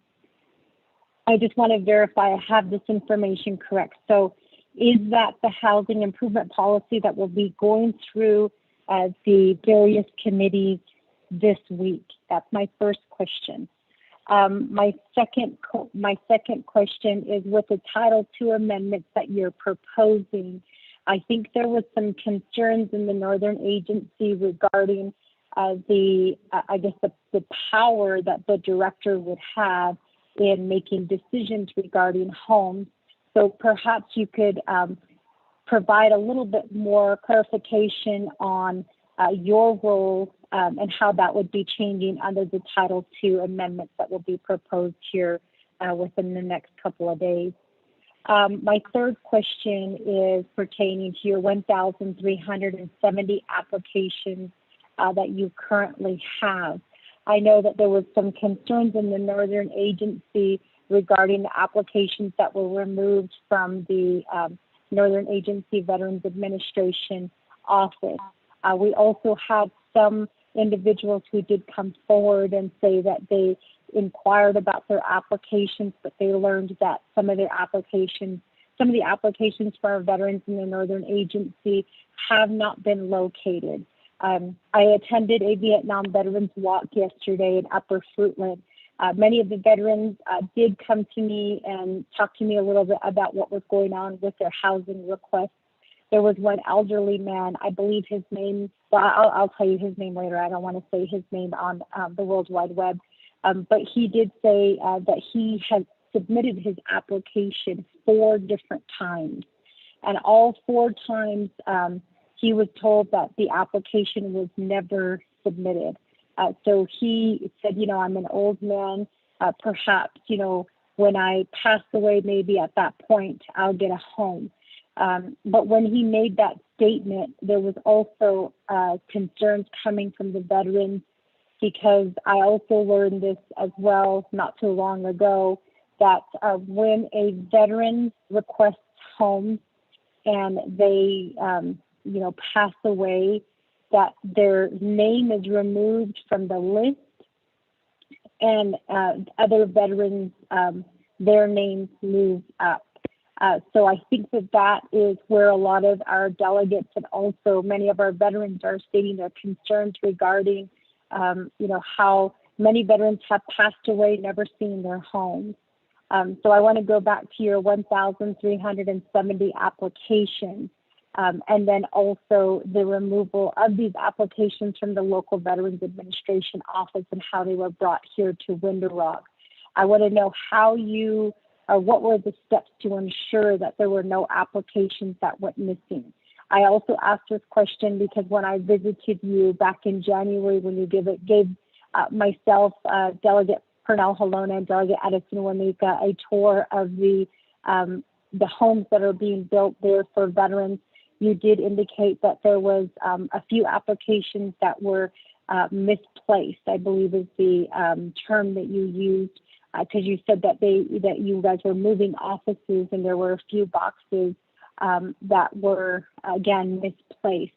And so I wonder, based on the stories that I heard yesterday at the Vietnam Veterans Block, whether some of these applications are within that misplaced box, or whether you have found those misplaced boxes and have included them in the 1,370 applications for housing.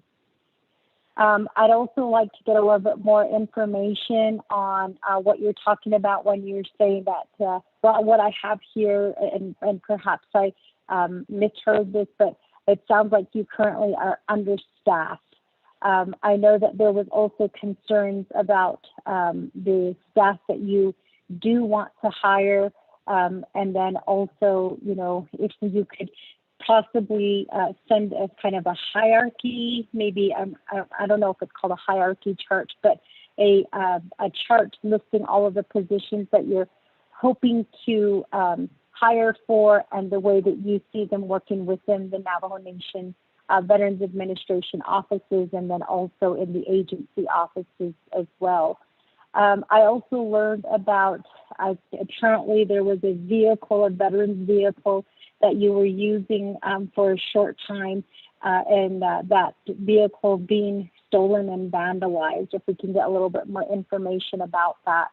And then also, I know that back in 2019, we did get information, and I cannot recall exactly which organization we got information from. I believe it was an organization out of the state of Arizona. We were attending a Arizona State Legislative Day, and we were informed that there was a veterans van that was donated to the Navajo Nation. And so I have yet to hear about this veterans van being used to transport our veterans to their veteran appointments. So if you could tell us where that veterans van is at, so that would help us in learning a little bit more about how that equipment is being used, especially during COVID, or whether it hasn't been used, which leads me to my next question. You talked a little bit about sweat equity. Can you explain to me a little bit about what you're talking about when you're talking in terms about sweat equity? I just need a little bit more, I just need to understand what you mean when you're talking about sweat equity. I know that there are a lot of veterans' homes that are falling apart, as you stated in your report, especially after they've been constructed, and that you're working to try to get some licensed Navajo contractors to build these homes. If you could tell us, you know, which Navajo contractors you're working with, so that we know within our agency which contractors those are. And then I think my last question is, you mentioned that the limited building capacity of 17 homes a year, and that's under legislation CS-48-13. You indicated that there were 219 applications within the Northern Agency that have been submitted. Is this the entire, number of applications that have been submitted? And then how far back have these applications that you have right now, how far back were these applications submitted? So for instance, do you only have the last 2 years of applications? And the reason why I'm asking this is, again, based on my conversations with the Vietnam veterans yesterday. There were some veterans who said that some of them were informed back in 2015 that they were eligible for a home and that they would be receiving a home, but then they haven't received anything to date. So I just want to make sure that with those 219 applications for the Northern Agency, that I want to know how far back they go. And then the last thing is, I know that you did state that there was a year, I am going back in my notes, so I think it was, I can't remember what year you said that that was pretty much the last year that you guys stopped accepting applications. I believe you said 2019. I don't know if I'm correct on that, but you did state that applications are no longer being accepted. So my question is, when will applications be accepted again? Are you waiting to address the 1,370 applications that you currently have, or are you planning to? I guess maybe what is your plan for building homes for our veterans? About how many homes do you anticipate you'll be able to build a year, and how many homes for each agency will you be able to build? So those are my questions at this time. And again, if you need me to email you those questions, I'll be happy to do that. Thank you, Speaker.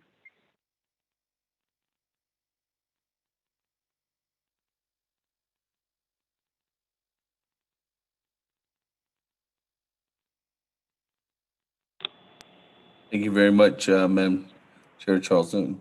That, any other comments, questions?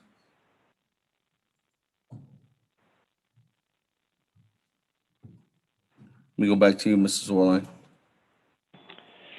Thank you, Mr. Speaker, and thank you, Honorable Chair Newton, for those questions. Mrs. Orline, hold on. Let me go back to Madam Chair Charles Newton real quick first. Speaker, I know that at 3 o'clock we are scheduled for another work session. It is currently 2:44. Since I am the only one in the queue to ask questions, perhaps it might be best if I just email Mr. Z these questions, and I'll be happy to accept them in a written format, Speaker, so that we can go ahead and proceed on to the next work session, Speaker, if that's okay. And I think that the written report actually would be able to help me to be able to forward to the veterans in the Northern Agency, Speaker. Okay, thank you. Let me go back to the floor then. Mr. Zorline, Madam Chair Charles Newton is asking for a response, not verbally, but just in written, and she's going to email you that information or those questions. So, colleagues, is there any other questions at this time right now for Mrs. Zorline and the Navajo Nation Veterans Administration regarding the housing presentation?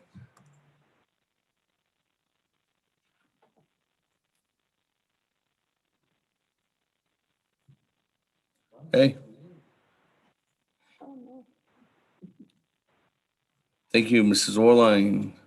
Let me go back to you, Mr. Orline, I guess, if you have any closing comment. I have no closing comments at this time, Mr. Speaker. Thank you. But if we are able to leverage the next 15 minutes, I think the questions to the Honorable Chair Charles Newton's questions in verbal will also benefit the other members of the council, but I will still submit the responses in writing, if that's okay with you. Yes, you can go ahead and submit those in writing. May I also answer verbally, sir? You're more than welcome. This is your time. Okay. I didn't want to start answering the questions without permission to actually answer in lieu of also submitting a written. So, Madam Chair, your first question on the 3 legislation numbers, you missed the third one.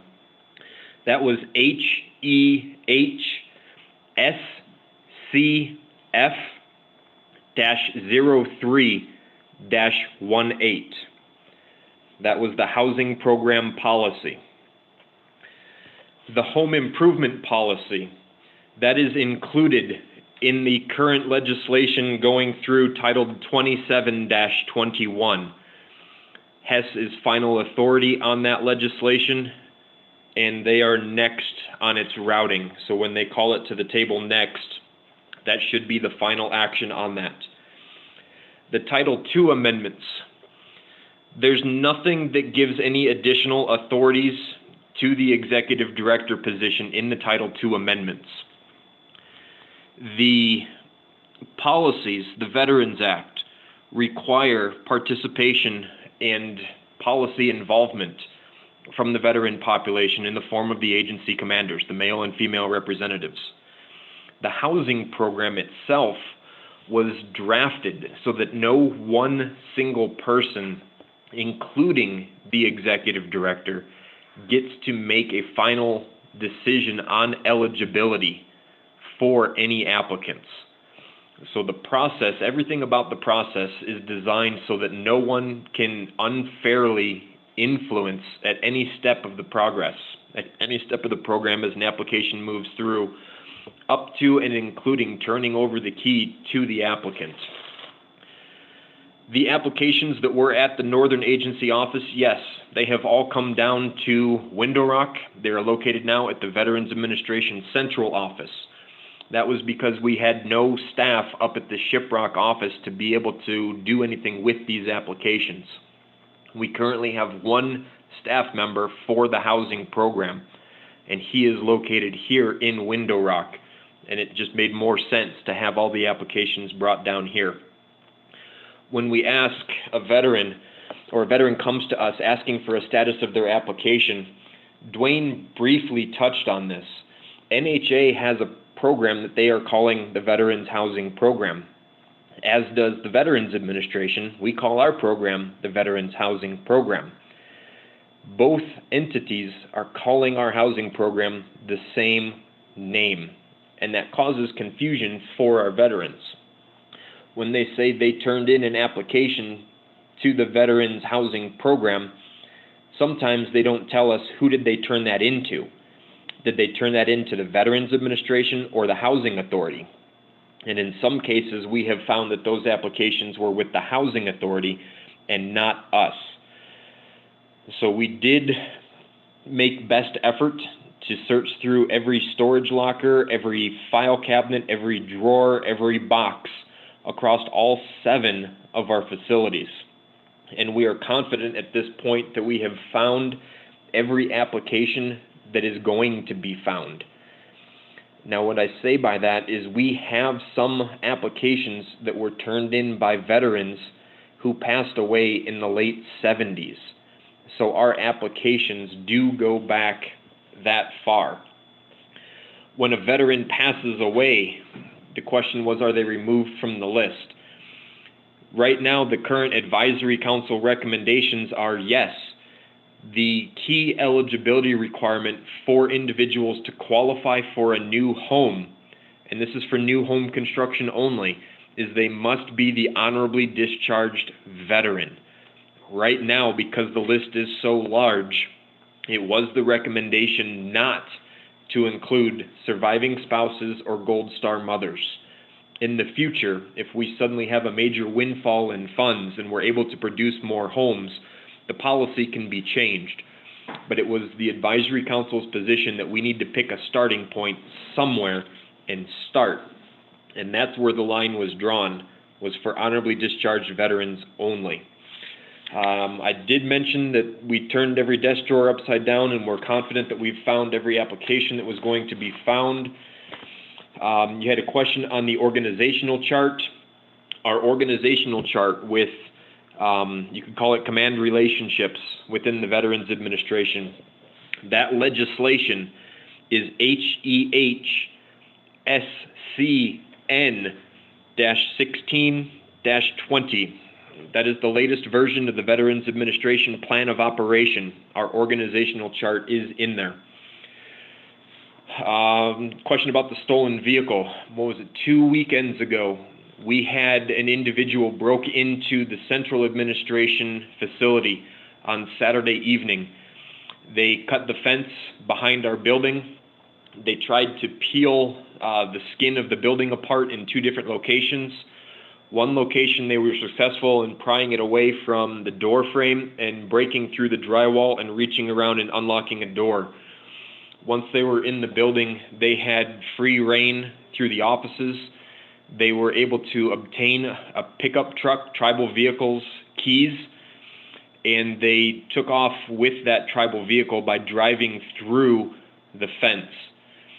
So with the help of the security system that we have in the building, the Navajo Nation Police Department was able to recover the vehicle on Tuesday last week, and I believe they have a suspect in custody, and a majority of the stolen property has been recovered.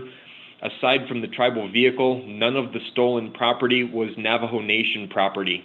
It was all private individuals' property, some from my office, some from 3 of my staff members' offices. Aside from damage to the building and the fence line, only 1 monitor was damaged. There was no other damage to the facility. The question about a veterans van that was donated to the Navajo Nation from the state of Arizona, I have to look into that one. It's possible that the Navajo Nation received a donation, but I need to look into that to be able to give you a better answer for that question. A little bit more definition on the sweat equity aspect. With our sweat equity, what we hope to do is have the veteran who we're having a home built for participate in some manner based on their capabilities, participate in the construction of their home. If we have an older veteran that is disabled or has mobility issues, we do specifically state that a member of the veteran's family, a member of the CVO, or another member of the community can participate on the veteran's behalf. We're looking at a total of between 5 and 10 total hours to be able to put that check in the box. It can be something as simple as after the crew is done on job sites, sweep a broom, keep the job site clean, pick up nails, or if they don't have any technical skills, to be able to maybe provide coffee to the crew when they're on break. If they have the ability and the means to make, Navajo tacos, serve lunch for a day. Something as simple as that, where the veteran becomes invested in the construction of their home rather than just simply receiving a home for very little return. I had been asked a question about that specific topic, that a veteran is a veteran because they served. That should be payment enough. And when we do take a look at that, the answer is yes and no. They're receiving this home for no cost, but we want the veteran to be invested in the home so that they're more inclined to take care of it. A veteran that takes care of their home will have that home last longer than one who neglects it. So it's nothing major. It's nothing that's going to cause liability issues. And it was something that will be addressed with the contractor to understand that there's going to be a non-employee on their job sites for a specific reason. The other half of the equation that we hope to do with the sweat equity is that if the veteran is of skill and ability, that maybe they're showing an aptitude for being a carpenter or a concrete finisher, and then the contractor can afford them a job opportunity. So now a veteran that may not be earning enough to support a family or is unemployed now has an employment opportunity. So we would like to see a lot of our veterans enter the workforce. Let's see, we've got 5 minutes. Okay. Contractors, what contractors? The Division of Economic Development has the business regulatory source list. Contractors from that list will be the contractors that will be selected to be able to construct housing for the Veterans Administration.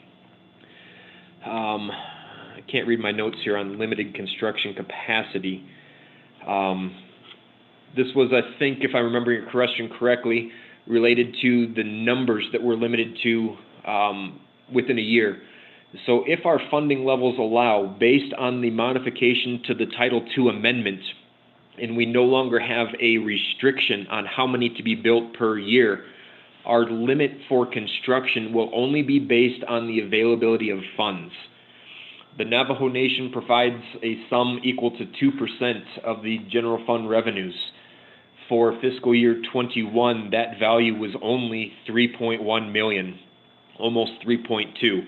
That's not going to build very many homes moving forward. So it's going to be very important for the Veterans Administration to obtain grants as a subrecipient from NHA, grants from USDA, and any other grant opportunities that we can find. The follow-up question on that is going to be, what grants have we applied for? And that becomes a catch-22 question. If the program is not building homes, we can't get grant monies that are going to sit and then be recovered because we're not expending. So NHA already has a grant application from us, and under the IHP, there is supposed to be a balance allocated to the Veterans Administration for construction. I already addressed the question about how old some of the applications are that we have. Some of them are as far back as the 70s. So if the veteran did not get a home built at any time that they turned in an application, whether it was the 80s, the 90s, the early 2000s, the odds are in their favor that we still have their application. It is filed away under the chapter they belong to when they turned in that application. And then the final question was, in the summer of 2019 is when we stopped accepting new applications. So yes, that was the summer of 2019. We will start accepting new applications once the program actually starts running. So with the current applications that we have, we'll do an assessment on them all. We will rate them based on their scores and be ranked. Then we will start building under the first contract based on those names. If these pieces of legislation are adopted by the end of April, which we're anticipating them to be, then that would mean we would be able to take on new applications starting in July, so that the priority ranking list can be re-evaluated and adjusted for the beginning of the new fiscal year. 258, so I'm going to conclude answering the questions there. That was the last question that I had. And as requested, I will provide a written response on those questions to you, Madam Chair, and I will also send them to the commanders for Northern agencies so that they can ensure widest dissemination to all the veterans. Thank you for the questions, Mr. Speaker. I give you back the floor. Thank you, sir.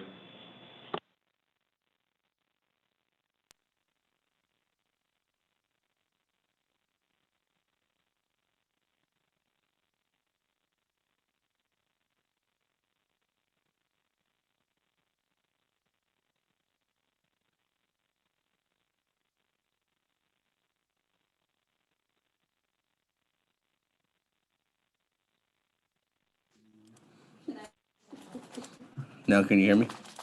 Okay, thank you very much, Mrs. Orline. Thank you for answering the questions for Madam Chair Charles Newton.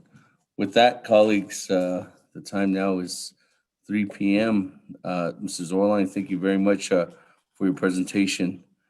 Colleagues, there was a request by Chairman Daniel So to add on a report this afternoon, and we did contact Ms. Rosalind So from Indian Health Service and Dr. Jill Jim from Department of Health or Division of Health and from the Navajo Nation. And this was an update on a possible new kind of COVID variant that could be on the nation. But without further ado, I do believe Ms. Rosalind So and Dr. Jill Jim are on the line. If you want to go ahead and I'll leave it up to either one of you to start off the discussion and give us a formal update.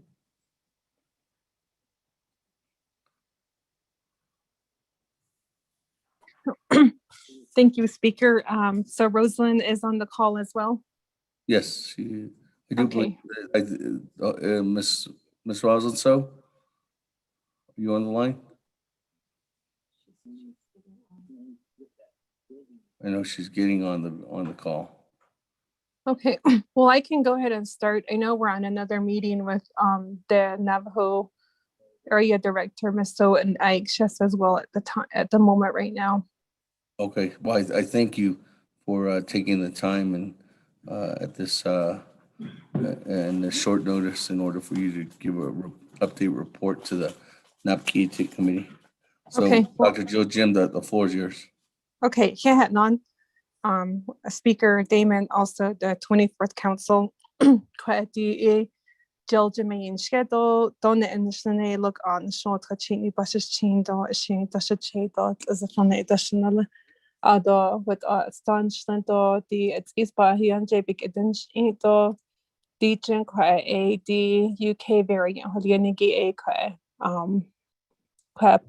but the on the town hall meeting the gender the health advisory or the issue here. The health advisory the Kaige, it's the first COVID case of the B117 UK variant was identified on the Navajo Nation.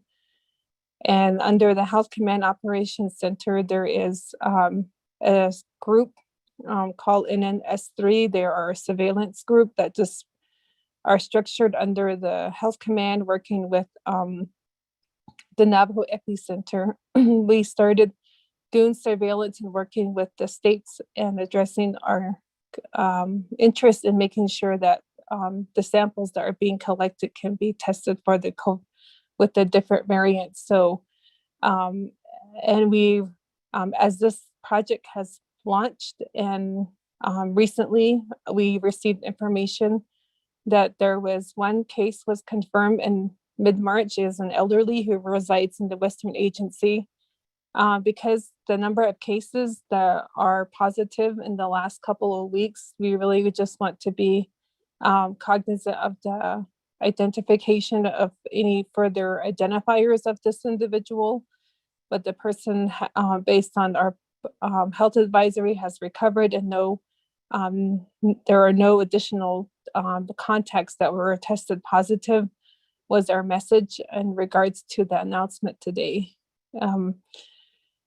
We will continue ongoing surveillance with the group and the team, and we're working with a company that will be sampling from most of the health facilities as they submit their samples that normally get tested for COVID. It's just going to be now tested for additional variants. And so we do have collaborations with the different states, and states have been testing for variants. In some states, such as New Mexico, has been doing that since last year.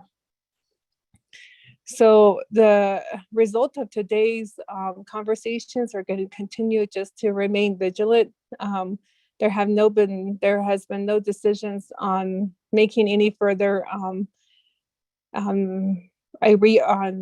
decisions to support any of the reopening metrics that we have, since we rarely received this information. We wanted the public to be informed about the new variant and just to continue. We understand that there are around 750 B117 cases that are in the 4 states, Utah, Colorado, New Mexico, and Arizona. And we only are beginning to collect a sample.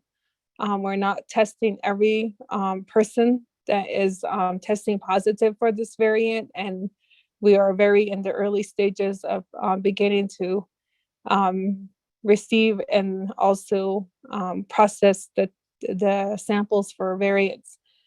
There is an initiative for the surveillance that we do is not really for clinical interventions or either decision-making around for a specific patient. It's really to identify a case and determine that it does, that variant does exist on the Navajo Nation. So it is not anything new, as we indicated or expected, that we already have the variant circulating. It's just a matter of beginning to understand that we are beginning to collect the information and take the extra precautions that we need.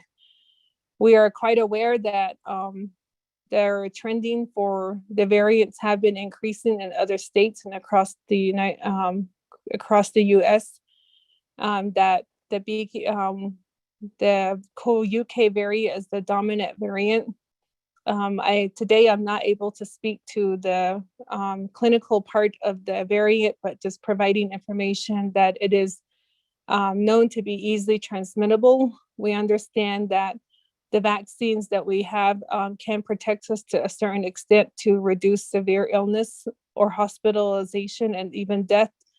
It is effective against that, but a person can still get COVID, and also from these various variants that are being identified. And so I just want to end there with the report in regards to the identification that we had with the first variant, which is a UK variant. Otherwise, we will continue to report on other variants if they are identified through the surveillance program that we have under the Health Command Operations Center. That would be my end of my report, Speaker. Thank you. Thank you very much, Dr. Jill Jim. I did get a confirmation that Ms. Rosalind So is still on another line giving a report as well. So with that, colleagues, is there any comments, questions right now for Dr. Jill Jim?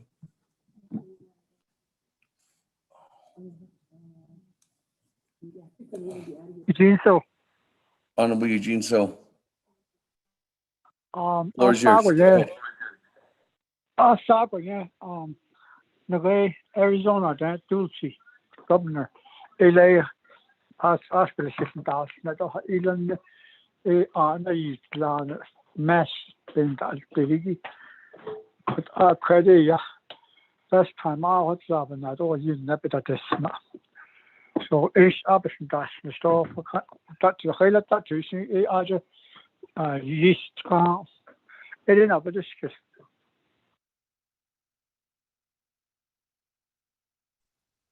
Thank you very much, Honorable Eugene. So with that, colleagues, any other further comments or questions at this time? Delegate Daniel So. Chairman Daniel So, and then I'll go back to the presenter if there's any further questions. Chairman, the floor is yours at this time. I had to drop off and get on another call, but I'm glad I got back on just before this report. Yes, it is very concerning. And just when people think we're through with this. Deja, Dr. Jim, since it was detected in Western Agency, as we continue to keep testing, will the Health Command, Operations Center, and IHS do a normal protocol to test for this variant? The other is, I know there's a lot of folks that got their first vaccine, and they'll come back in maybe a week or two to get their second. Will the protocol basically entail testing for this new variant when they come to get their second shot? Also, when we do get folks coming to a health center or a clinic or a hospital, will the protocols be to test for the one that's been here before, the COVID-19, that SARS part? Now there's a new number, 117. Will the folks that come in sick get tested for the one that's been prevalent, and then will they also get tested for the new one? That would be my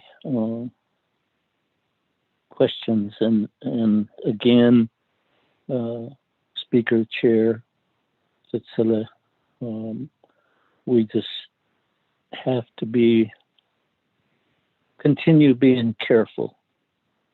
And so that it's very concerning. That's how come I asked that this update be provided to the Naabik'íyáti committee today. That'll be back to you. Thank you very much.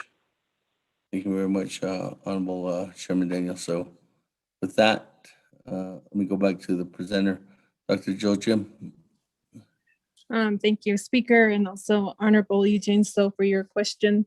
We did understand that the decisions that we were making, even towards the end of last week, and around the same time we were receiving or beginning to receive information of this new variant. I don't know, sometimes having that information in real time would be ideal, but there's always the delay, and this is our first time handling the case. So we'll be continuing to access a system that we have with working with the epicenter and the team. But around the lifting of restrictions that Governor Ducey did, obviously, I think we do an open invitation to the tribal liaisons through the states of Arizona, New Mexico, and Utah. The reports and concerns that we have under the Health Command Operations Center with the UCG group, we meet twice a week. These tribal liaisons are part of those meetings to discuss and probably hopefully address to either the Department of Health or any officials that they work with, as it is their job to be conveying and working with the Navajo Nation. And so that's one area I want to just state that's how we're connected. We do have tri-state meetings with the 3 tribal liaisons every 2 weeks. The thing with this is that the Governor Ducey, I'm not understood his decision making and who he listens to. I believe it might be a discretion to work with the Navajo Nation to provide recommendations to Governor Ducey on his recommendations. But otherwise, I think what I can say is that in response to the Navajo Nation, how we are able to respond to the pandemic is under our boundaries. So we do have control, but we know our relatives and they go off the reservation. And all we can at this point remind everyone is to take on that personal responsibility when they are out and about in these different areas and wearing a mask. And so I think that would be my suggestion on or response on that is that we have not talked with ways to convey our messaging to the Arizona Department of Health and then have that be forwarded over to Governor Ducey. Adoshana, Honorable Daniel So, as you indicated, you're asking about the Health Command Operations Center protocol. There is, the process is being established by the Navajo Epicenter with an external contractor in the states to begin collecting samples, but right now there isn't a lot of positive tests that are resulting. Therefore, the number of tests that can be run for these variants are limited, and it only is being done at a lab at this point. We don't have access to any sort of testing that can detect these variants. Those are still under research studies. I did want to go next to the question. So there is a normal protocol now that's established to submit samples. So I would say yes. The healthcare clinic testing for the SARS-CoV-2, there were the different strains of the COVID. There are not tests that are over the counter or either at the facilities to test for these new variants.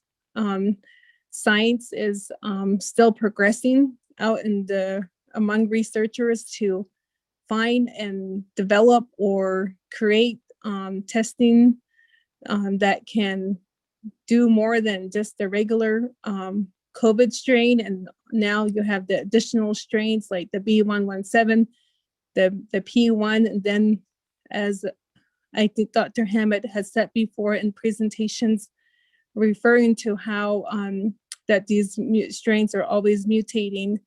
And the best thing at this point in regards to prevention is to get individuals vaccinated to reduce and prevent the severe hospitalizations.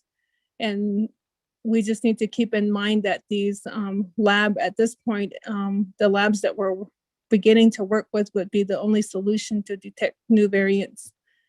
In regards to the first vaccine, you tested about asking about testing for variants after their first vaccine. I think at this point, from this known case, it has been shared that the individual was fully vaccinated. So a person can still get COVID and can also still be infected with a different variant. But I think the overall messages with the vaccine is, as I indicated, is to reduce severe hospitalization and death is the purpose of these vaccines. But it is still easily transmittable, and we're seeing that across the United States. So I hope I answered your question, Honorable Daniel So and Speaker Damon. That will end my response. I know that Ms. Rosenso has joined our meeting as well. Thank you. Thank you very much, Dr. Joel Jim. Ms. Rosalind So, are you on the line?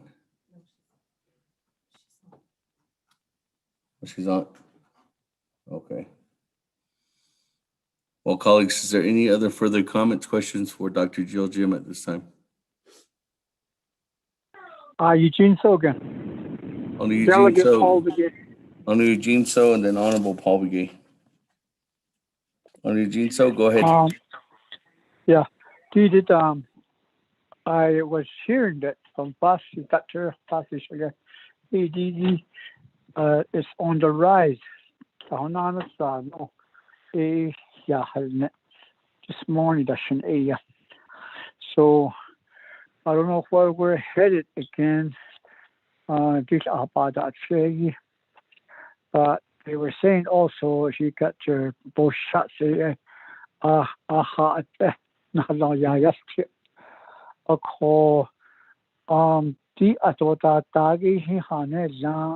fast are we moving with it? And are we still moving faster that we were doing? And that's beginning of the year to stand. I don't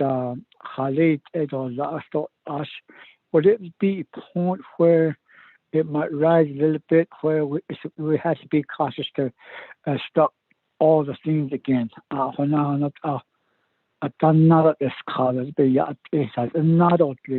If it does rise, that they're saying in the United States it's rising. COVID-19 is rising again because of all the things that's happening, everything being opened up again. Oh yeah, quite yeah. Oh, now this could have it. The business on Nadi now about Nadi Cardi. I think now that if it's going to be rising, how critical is it right now on the Navajo Nation? Thank you.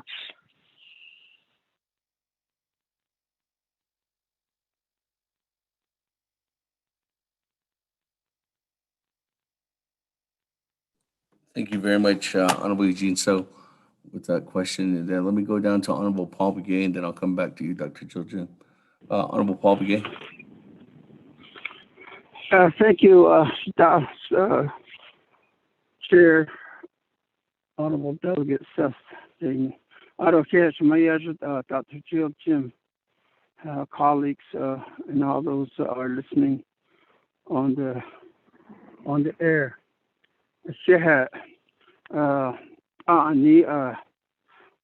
There is cause for concern.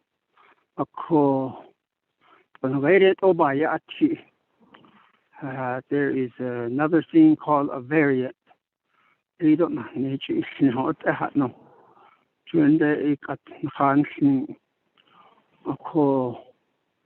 am wondering if there is. I know that there will be people out there that will have that will be nervous. There will be cause for concern and so how do we address this to the public or to the constituency? The way we approach COVID-19. Is there a different message that the Department of Health has that they can share with us to talk to the public with? I think we know what we can say to ease the nervousness, but I'm just wondered if there is a specific message that the Department of Health can share with us that we can say that is more in line with what the health department would say to them. AD at Banta's case. I don't. The other thing is the person. Today, you're contagious. Yeah, nationally. I don't think so. Nationally, no. Quarantine. Let me get other saki that. It's all seen to to contagious. Let me get quite it is. Hane la da nei kaya to il hai ego la ia nal ila from the health department. Not the tracing happening the AD that the data or that the anish. So that AD advance the case. Okay, the day advance case. Halit ego ia then get the nebe which had to ginnacha aya Not the Lengita. Ayana had given Lengita. 8 or so never $100. Unforgettable have $3. Chair Damon. Thank you. Thank you very much, Honorable Paul Begay. Let me go back to Dr. Joachim.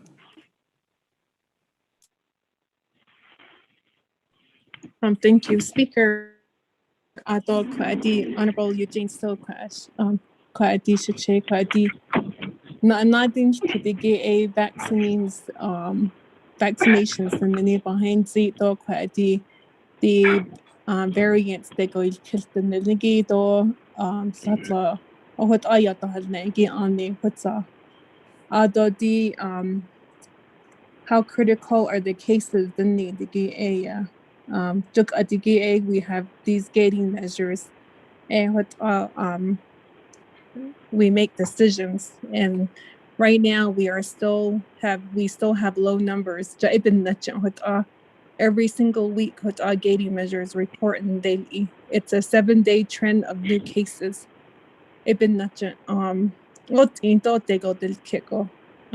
can shoot us back into the orange. Right now our numbers are still showing yellow, and it will detect when there are more cases, when there are individuals that are getting more infected and are testing. There's one message that we want people to understand is if you are experiencing symptoms, to make sure you get tested. Our testing has gone down, and maybe there probably isn't a lot of cases. Our case counts are really low, and the variant for this individual contact tracing was done, and there was no there was no positive cases after the close contact, so that we can be assured of.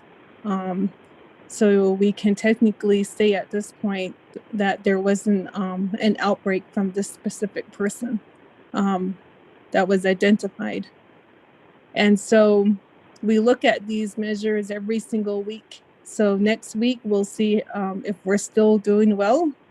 And currently we are, but we know that just because we're beginning to detect the variants, we know that there could be more variants out there, but we're just beginning to pay more attention and collecting random samples, but not of every single test that we get. So I just want to let you know, it is seems to be alarming. Ado kushin zache kuche holji di kwadi yago di the kusin sagi na states or the yago dehanils and yago do ayugo cases holon eben nache anhie kwadi the nether needlene kwadi clutcho shin kwadi anhie kwadi shi ata hilyan do yego on de kego do ahodat any sheep in nache kaen hik a the bon city kesoshi jo kuishi kaen hik a and nahas keben nache lata shin ati bon city kesend ashi bit hata any nigo kwadi kwadi a messaging hogani ata a enagishi kade I se abet keso non and kwashi Jokwadi transmission holiani is easily transmittable. A quabilagonic etchino with the UK very gite usually jo what ego g hidden ashi that's also ati on the kedo satashi rodeos that the hot any do that quadi gathering the ashi ben nacha aho wanted the quadi Abenache clusters, the Halonet job birthday parties, the first naming parties, that any Abenache, Adeshi Quati, Oda Hilzahado, Adeshi Quanata Ilna Nihik A Quati, because he beyond and not they the needs in the she deep in that, there's still those precautions we still have to take.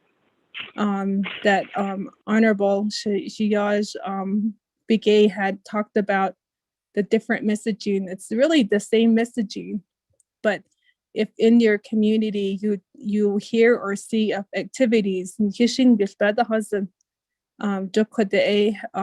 the Health Command Center, we hear of certain incidents, but not every single incident. On the the traditional ceremonies that any the churches that any these are allowable right now, but I think we would need to come together as a community to ensure all the precautions are being taken care of. So we will currently we are still in orange. We were beginning or probably thinking of yellow, but due to this information, we might need to step back and think about this, because some states lifted restrictions really quickly. And when you think of enclosed areas or either people coming together from different households, those were things that we were teaching early on. Gather with in your own household. We didn't adopt the CDC recommendations for people to gather that are vaccinated.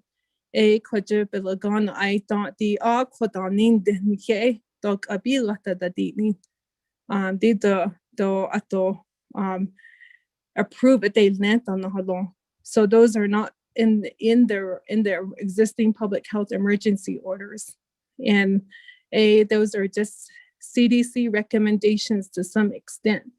But due to the impact of the Navajo Nation, the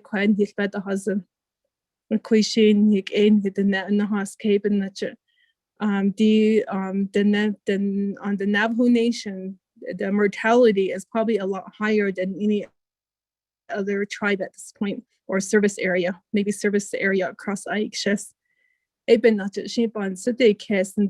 These vaccines, we need to encourage our relatives to get vaccinated so they don't get as sick, and also to avoid any other further severe complications. That's the other message is getting vaccinated. Continue to take precautions. You can travel. I mean, we're not saying no, but you need to take the precautions that you need to do that. It doesn't mean that because bars and restaurants are open in Arizona that we go over there and do that. Some of us are still uncomfortable with that. And sometimes we just order things to go or things like that. I don't and we have all the tools that we need to, but vaccines, I think gatherings is one thing, because that's where it can be easily transmittable. As sheep in the but not the heal net though, but is kissing the heal net though. With Ashin Day, be hati kato doshin head not in stado, so that there is a notion of thought. With Aban City Castle, she what Yago Dehoni Yago Dehoni Zendo. So I just want to share that. I hope that answers some of your questions, Honorable Bigay and Eugene So, Honorable Eugene So, and Speaker, back to you. Thank you. Thank you very much, Dr. Joachim. With that, colleagues, any other comments, questions for Dr. Jim at this time?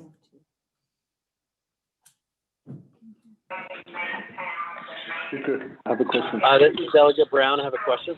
On Elmer Begay and then Honorable Nathaniel Brown.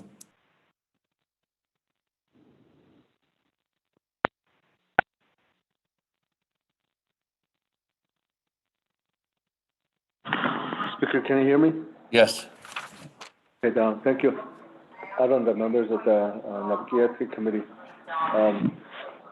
My question goes to Dr. Jim. I know that, thank you for your update. I know that there's some, for example, these 638 hospitals, I'm pretty sure you shared the information with them. As far as for the schools, I'm not sure regarding the plan on reopening the schools to go back, have students go back into classrooms. Is there going to be change in it? Because I know that it's very, I know I don't know how much kids are very, or if they're vulnerable to that virus, that the new variants that's been indicated in our area now. So is it going to change, or is it so the plan of the school reopening, is it going to change or not? So that was my question, Speaker. Thanks.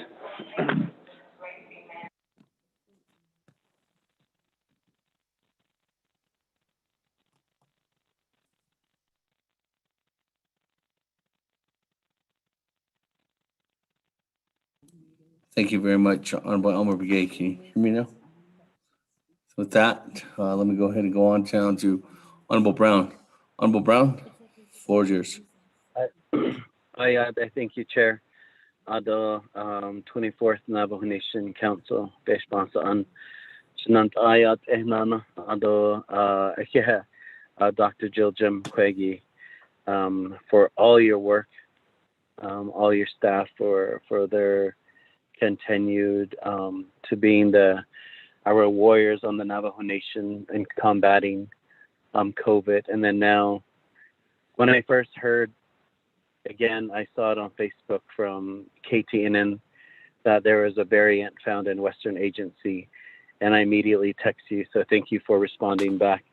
But my Oshanahokad, when I heard that news, I know that it's out there, but we've been through this, and we're going to continue to encourage our people to, like Shata Ninigida, Delegate Walker, we need to all tell our people to continue to be vigilant and to take on these safety precautions. And I think we as council, our people do listen to us. Our communities look to us, and I think if we can get onto the radio station, social media, and tell our people, because I know that when Arizona opened, a lot of people are traveling down there. So my first question to Dr. Jill Jim is, with the contact tracing with this individual, what does that look like? Where is there any cause for concern of spreading at this time? And I know you did mention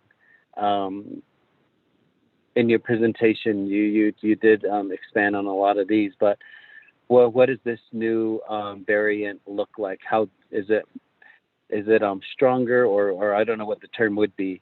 Is that, in some cases, watching the news, my understanding is in some cases that it's more contagious, and some people are saying that it's deadlier. So if you can tell us, I know that we're still learning a lot every day from COVID and now the different variants. What so far, what do we know about? And earlier, I'm sorry that I wasn't paying attention. I was actually talking to some doctors also because I was worried, and I'm trying to get as much information as possible. What does that look like? And we'll do our part as far as telling our people to really be careful. And I guess it would be reducing travel to our people. That's what's causing this virus to travel back into different homes. So Adia, I'm going to look forward to all the information that you put out there on social media, and what can we share with our chapters, so we are helping our people to understand this also. And I think Shanant, what our people also request of us is I know that we're not doing this as a scare tactic, but also bringing sikhwadins and hope and to tell that side of the story also, because our people, some of them they have really bad anxiety. There's depression. There is this sometimes a hopelessness, or the sense of hopelessness in some areas, because our people are already struggling. They're struggling because some are out of the job, some are dealing with their own issues at home, and COVID has added to that. And I think we need to, to our PIO, asking us to do these pre-recordings. I did hear back from a lot of people and delegates when we are on the radio. I do get the messages that our people do really appreciate it. They do appreciate the heartfelt messages that we share, the hope that we share. And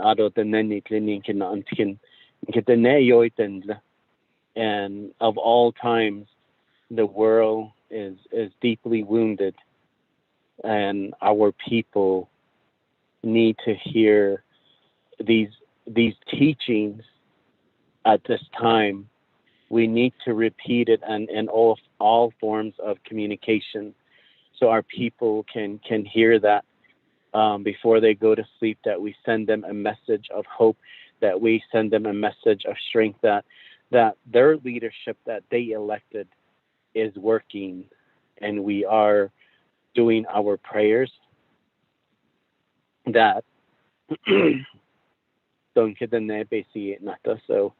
Speaker, if we can continue and go into, I don't want to go into panic mode and without, and I know that we've learned a lot this past year, so I'm gonna continue to do my part in my position. The Nebenat Kitni Tini Ishi Ahot Ayel Tito Lesto Hanaho Ahagishin Kwebe Hanet Zitole.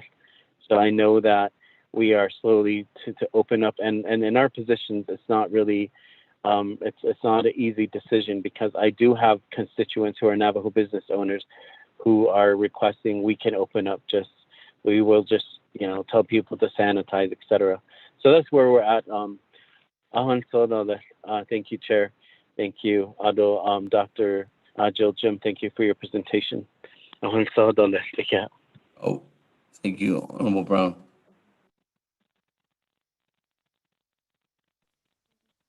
Let me go ahead and go back to any other comments, questions first from the floor.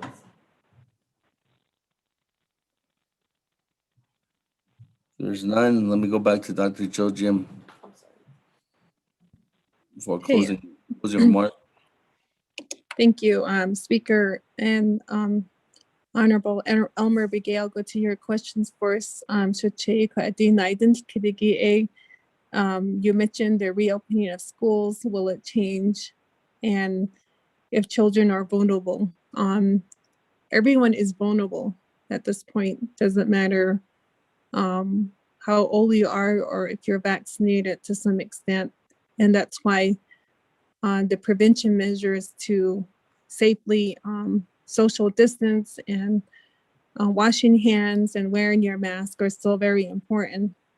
And the reopening of schools right now, we can't make a decision at this point on that about reopening schools, because we monitor the number of cases every single day, and we make decisions every single week about what status we're in. So we don't know what it will look like in 2 weeks, 3 weeks, 4 weeks, but it really depends on how we all, as our relatives and our Navajo citizens, practice these preventive measures. Yeah. The shutdown question is something that we've all faced a number of times, but right now there's no indication to shut down based on the numbers that we have, but we're going to have to monitor being in orange status right now, and pretty sure because we've received this information that the group will be coming back together to discuss the future reopening of the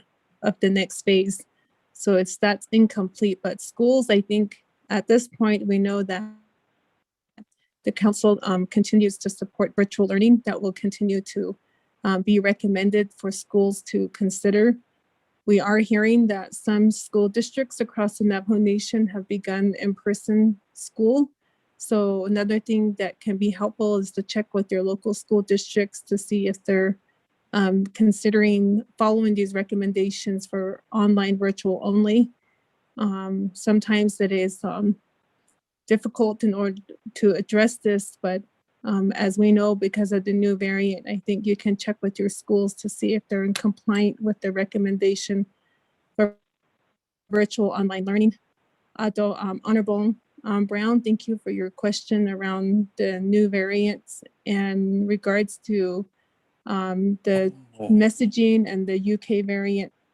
Thing I thought about what you mentioned is, as you were talking about the variant, I think the Health Command Operations Center, I think we will create a UK variant fact sheet for the public, and we'll make that available this week through social media about information. And right now, we know that there are over 10,000 cases for the UK variant in the United States, and 1 in 4 samples that are tested are the UK variant, which is a large number. It's the dominant strain that we're seeing in the United States. The Brazil and South African variants are also being monitored as well. So in regards to the UK variant, yes, there has been information from the international trending and cases that is a higher transmission that can lead to higher transmission. And that means more cases, which would increase the number of overall people who would need clinical care. And so the first case of the UK variant was first identified in the United Kingdom, and then the United States, it was identified in December 2010. So, so we have about 3 months into this 2021, and now it's seen on the Navajo Nation. So I think as far as the aggressiveness around the interpretation of more deadly, might be more individuals could be hospitalized, increasing transmission. I know that there have been national conversation on the term of more deadly, but we all know that for sure that it is easily transmittable, meaning that it can easily increase in cases. And in those areas, if you're not taking precautions and washing your hand and gathering and doing not doing a lot of the preventive measures can lead to increased risk and transmission. And one thing that I think we need to iterate is that online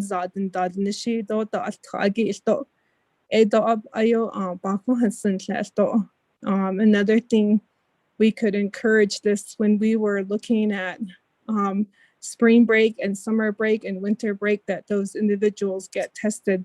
But if the testing isn't done, is not detecting the UK variant, and if they're symptomatic, I think we should still encourage individuals that want to come home, if they are sick, not to come home until they feel better. And so those were a lot of the contact tracing incidents that we had, were people that were working off the reservation and coming back to the family. So if we could still encourage the messaging. And so when there's increased contact with people outside your household, I think there's an increased risk there. And so, but all of us can still continue to take precautions, and we can still do our medical appointments. We can still do our grocery shopping that we need to for essential services. But and I think just that messaging around individual responsibility, and we already have the tools that we have at our fingertips, and to ensure that everyone is kept safe. Even though we want to go to some sort of normalcy, there will be no really old normal, there will be a new normal, and that will look entirely different. And I think that but it is very important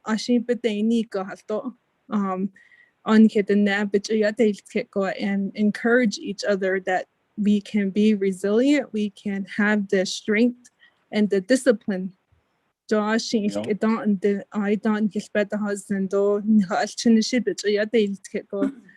temptations to do things that may not be important right now, to look at their unnecessary travel on the Yahon. It's not all what the no that today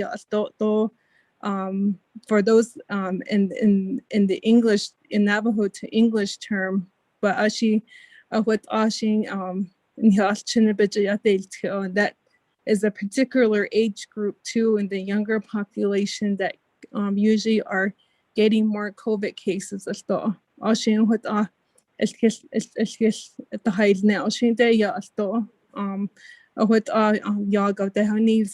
it's going back to those gardening, preparing for your gardening, those messaging might come back out again to practice and prepare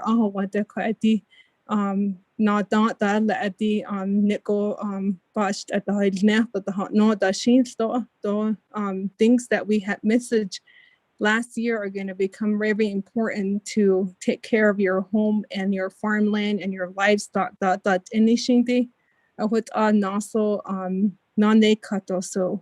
thank you, Speaker and 24th Council, for allowing me to report. Oh, thank you very much, Dr. Jill Jim.